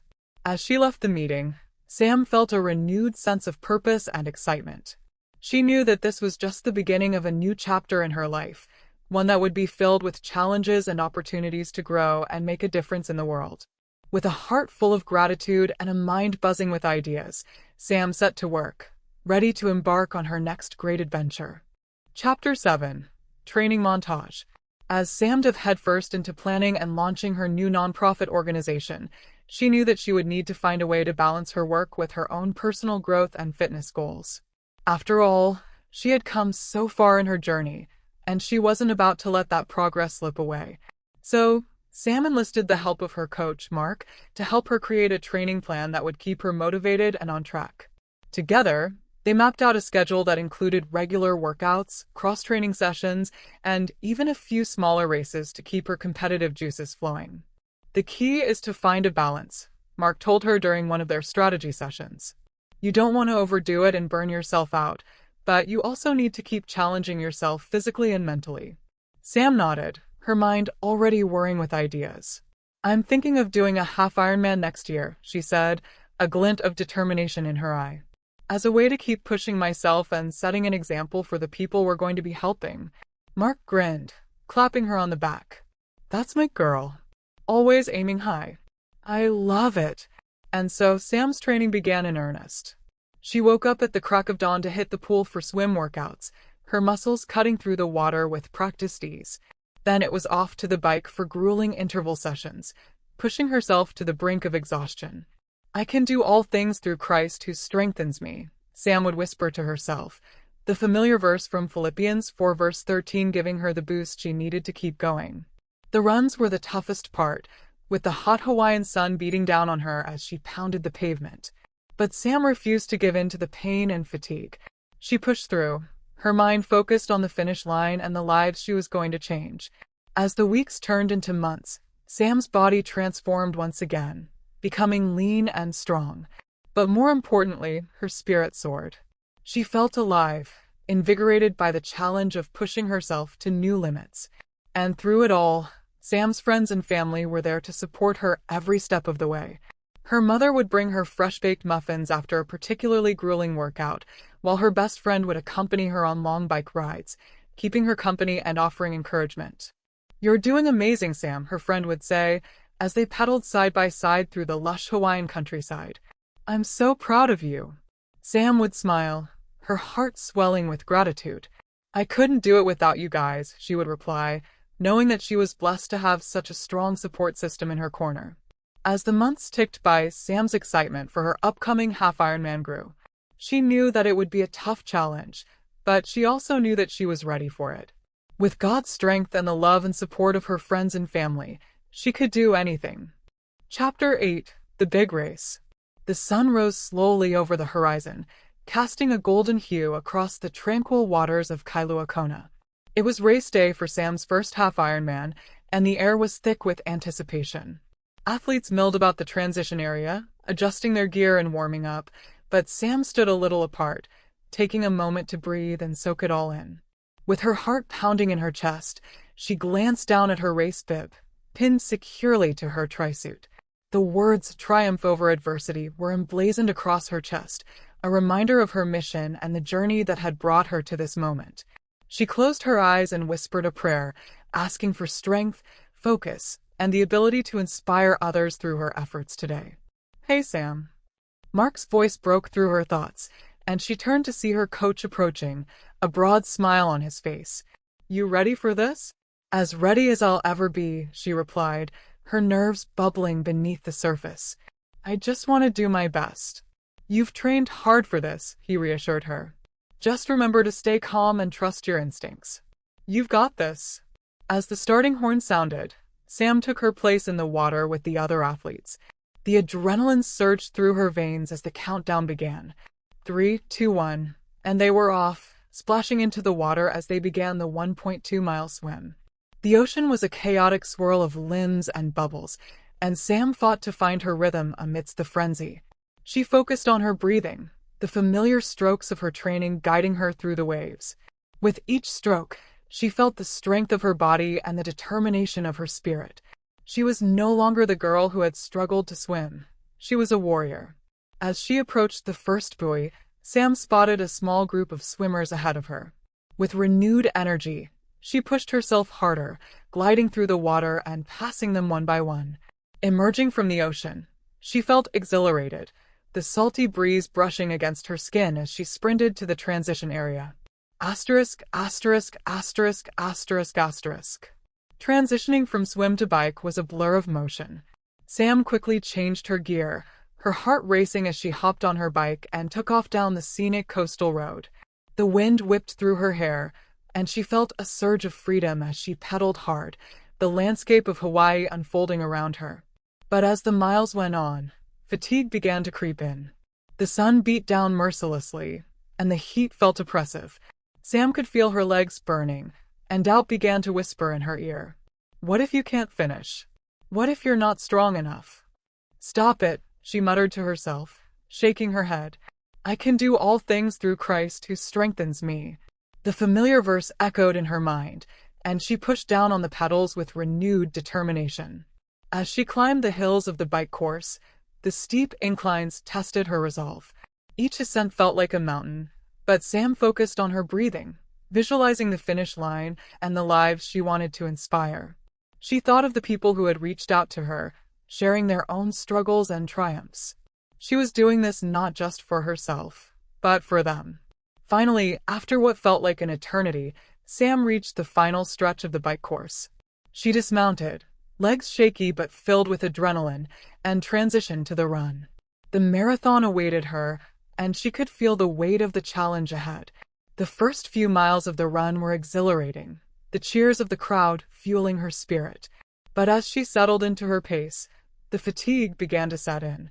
Her legs felt heavy, and the heat was relentless. Sam could feel the blisters forming on her feet, and she fought the urge to slow down. Keep going, Sam. You can do this. Mark's voice rang out from the sidelines, and she spotted him waving a sign that read, "You are unstoppable." The encouragement lifted her spirits, and she pressed on, reminding herself of the countless hours of training that had brought her to this moment. As she rounded the final turn, the finish line came into view, and the roar of the crowd enveloped her. Sam's heart raced with excitement and disbelief. She was almost there. With every ounce of strength she had left, she sprinted toward the finish line, her arms raised in triumph. Crossing that line felt like a dream.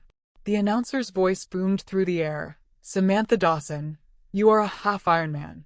Tears of joy streamed down her face as she took in the moment, the culmination of her hard work and dedication. Chapter 9: Reflections and New Beginnings. As Sam stood in the finish area, her heart still racing, she was immediately surrounded by her family and friends. They enveloped her in hugs, their faces beaming with pride and joy. "You did it, Sam," her mother exclaimed, tears glistening in her eyes. "I'm so proud of you. You were amazing out there," Mark added, clapping her on the back. "You pushed through every obstacle, just like we practiced." Sam took a deep breath, soaking in the love and support surrounding her. "I couldn't have done it without you all," she said, her voice thick with emotion. "This journey has changed my life in ways I never imagined." As she sat down to rest, Sam reflected on her journey from the girl who once felt defeated to the woman who had just conquered not one, but two monumental challenges. She had faced her fears, pushed through pain, and emerged stronger than ever. In that moment, she realized that her journey was far from over. With the launch of her nonprofit organization, Triumph Over Adversity, she had the opportunity to share her story and inspire others to overcome their own challenges. She envisioned workshops, community events, and a support network where people could come together to find strength in one another. "I want to help others find their own triumphs," she said, looking at her friends and family. "I want to show them that they can achieve their dreams, no matter how impossible they may seem. As the sun began to set over the horizon, painting the sky in vibrant hues of orange and pink, Sam felt a sense of peace wash over her. She had come so far, and she knew that this was just the beginning. With faith, determination, and the love of those around her, she was ready to take on whatever challenges lay ahead. With a heart full of gratitude and a spirit ignited with purpose, Sam stepped into her new chapter, ready to inspire others to triumph over adversity, one race at a time.